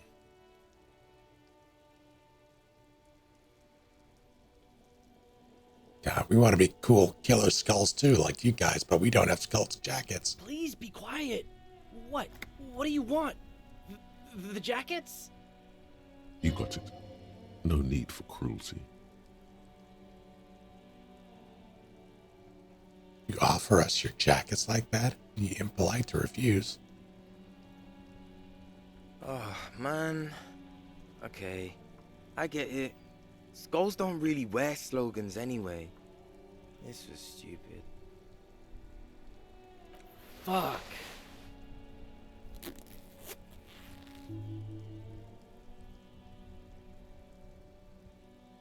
It's raining. The lieutenant watches the boys take their jackets off with mild amusement. I'll take the other one. I'm absolutely okay with not having either one, thank you. They're a pair. We can really raise hell, go undercover. Hard. This case doesn't require us to go undercover or raise hell. In fact, I don't think the jackets will be useful at all. I just wanted them to not have them anymore. Yeah, same. Cold-hearted cop. Good to know we have a pair. Guess the need arises. The need will not arise. The jackets are meant to complete each other.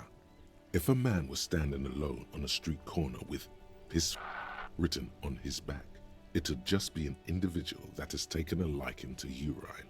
And fuck the world all on its own is, frankly, generic. I don't know, Eric. It's cold out. Eric. Dark-haired young man just stands there defeated. The wind blows. Yeah, let's get out of here. The cops fucked us.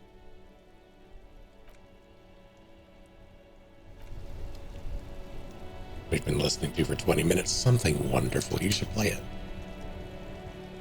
We're cops.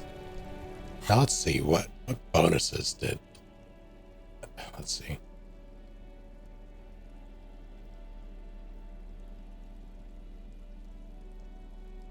I can't in good conscience wear this.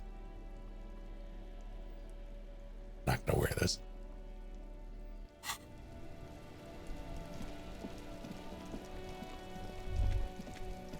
wait, I need to actually call something in.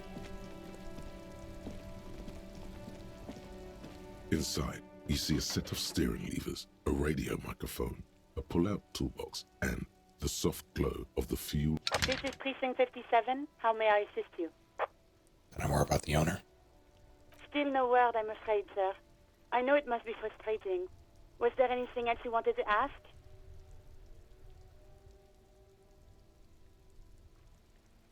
'57th, over and out. In the cabin, you see a... You know what I've never actually done?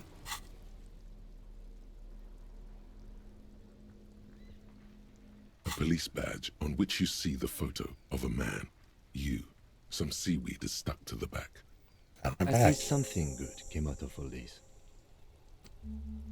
Fuck, sure. Alright.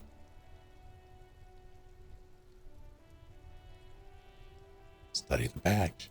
Encased between two durable plastic sheets is a bluish card with lines of information and a watermark in the shape of the street grid of Revachol West. I've had this thing for at least 24 hours, I think. You see a photo, a name, a rank, a document number, the date of issue, and, in the lower right corner, your precinct.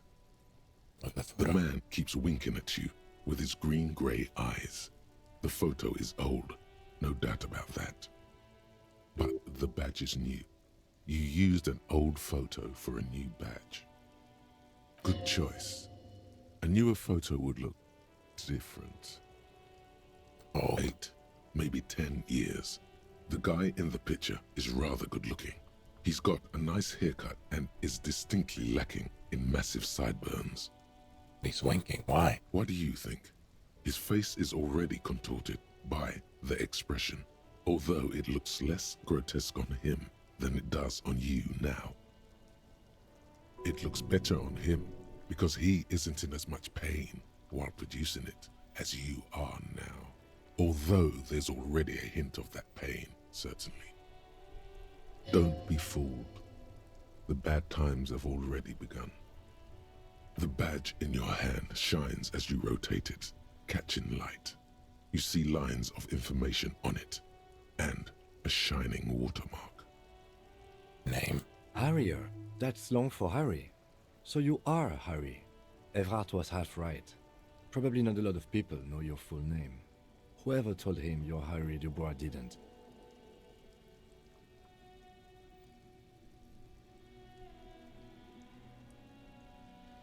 Her name is Harrier. It's a wartime name. Revolutionary. The kind mothers give their sons during troubled times. Like Undying or Boxer or Ironhide. I would not want to be named Ironhide. And really, Undying is setting myself up for failure. It's too high of an expectation. Boxer, maybe. Alright. Pleased to make your acquaintance, Harrier Dubois. He's not going to call you Harrier. He'll keep calling you officer when he's angry with you, and detective when he's not. The badge in your hands shines as you rotate it, catching light. You see lines of information. Lieutenant W. Freighter. It's Lieutenant W. Freighter. The lieutenant is a rank above sergeant and below captain. It's the highest rank in the RCM that still does field work. I am a lieutenant. W. Freighter? The title of Freighter is added to your rank when you decline a promotion to a higher rank. In your case, captain. You have declined twice, thus you're W. Freighter. Declined? There are many reasons one would do this. The rank above you in your precinct's décomptage might be taken, or sometimes promoted officers do not want to replace their superiors out of respect. And sometimes they just prefer the type of police work available to their current rank, in your case, lieutenant. Heavy-duty case-solving machine. Décomptage is the hierarchical system employed by the Revachol citizens' militia. It means counting down to twos. The countdown is modeled after the dual leadership system employed by the left during the revolution. which in turn was developed by last century experimental psychologists in the University of Königstein. The lowest rank is junior officer, usually teenagers. Then there are the patrol officers, then Teenagers? sergeants, lieutenants, and then a captain. That's basically it, except for a few kings. What kings? Kings like satellite officers and the additionally a freighter rank I already explained.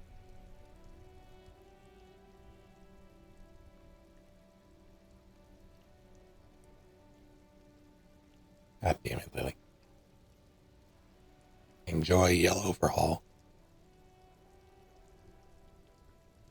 Actually, don't mind him. I don't play him much, though.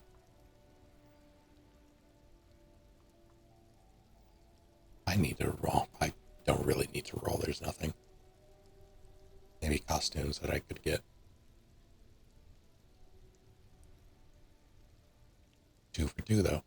2 for however many. 2 for 4. The long and short of it is, you're his superior.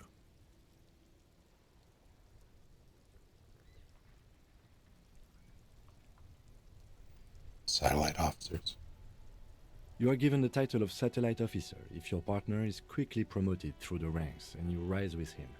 You don't seem to be a satellite. But with me because we're on the same rank. No, I've been putting up with you because despite an unconventional approach, you are doing good police work. It matters more than driving your motor carriage into the sea. And now we've even found your badge. He trusts you, for now. Try not to spoil it. Such a small yet precious thing. Expensive paper caught between thick plastic, like a fly in amber. It reads. That's just the serial number. Revachol, Jamrock, Precinct 41, with some numbers thrown in there for good measure. The numbers are not there for good measure. They have an administrative purpose, one that's unfortunately been erased from your memory. 7th of November. 4 months ago. I'm guessing that's when you were promoted to the rank of Lieutenant W. Freighter.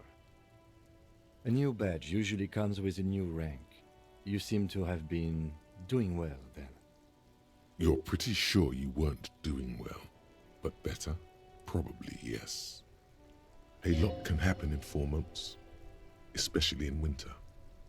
The winters are never easy on you, of that you are sure. Precinct 41? Yes, it's the designation of your precinct. 41, like mine says 57. The 57th is mostly industrial harbor, a lot of asphalt. The 41st is... Stops. What? It's a tough station to work in. You have all of Jamrock to cover. That district should have 3 precincts, but money is what it is. The Raccoon City Police Department. Raccoon Police Department of precincts. It's no wonder you are like you are, he thinks. But then again... Unless they changed it in the remakes, Raccoon City literally has 1 precinct for 100,000 people. But then again, it's a legendary district, and a hell of a station too. It must be an honor and a curse to work with people like Price, McCoy, Berdiayeva. Roberts, Feuerbach, Dimitri. Suddenly, names from your decomptage flash in your forebrain. And you?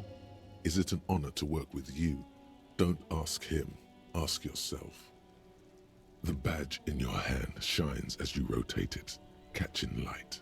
You see lines of information on it, and a shining watermark.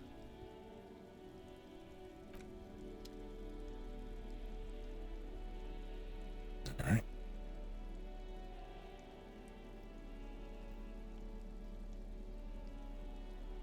There's no way to listen to the tape without a working tape player or portal reel at hand. But even just holding the tape makes you feel a little sad. A pawn shop would have a tape player.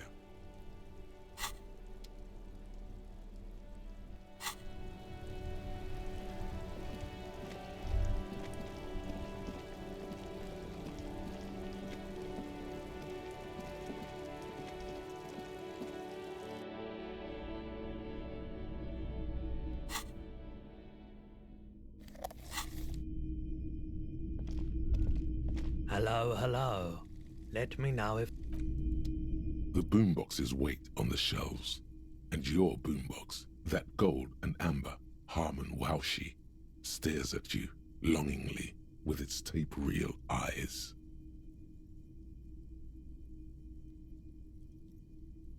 is the Harmon Welsh W2, made in Vespa, designed in Seoul, plays all reel-to-reel formats, 2mm, 8mm, 12mm. It's even got a little radio in there. It'll set you back 12 real. Sure it's all in working order? Absolutely. I've tested each one myself with recordings of speech, found sounds and music from a variety of genres. Even though I don't really like music. Is there anyone here that has played this?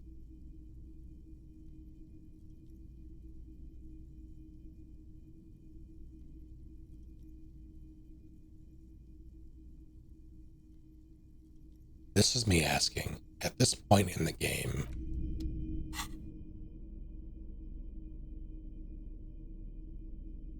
can I sell the production schedule filament with no ill effects?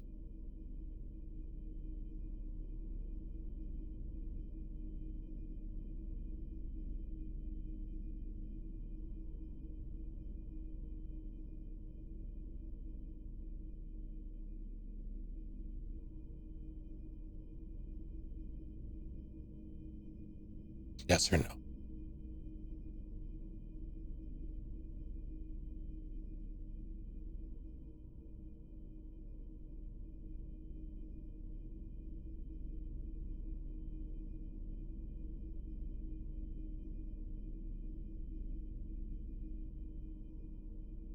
Oh, the church is fine.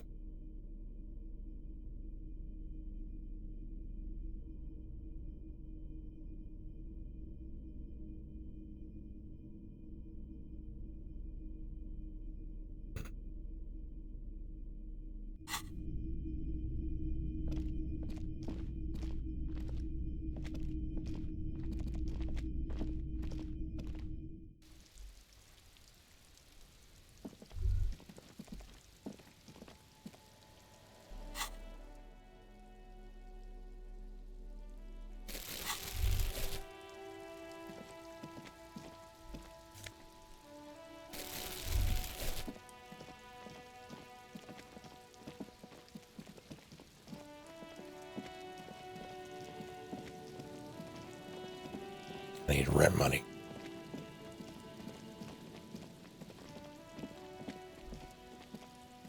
You've checked all the... Now boombox money. But rent comes first.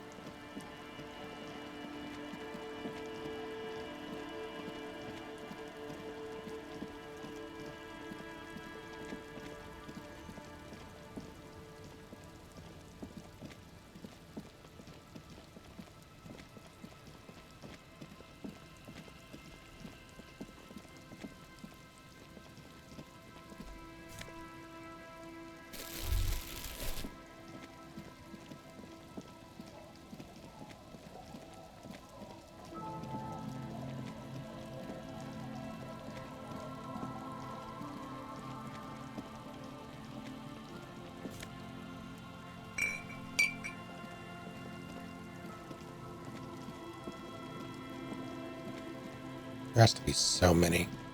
Fine, whatever.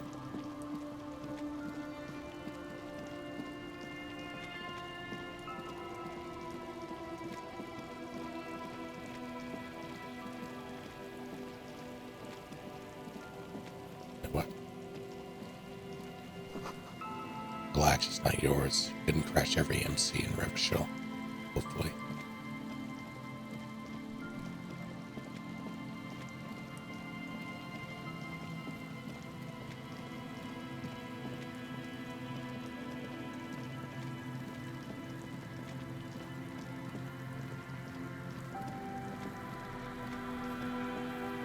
I would like yes or no if you got it.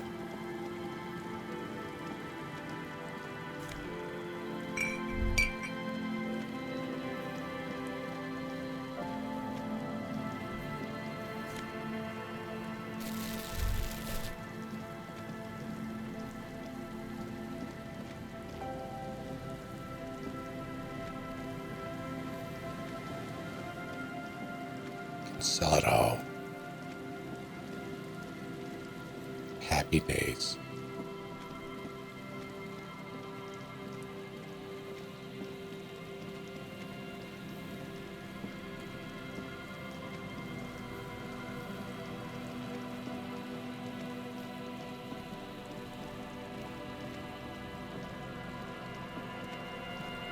I did do the thing that gave you the big number. Boy, was it a big number.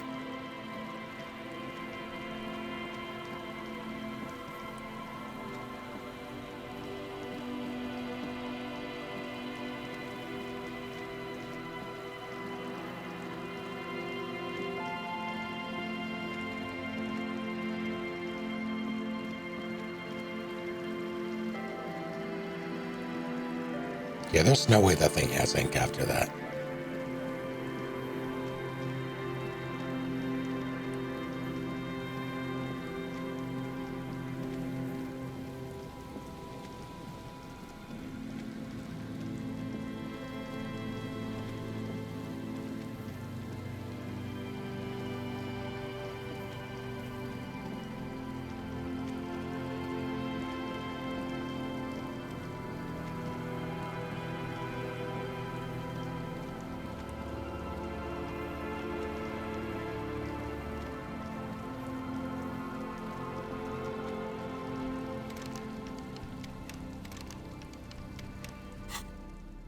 That's interesting.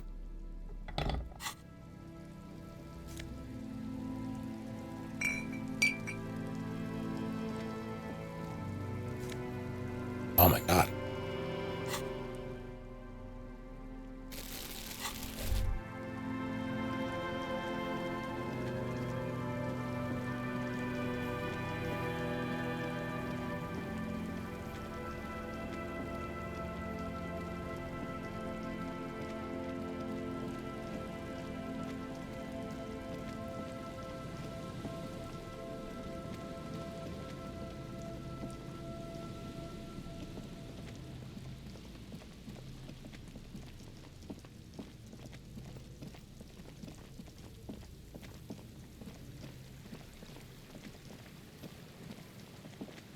How long have those... they've been standing there for way too long. That man and his son staring at that mural in the rain.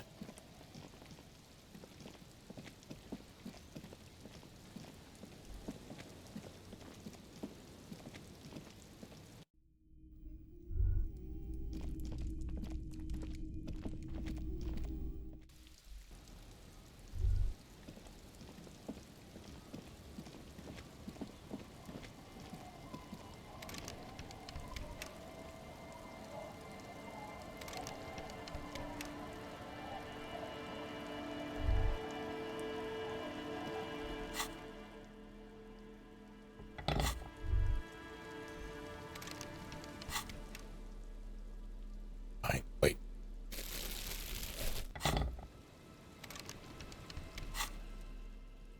I tried.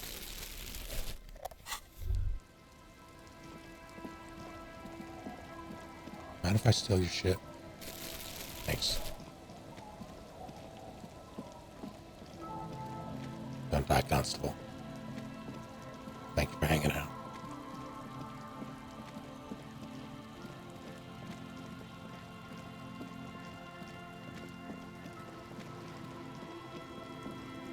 Alright, I'm gonna sell the thing.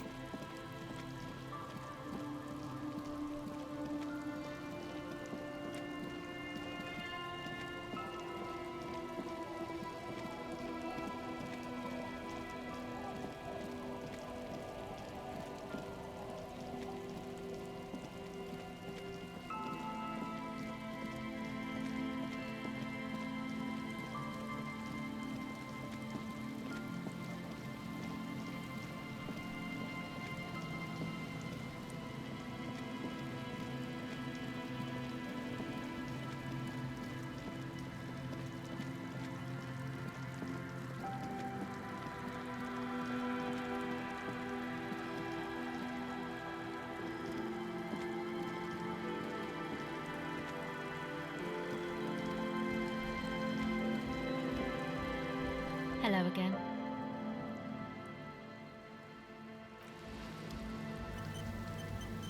Hello again. The device is still warm from her touch and heavy as a brick from the batteries inside. The company logo, Omicron, adorns its yellow plastic cover. Inside, the tape is rolling. The girl looks at the device in your hands. Sorry you have to sit here on the ice feeling miserable at your age or at any age, this weather, waiting for it to get dark. She looks you in the eye, her pupils wide, surrounded by a ridiculous amount of makeup. The people who built this world intended it to be better for you, but they failed. It's easier to live in their failure with this by your side. The wind howls. She remains silent. It's real. Tell her. It's not a childish fantasy. It'll be a real weapon against what's coming for you now. What is?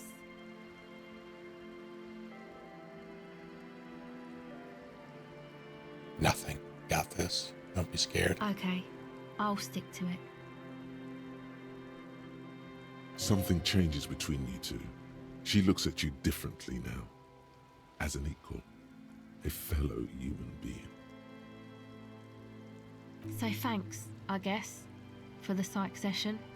Maybe I can return it. What's been eating you, officer? Is it eating me? Nothing's eating me. Come on, I can tell. But, okay. Be a boyadero about it if you want to.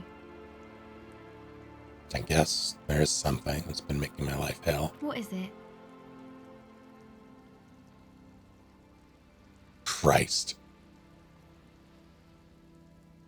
People just keep putting their selfish interests above the greater good. Oh, really?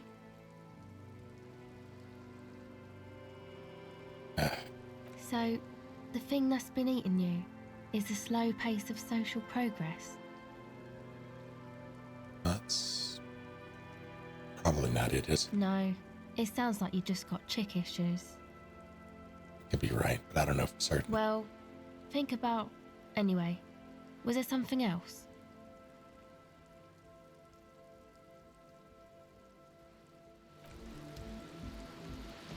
That was nice. Kind of.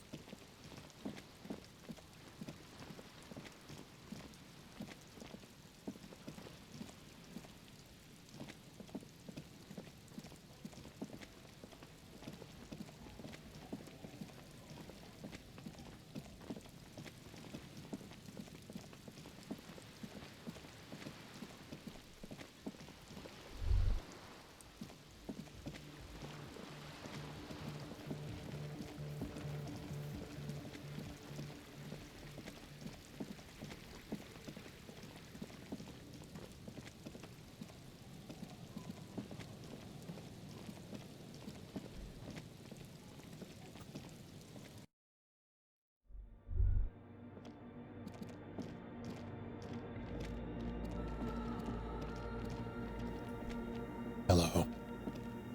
Yes, what is it?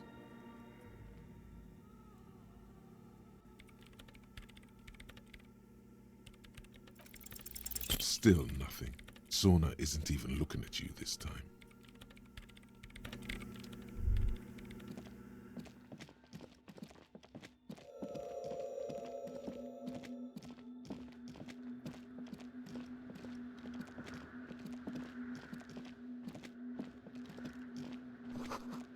Came from the stained glass window. Still has letters on it, too.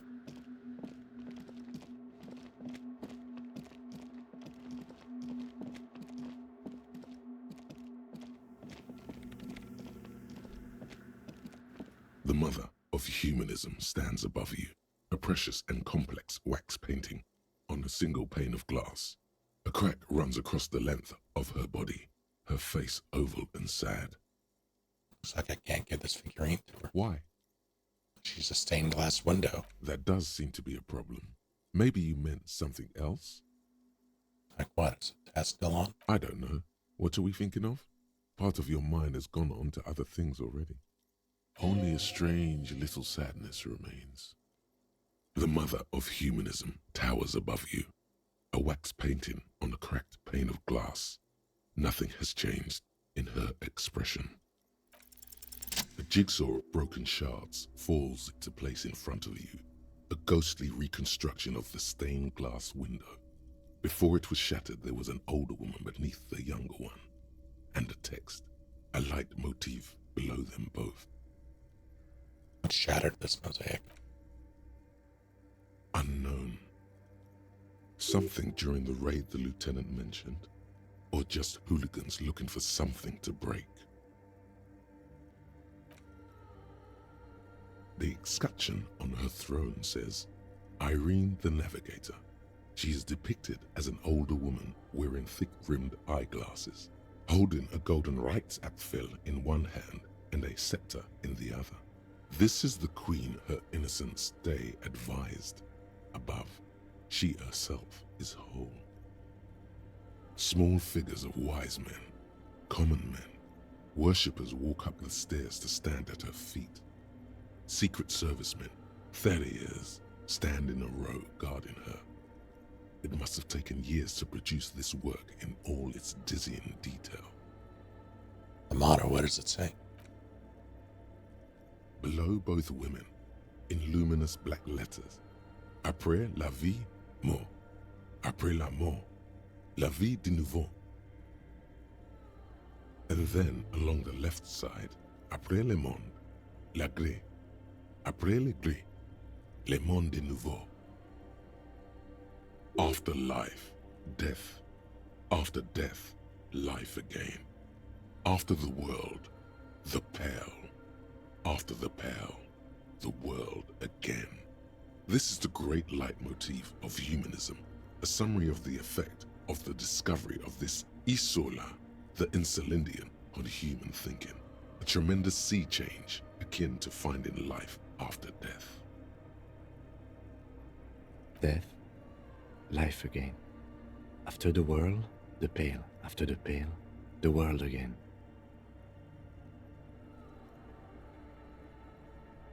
Shinzo with infinite ammo. See.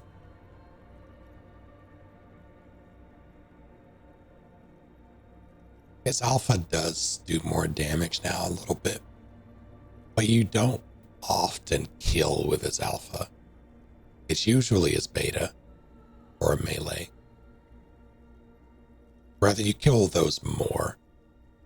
You can kill with its alpha. Like, it's not unlikely, it's just more likely to do with the beta. It could be a fun build to play around with, though.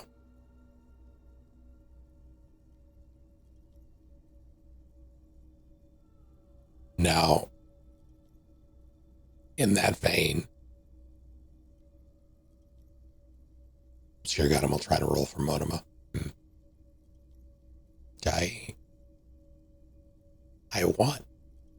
I want a sauce back, but I also I want people to play him more. Didn't even get a voice for it, just a few bucks. Oh, surprise! It's kind of on brand.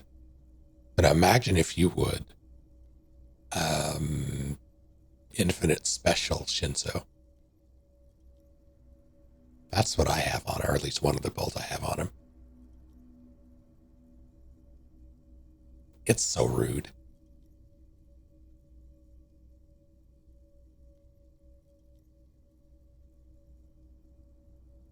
The only downside is once you hit someone, even if the special attack reload boost is active, you can only have one person brainwashed at a time. So you have to brainwash him, knock him out, brainwash, knock him out. You just rinse, repeat until it runs out.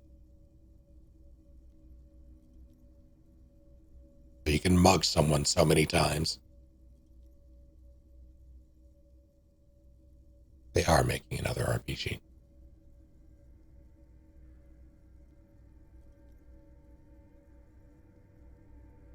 It looks mechanically neat, but I don't know if I'm going to play it. I still need to do Octopath. This exaltation is common in Dolorian sacralism. In the early years, it was even incorporated as the RCM slogan. No more, however. Why? It was deemed subservient to use a strongly moral intern-related motto. We already suspected of bootlicking. The sentence was also seen as too feminine. It was a macho thing. CRC motto now. Justice, union, prudence, and force.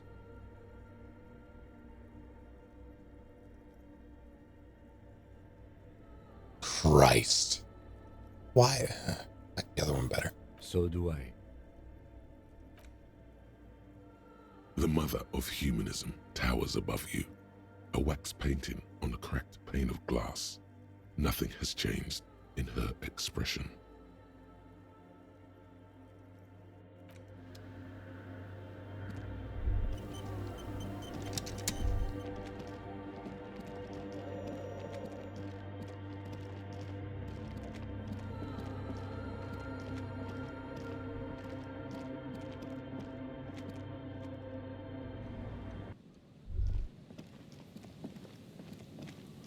Dynamite Church.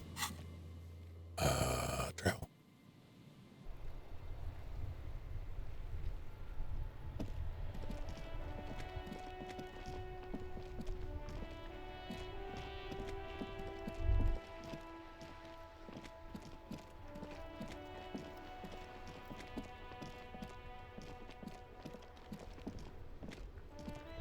The dented yellow mailbox greets you with its graffito and bullet hole. Not gonna kick the mailbox. Blue would be so upset with me. Steve would be disappointed.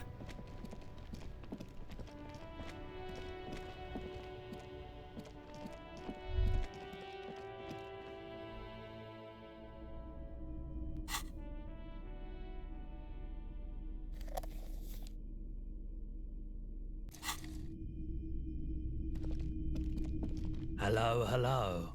Let me know if... The boomboxes wait on the shelves, and your boombox, that gold and amber Harmon Waushi, stares. And here you are. Quality sound reproduction on the go. It'll play anything, wherever. Turn any tape into a conversation of sounds and shapes. Hello, hello. Sure, let me have a look.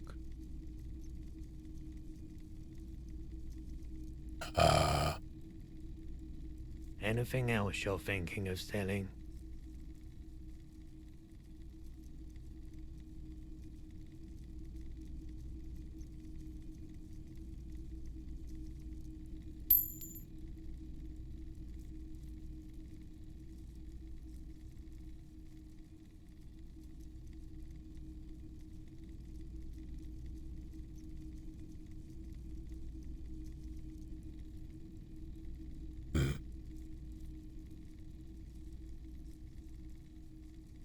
I don't know if I should keep this, but I don't have a reason to sell it yet, so I won't.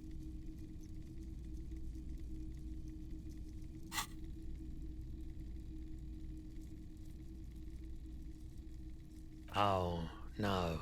I don't like those kinds of objects. No sale. You know what the tattoos mean? Aphotic paths, counter-radiance networks, anti-magnetism. It's darkness. That's all I know. Sell me something lighter. Don't have anything to sell for Another time, perhaps.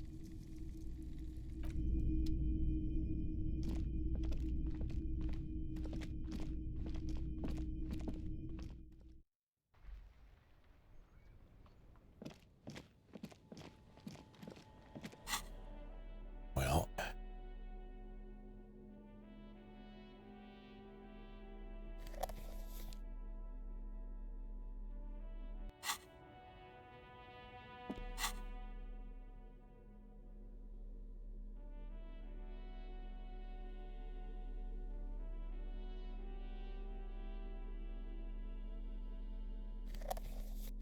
I can just right click to do it. God damn it.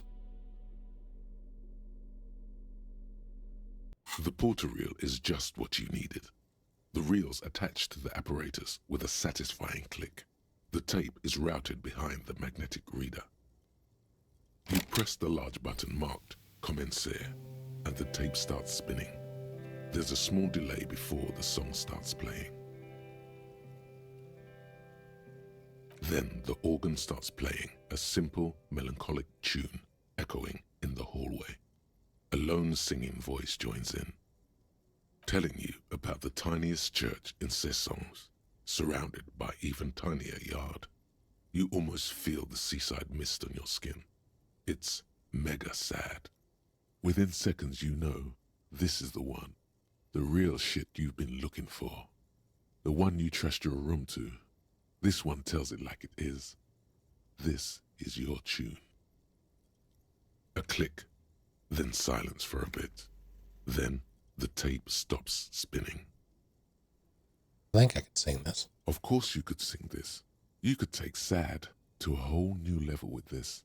And you already know the lyrics since you've listened to it like 1,000,000 times. Yup, they're all here. All 3 verses. And the B-side of the tape contains the instrumental version. It's like the world itself is telling you to do it. Only one obstacle stands on your way. Wow. Gart. You have to convince Gart to let you sing karaoke in the whirling. After you've won him over, you can express yourself. Let the pain out. Make everyone understand. The lieutenant looks at you as you remove the tape from the boombox. He doesn't say anything. This is too much power.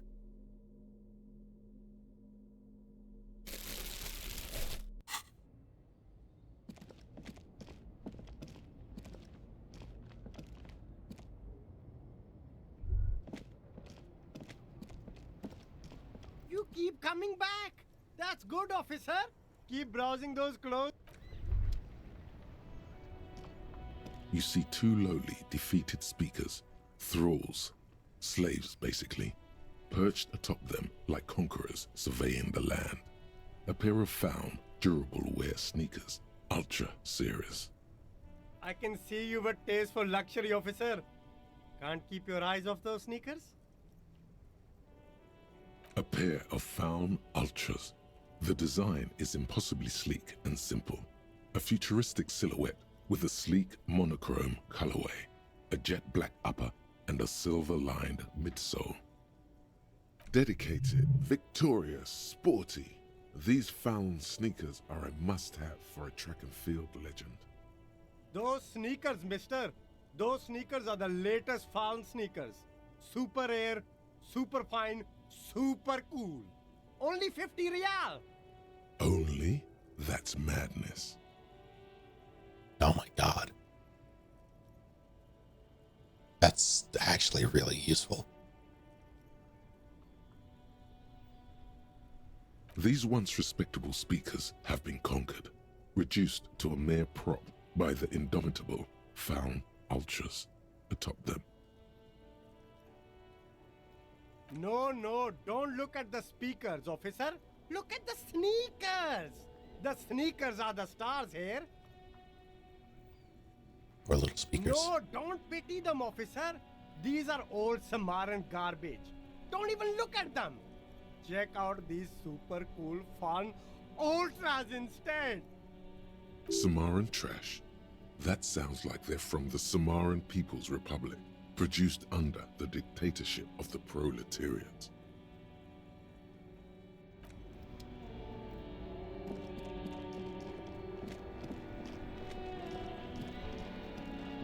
Let's get this. Well, I'm gonna do a couple of things. First things first.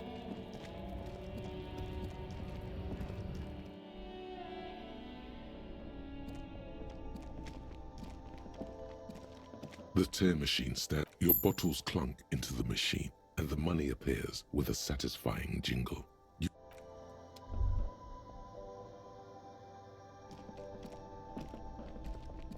I do want those shoes, but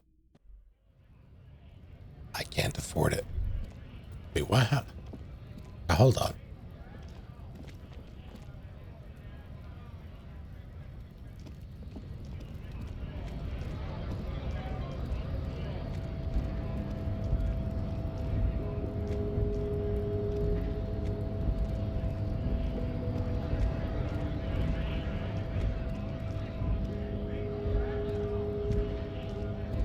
Somehow I can get up there.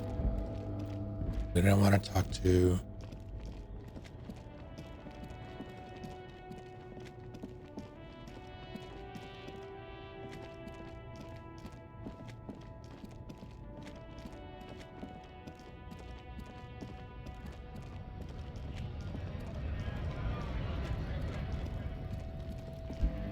Not you. Maybe. Wait, no, not you. Maybe you again. Still here. Stuck in this damn jam, my man. What's up? It's been days. What do you eat? Where do you? I guess you sleep in your lorries, but.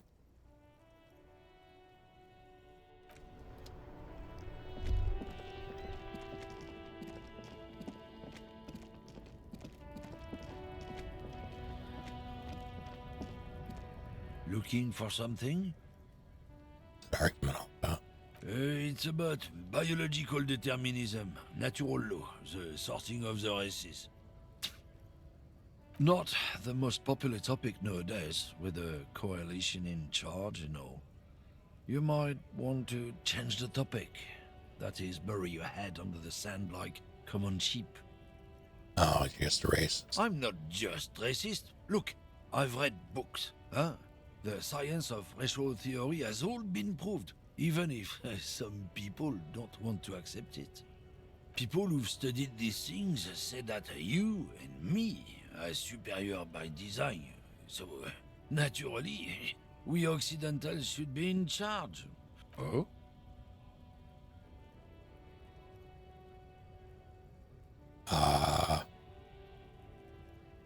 How about go fuck yourself? Don't push your luck, runt.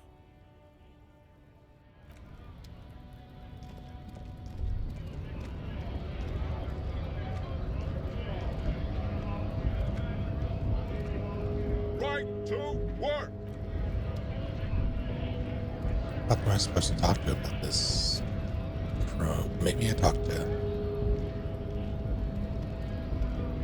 Hold on, Wandering Man. How can I help you?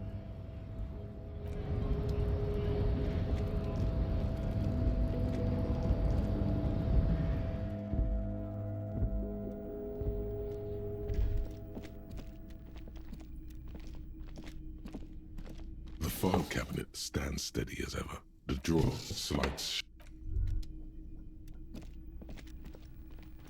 Oh yeah, I didn't. The already familiar cold touch of plastic welcomes you as you pick up the handset.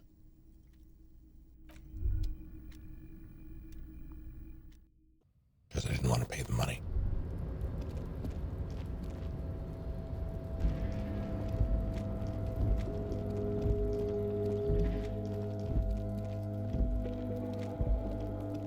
This is the night watchman's.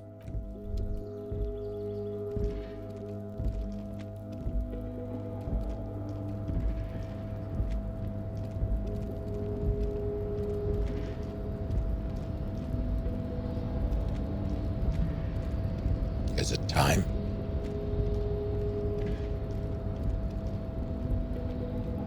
You're back before the cargo container. Its drawer has not lessened since you were last here. If anything, it seems to have grown slightly. There's a chance. And, as it's always been, it's impossible to open a container with a rhetoric. Maybe no reply.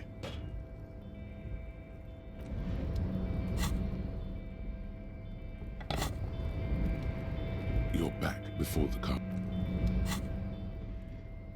All right.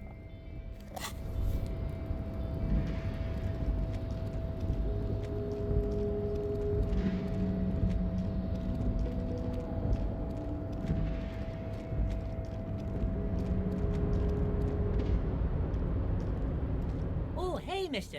I knew you'd be back to talk with old Leo here. Yes, I did. Yes, I did.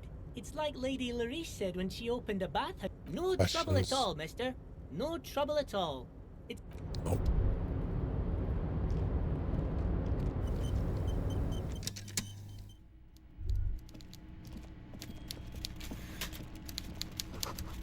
It's not a fishing rod, is it? It's...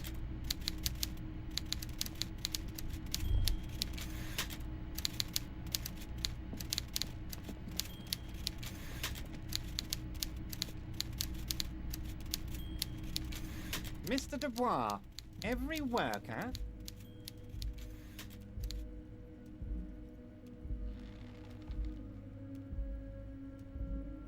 Member of the board. That's right, Mr. Dubois. I see the socialist democratic fervor now burns in your heart, too. How can I help you today?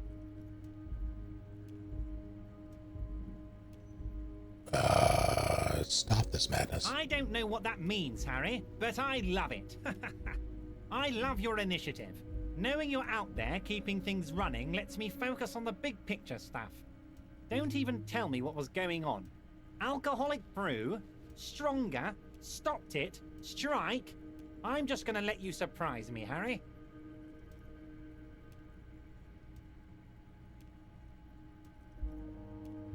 Talk about that. Oh, of course. That's your main thing. I mean, it's no secret that the lynching is connected to the strike. So much to talk about. Honestly, it's been weighing on me so heavily. I understand. Harry, had you asked me earlier, I could have used your help in dealing with a certain weasel. It would have really solidified our friendship. Sadly, the moment has passed and the weasel's back in its den. Nothing to do about it now, so get this. I'm just going to give you the information, because I like you, Harry. There's probably more to that. It was a weasel. The time has passed, Harry. Were you not listening when I just said that? Pay attention, please. Now, do you want to hear about the hanging or not? Let's talk about the murder. Fantastic. Time for men like me and you to figure out who's killed who and why. Real police work is gonna start happening now. I promise you, Harry. This is gonna be good. Heard about a connection between the lynching and the strike. I'd like to hear what you know about it. By now, I'm sure you've figured out who the dead man was working for. The bad guys. Wild Pines. Sent to scare us. Another violent measure of the top hats against us flatcaps. I'm listening. Harry, this strike is the culmination of many, many mistakes made by the Wild Pines group. They tried to shut the strike down by sending in armed mercenaries. You mean our victim? A security contractor? Can you imagine that? Workers standing in peaceful protest, united in the spirit of fellowship, and they send hired killers to mow us down with machine gun fire? I'm talking beasts, hardened killers from proxy wars in Yisut, Semenine, Saramoritsa, you name it, they've done it. Raping, killing, burning villages, killing little children for the Senorita Pineapple Company, Harry. Everything they did there, they brought over here. They want to turn Revachol into a third world slum. Honestly, the only thing they didn't do is kill the village elephant. A village elephant? No, Harry, the elephant is metaphorical and so is the village, but the mercs and their brutality are very real. Go on. Now, I haven't personally witnessed the brutalities out there. I have the luxury of staying in my container, you see. If I need to go somewhere, they just move my container. They moved the container? Yes. I'm an old man, Harry. My legs aren't what they used to be. They lift my office with that big crane. It's actually very fun. You should try it. But enough about me and my fun container. The killers the company hired, I think there were 3 of them, all hardened commando types. One of them got downright suicidal, getting drunk, violent, a little rapey. Even their own negotiator couldn't control him. That's your boy, the one who likes hanging out and trees. By negotiator, you mean Joyce? Harry, what you need to realize is, we dock workers are not pushovers. We got grit, Harry. This whole neighborhood does. Push us hard enough and we push back. And when we do, we push to kill.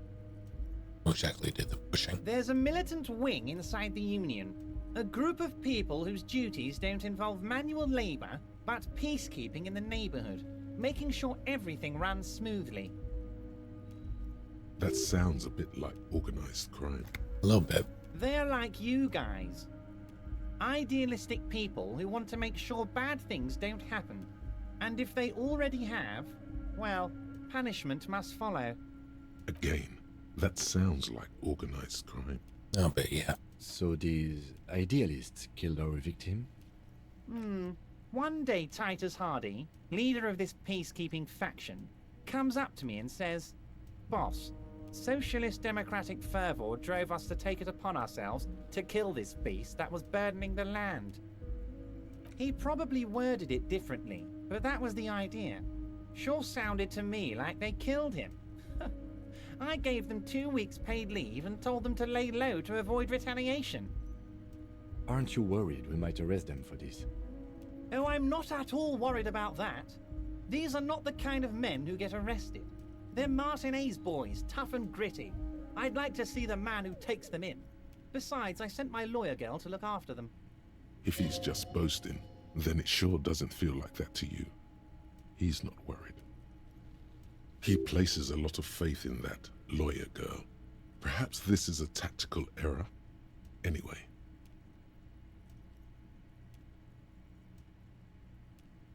How do you know the mercenaries were hired by the shipping company? How do I know? Let me tell you about these people. That's their MO. It's what they do. Last winter, some poor workers in Terminal E went on a little strike. The company sent in Sediment, a security contractor. The strike was over the workers' right to wear protective footwear, Harry. These guys turn up and start beating people. Tell you what, Harry, I wouldn't be surprised if we got the same mercenary company after a little rebranding. And I'm sure as hell not surprised to see an army of scabs under my gates. So you believe the scabs were organized by the security contractor? You said it. Hell, one of those guys looks big enough to take down that proverbial elephant. Boys like that don't just happen to show up during strikes. Name of the company is Grinnell this time. Might have been Sediment before. Of course. You're always one step ahead of me, Harry. I'm no genius. I'm in this position because people like me. Mentioned a lawyer girl? Oh, Liz is a bright one. I paid for that law degree myself, thinking it'll probably turn her all fancy. But hell, Harry, she came back a firebrand socialist. Sometimes she scares me with her zeal. Tell me about this Titus Hardy and his crew. Oh, they are simply fine young men, all 7 of them. Exemplary union members, always working to advance their position in the local socialist democratic movement. Core members. Old Theo used to run them, but things really kicked into gear when Titus took the reins and named the group after himself.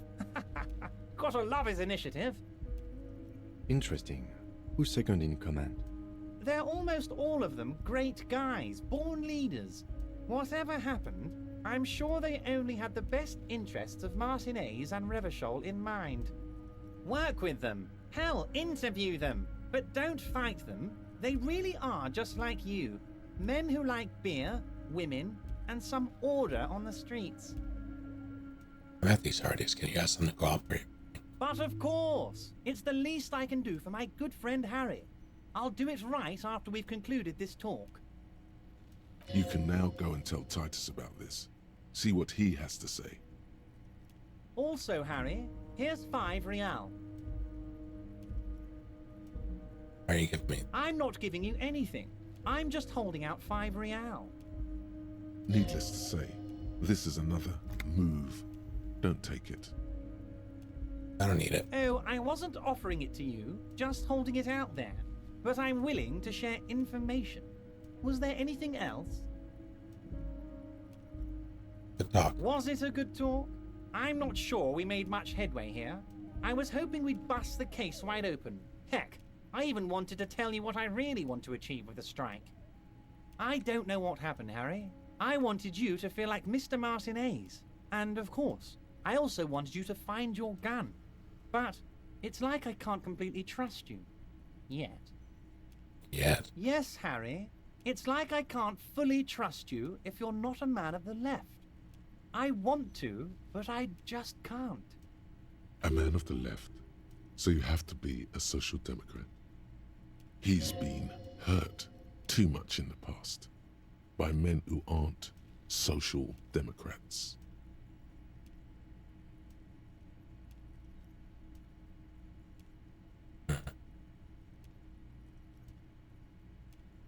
I'm a patriot.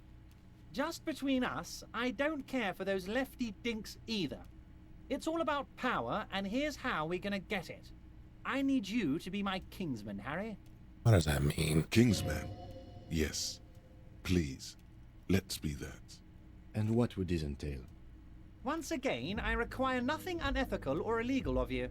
You just need to get 2 little signatures on this piece of paper, and then mail it to my accountant in La Delta. What are the signatures for? I'm glad you asked, Harry. The Union is going to build a modern youth centre in Martinez. It will be righteous. We're gonna get those teenagers off drugs and on roller skates. Or on roller skates while also on drugs. There's a nameless little street on the coast with some old houses around it. Most people have already signed. I just need 2 more signatures to get this mission off the ground, Harry. In the fishing village? Yes, the little cul-de-sac on the coast, where all the men have drowned, in either the sea or the bottle. A gloomy place, doesn't have that Union attitude. You're already pretty deep into this. What's a little more? No one can see you here in Martinez. What will happen to the current occupants? They are just gonna have to deal with the construction noise for 6 months, and then they'll be living like kings. Right next to a fancy new youth centre, designed by the best architects from Stella Marie.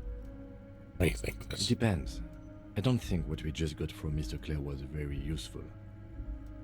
But, he thinks, it's your call. As I said, it weighs on me heavily. But once we get really talking, well, I'm gonna hand you the keys to Martinez, and maybe even help you figure out who's behind this killing.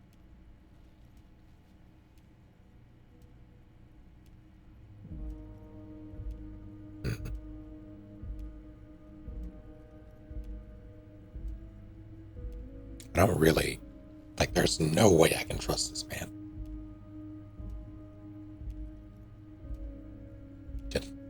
Yeah, no. It's...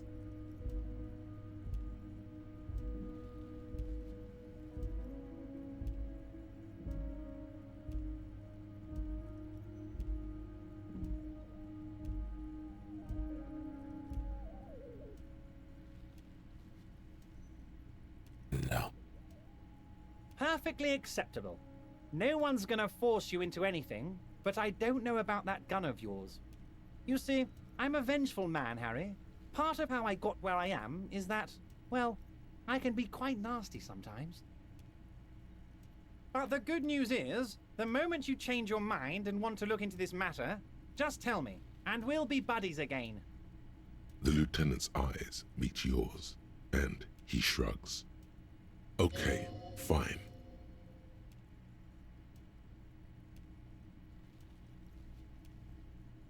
Right. See you soon, Debardeur. Just kidding, but not too much.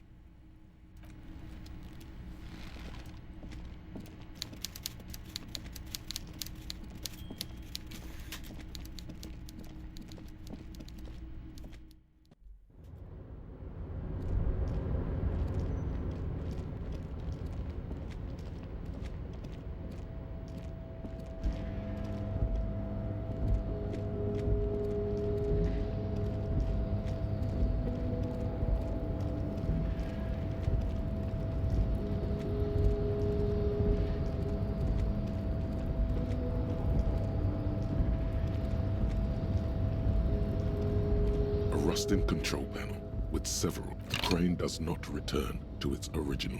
No screech of metal when you push the button this time. Only silence as the crane remains in its state of...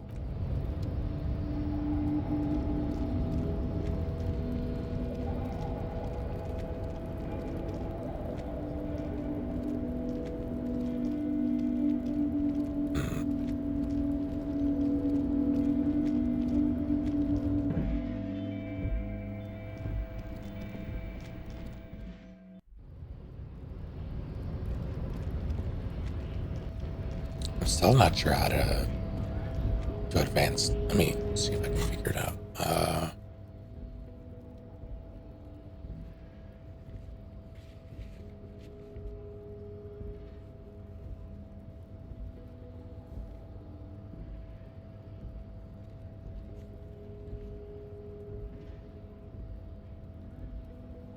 Authorized.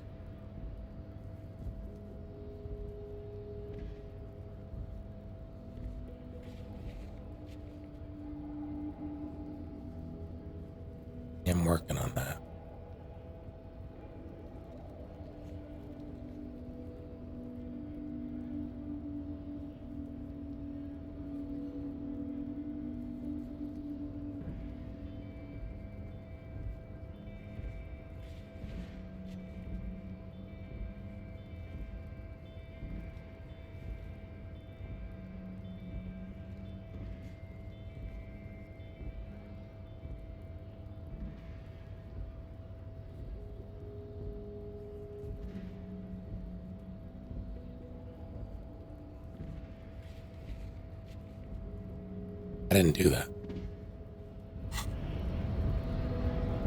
I'm heading there anyway.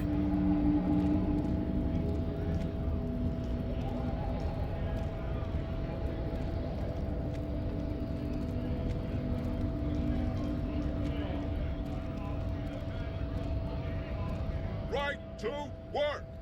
Right to work!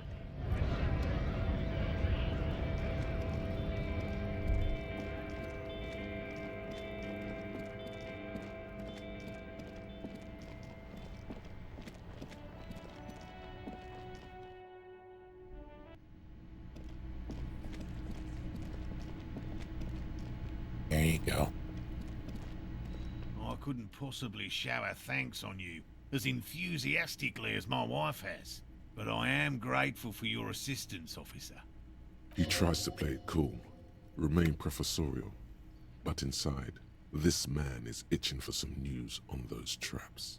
Check them all. Good. Okay. And? One of them was empty. Completely empty? Nothing in the trap, no locusts, no phasmid. No locusts? No phasmid either? That's not ideal, but... It just means the Insulindian phasmid is even more clever than we thought. Of course, more clever. You're dealing with a subject near and dear to their hearts. It might behove you to tread lightly. Yes, the Phantasmadeia picked off the locusts and escaped. This is good news, though we'll have to reconsider the design of the traps, make them more secure. Another trip to the reeds.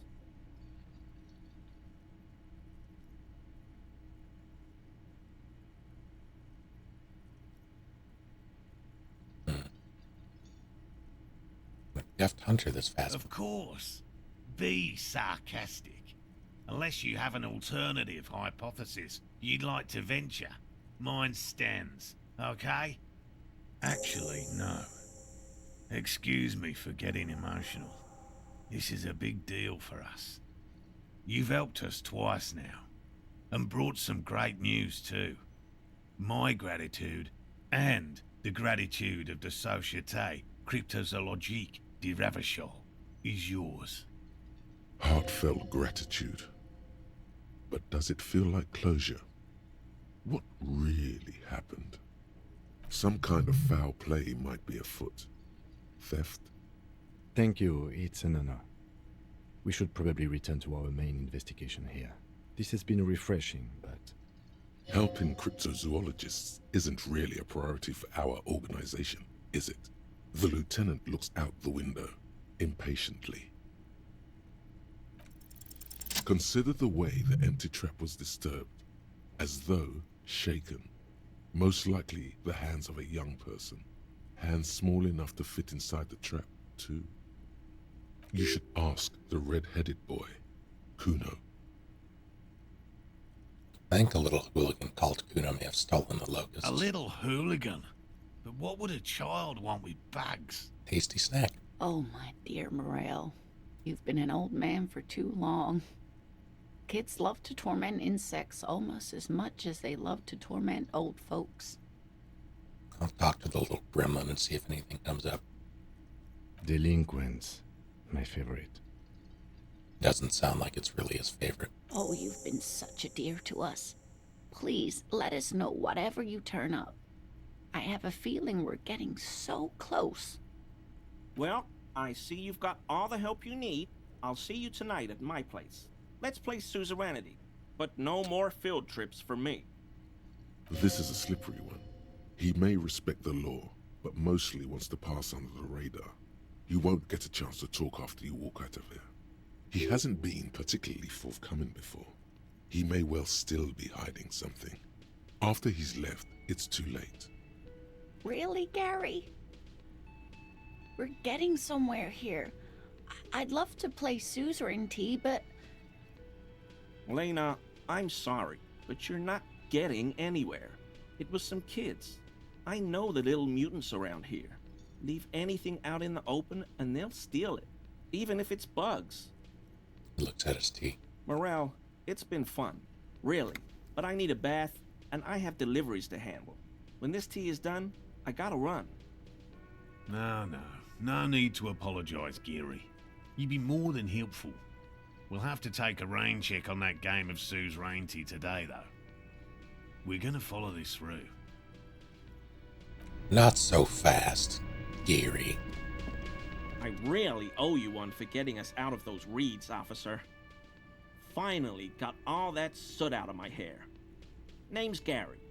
Yellow Man. I mean, officer. What the fuck? The lieutenant raises his eyebrows slightly and takes out his notebook.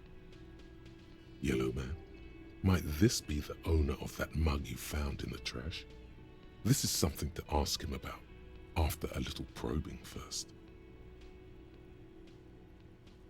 And a lover of the great outdoors. I like nature, just not this bloody coast. It's mostly drunks and degenerates that come here.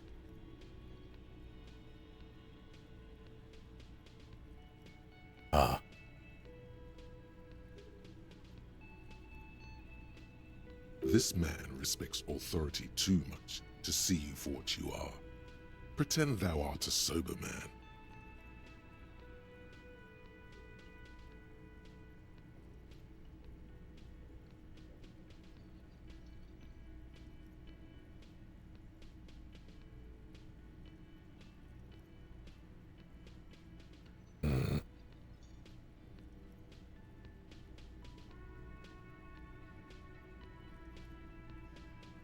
Ever been tempted to drink? Oh, I've been tempted. But someone has to stay strong for Revachol. Revachol? Serious question time. This man is no innocent. No one is. Is this your mug? My mug? Why would you think that? Said a yellow man. That's not something many people go around saying. Really? I hear it all the time. All in jest, of course. No offense meant to anyone.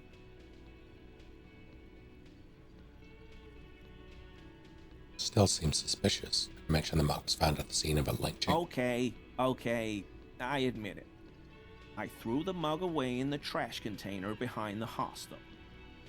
I know I shouldn't have, and I am very sorry, officer. Pauses. You're not going to find me, are you? Just one information. Whew. Thank you. You won't regret this. I won't use another man's property to dump my garbage ever again. I don't know what got into me, really. Work has been stressful lately. Damn Koiko's price dumping us out of competition. What did you do, Gary? Nothing. Just answering some questions. Helping out the law. Why don't you get into the trash container? I know a guy who works with the trash collection services. CS Municipal. He gave me a master key for the trash containers of Martinez.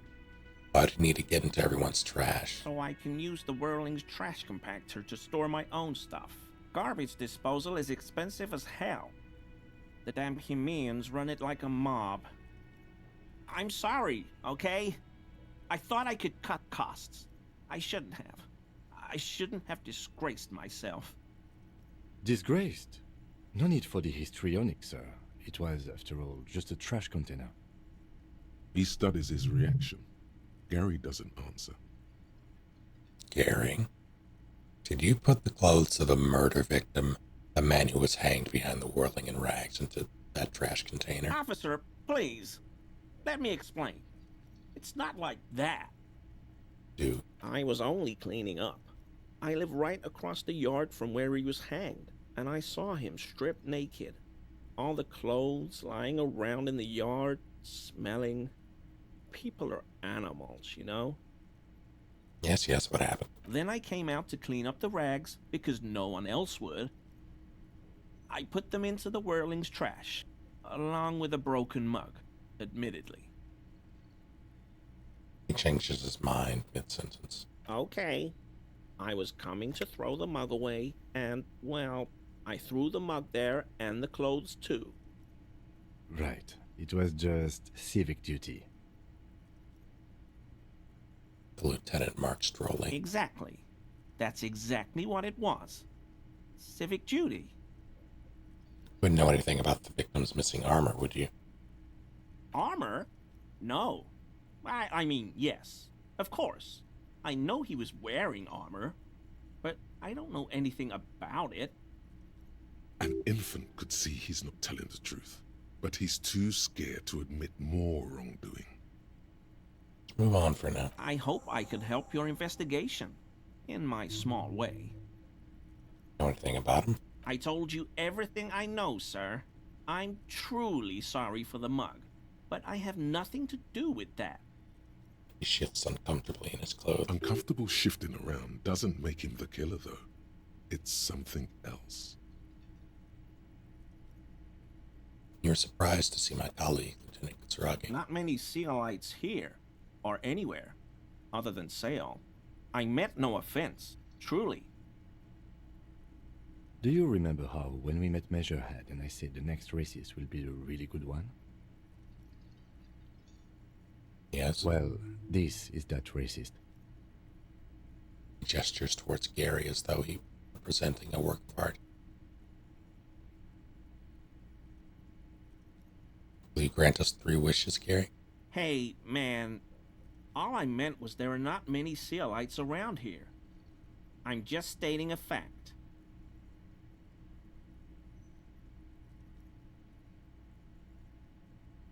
You have a problem with Sealites? No, no problem at all. You're a cryptozoologist, too? No. I help Morel with research sometimes, and I've learned some things along the way. But I don't usually go in for picnics like this on my own.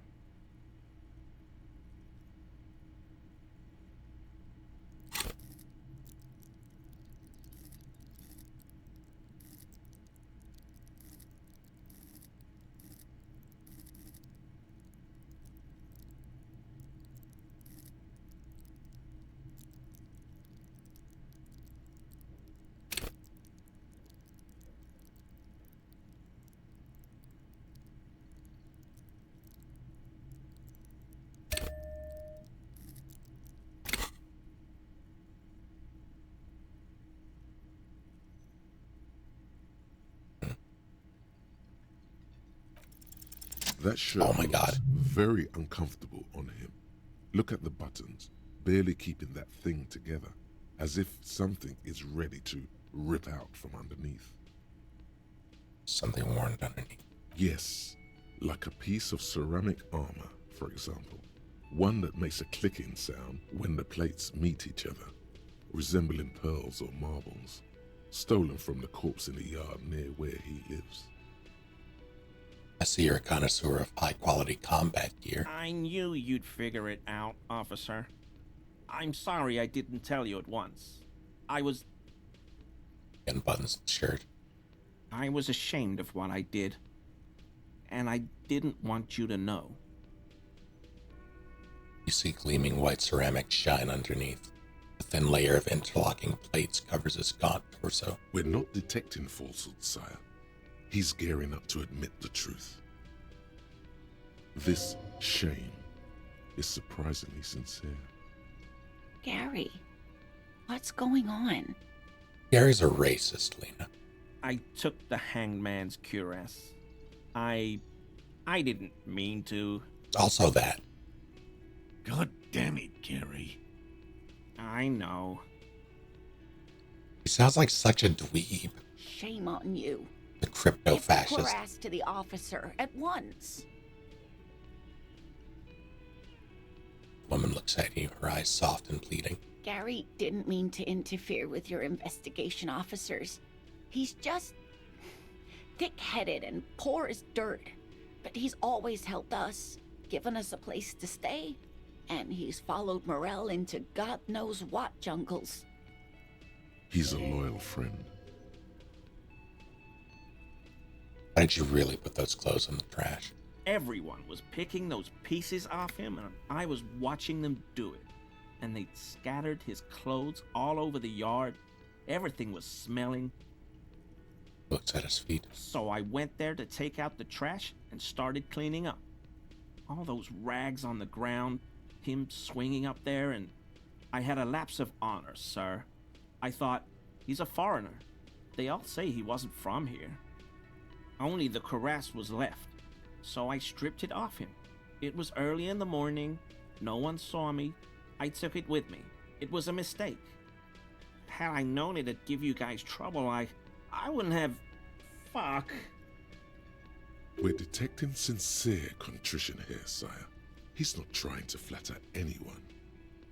It's okay. It was a loose end, and you are tying it up now. I'm so fucking sorry I called you Yellow Man. Sealite officers commanded the suzerain's navy. Most of them sided with the king when... He shakes his head. It's difficult to say what the lieutenant thinks of this historic apology. His face does not belie emotions.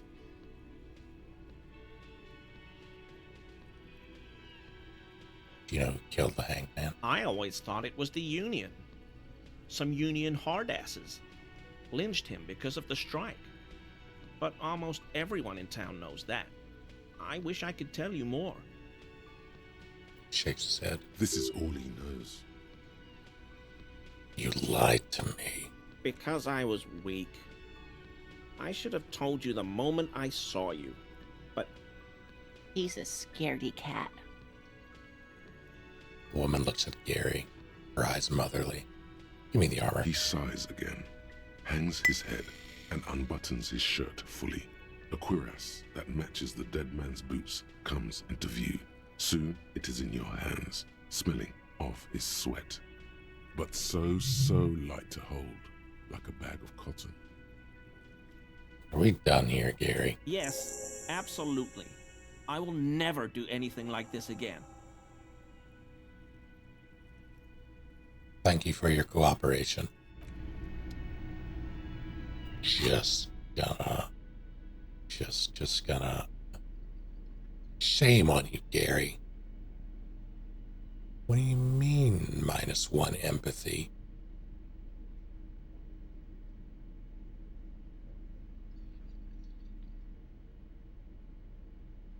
Man.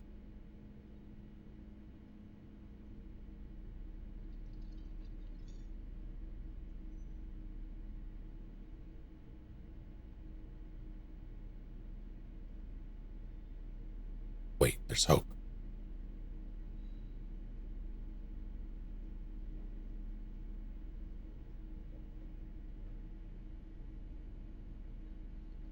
I can balance this out.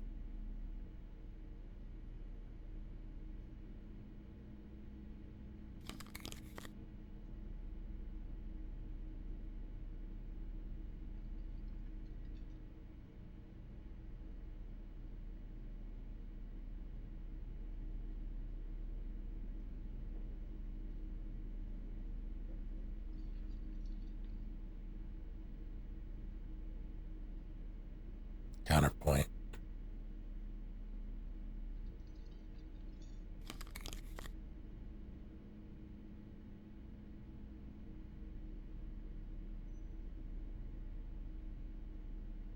But what does this go on? It does.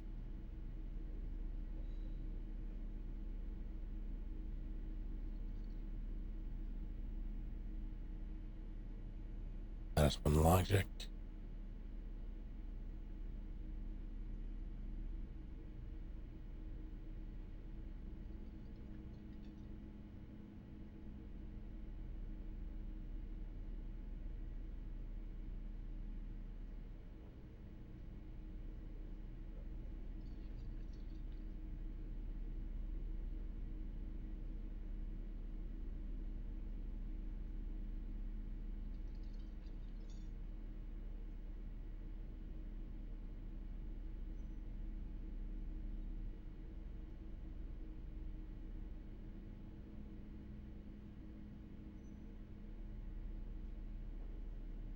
Really need that empathy, so I can't do that. +2 logic for this. -1 perception. I could go full dweeb.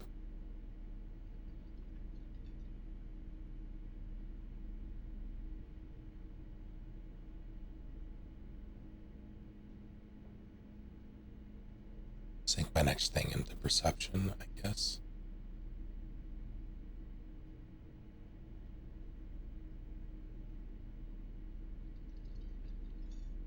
I'll do it. This is fine for now.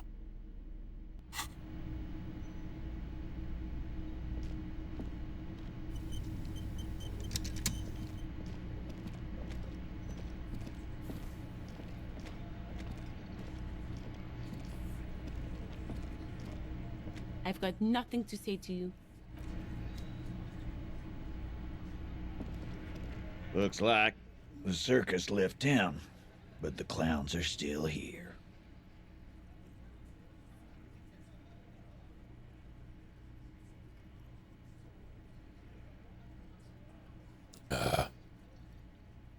He never talked. He promised you to cooperate. Oh, so you went and talked to my mommy, and now she's making me play with you. Is that it, lawman? And what's gonna happen if we don't? You're gonna go and tell on us?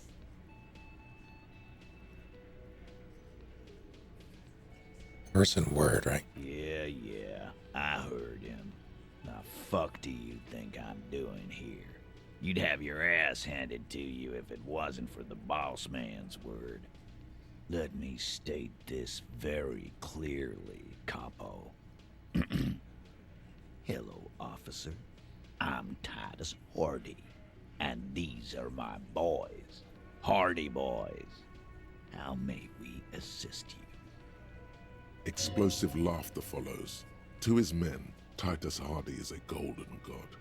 They want to laugh at his jokes even before they leave his lips. This guy is a born leader. I want to talk about the hanging again. Just get the dead guy's autograph, since you're his biggest fan. Good one, Titus. About fucking time. Found someone who saw the hanging. A witness. A witness? You ain't got shit. The locals would never come to you with this. That's just cop tactics, Titus. Next, he's gonna tell you one of us already roll on the others, and is in witness protection. Witness isn't the local. Well, let's hear it then. Who is your mystery fella? What would I tell you? This goes without saying, but nonetheless, don't give out his name. Who he is irrelevant. It's like you said, Al. Copper's coming up with this on the spot. There is no witness. I've seen this shit a million times, Titus. Fly fishing. They are desperate. Tell us, Copper, what wacky claims did he make?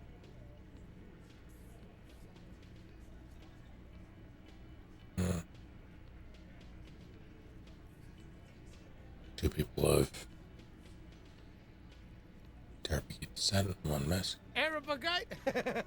Boss, I think he's trying to say me and Theo. Well, yeah. What is confusing you?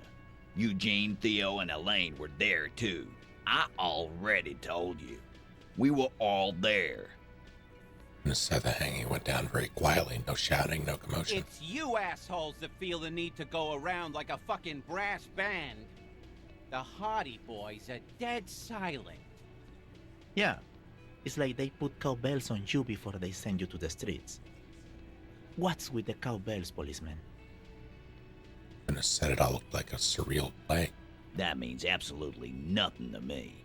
Sounds like some made-up horse shit. It means the whole scene was long and drawn out, like it was from a film. What is this fella's problem?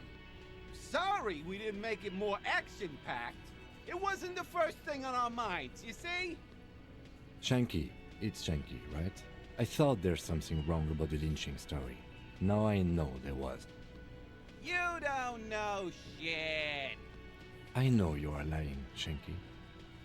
He writes in his notebook. You didn't break this wagon fort, but you did manage to rattle the people inside a bit. Actually, nothing. Great witness.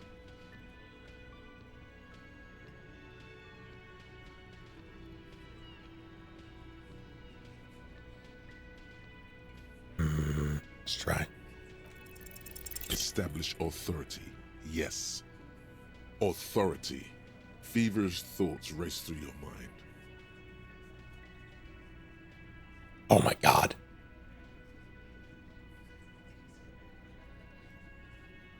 That's all I got. Did you already try the gun thing? I hear the gun thing is excellent and has great results. Nope. You're probably right. The others are only there for filler, to make the gun thing pop. No.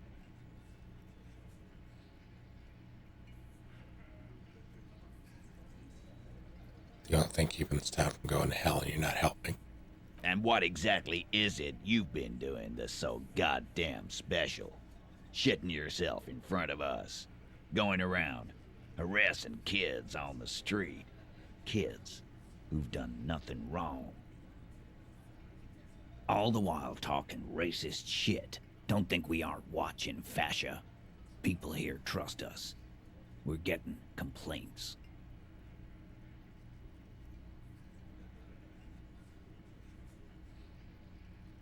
Said anything? Have I said anything? I think there was the one thing with her that I accidentally did. I haven't arrested any kids. So you keep saying, and I do want to believe you, but it's getting harder and harder. E, didn't Carly say something? Yeah, Callie said you've been hanging around the daycare center. In the bushes, man.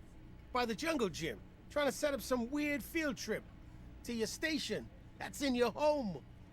What? I can believe that. That rings true to me. Carly works in the kindergarten, right?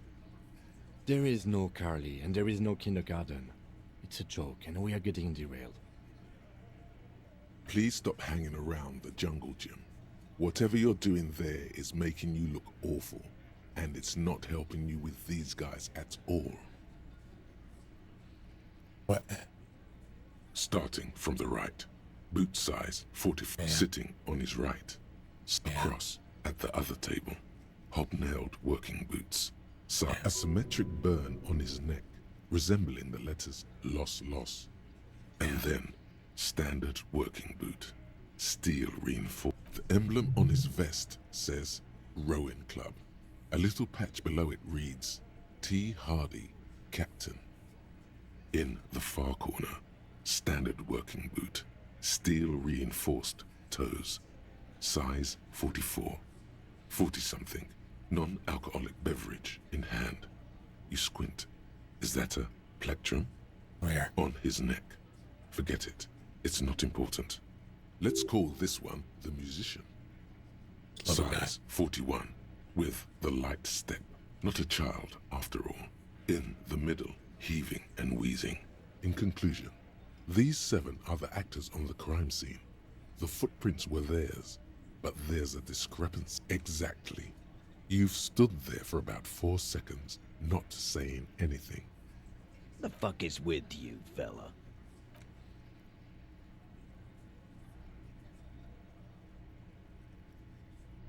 Okay.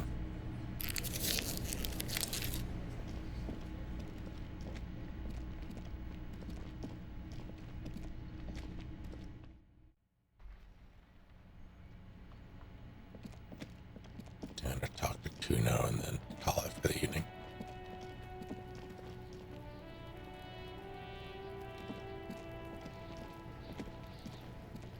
Fuck does Kuno care? Wouldn't happen to know anything about any missing locusts. No, Kuno doesn't give a fuck about bugs. Oh my god, I told you that shit is lame! Shut up, see.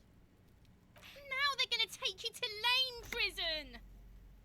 She sounds like she's about to cry, out of disappointment at Kuno's newfound lameness. No one's lame here, just tell me what happened. Deny everything, Kuno. You need to lawyer up. Kuno's not gonna say anything without his lawyer present. Lame. That rings some bells. Could this be connected to Night City? AKA, the City of Rage. What's about Rage City? Oh god, Kuno, no! It's gonna happen now. They're gonna make you lame. Stop it, see. No one's gonna make anyone lame. Kuno's got this under control. There's definitely something going on here. You should check out Kuno's shack, the one with the pig's head. All right. Kuno doesn't fucking care.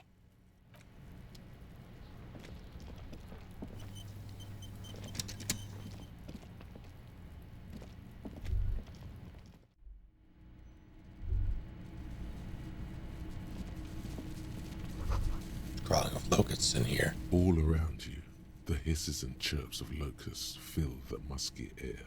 The earthen floor of the shack has been shaped into mounds of mud, dotted with little holes for windows. Well, detective, it appears you've solved the case.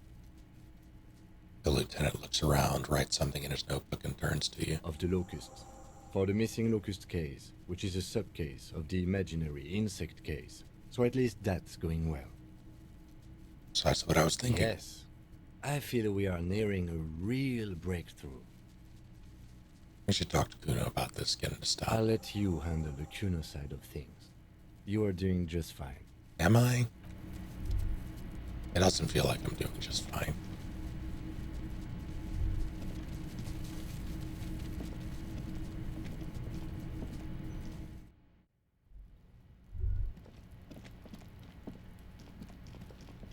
Hi, Kuno. We need to talk about your kleptomania. Fuck does Kuno care? I know you took the locusts from the traps the cryptozoologist set up. Yeah. Kuno took the bugs. So what? So it wasn't the phasmid. A wave of disappointment washes over you. So you don't give a fuck about bugs and you go and build a whole bug town. It's not Bugtown. It's the city of locusts. Locusts aren't just bug shit. They come out of the sky like a fucking shadow. Shit descends. Stop! This is actually incredible. Locusts coming down like a shadow. This must be the night city he mentioned when you asked him where he's been. So that in there is Night City? Yeah. Locust City. City of rage. City of lights. The girl forces herself to watch again, the corners of her eyes twitching from discomfort. The lameness is causing her physical pain. The damage may be permanent. Sounds like a cool place. Kuno, the pig wants to help you. Oh, that's how lame it is. Please just don't say you're... An artist? Maybe I am an artist. You hear that, everyone? I'm a fucking artist now. Making art's a worthy calling. Something of the scientist myself. Oh my god, Kuno! He's gonna make you totally lame in, like, 3 seconds. Don't let him, Kuno. Yo, fuck you, see? Kuno can be what Kuno wants to be. Kuno's his own man. Kuno's free. Tears at the bottom of his shirt, trying to rip them open. They don't give way. Or buttons of his shirt. Kuno made himself into Kuno. Kuno can make himself into anything. Kuno can make himself into a pig if he wants. Kuno can make himself into a... Kuno doesn't give a shit. Don't make yourself into a pig, Kuno. You'll have to take me away. Leaden silence fills the yard. So that's what this is about.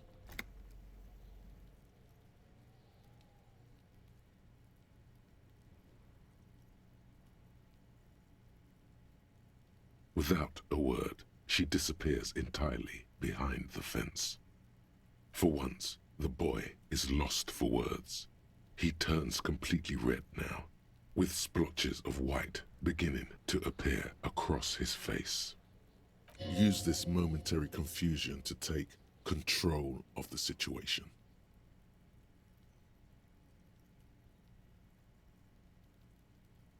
We need to stop taking locusts from the traps. Cryptozoologists are trying to find something very important. Those locusts are bait. I don't give a shit. I don't need the locusts anyway. Shit is all lame now. C was right. The girl's face appears again, above the fence, just long enough to make eye contact with Kuno. I have to ask, what does the city of locusts mean? It don't mean anything. It's shit. Kuno just likes to focus. Kuno likes to concentrate on shit. build shit when he's zipping hard. Fuck. He turns his burning face up to the falling snow. Pig, you really shouldn't have fucked with Kuno City. Now it's all fucking lame.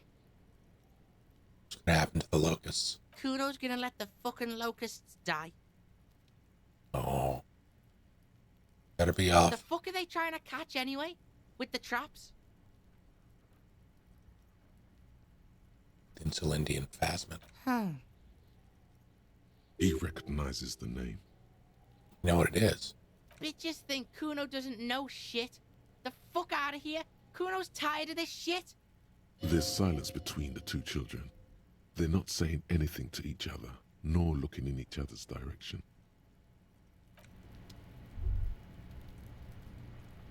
Hey, can you I'll die before I squeal, pig. converse with me? Murder was the case they gave me. She's almost vanished behind the fence. Only the top of her hat remains.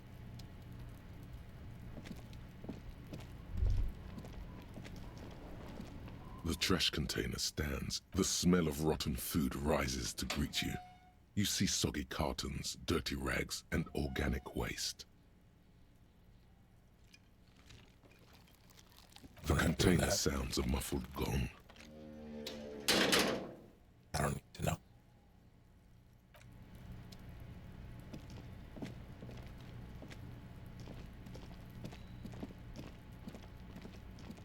Oh my god, he likes thinking.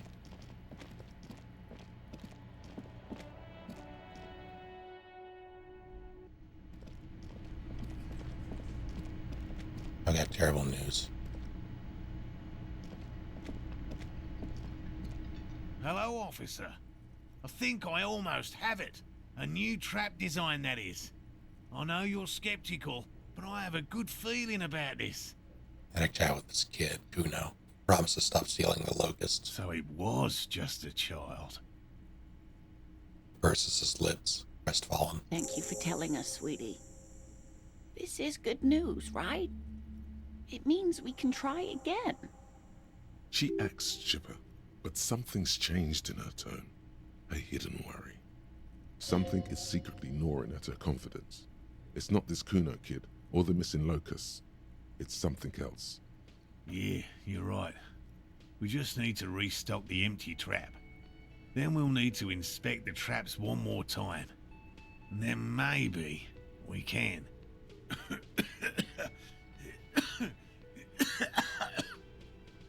Darling, I told you to take it easy. You're getting sick.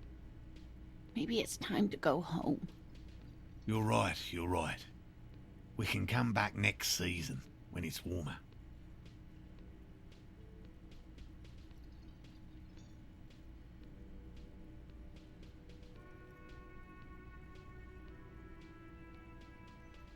I can still restock the trap for you. You can? Fine. It's better than having these people get pneumonia on the coast. But after this... He wants to see this tale through, as much as you. Otherwise, he'd have stopped this already. But he cannot let it drag out after this. Really? It's too much, officer. What Morel means is we're grateful for your help. She nods to her husband. Here's a fresh batch of locusts. Jesus Christ. They should slide right down the funnel. And thank you again. We will definitely mention you, should this lead to a discovery. I'm not talking co-discovery, of course, but... Wow. Co-discovery. You'd be famous. You'd show them all. This does tingle the pleasure center. This would show them all. We need to get you on that list of discoverers. No question about that. Did you know Gary was hiding the armor? Hell no. I had no idea. And I'm still cross with him, to be honest. It's not like him. He's got his quirks, but dishonesty, disloyalty are not one of them. I don't know what got into him, officer. Thank you for letting him off easy. He won't forget it. We'll make sure he won't. All right. Gonna call it here for the evening. tomorrow will not be more of this. Tomorrow will be a co-op thing. I'll do more of this on Thursday.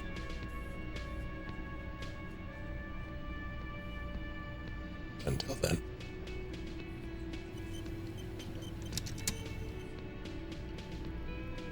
Thank you all for hanging out. Oh God, I'm dying. I think I'm dying. Have a good night, you all.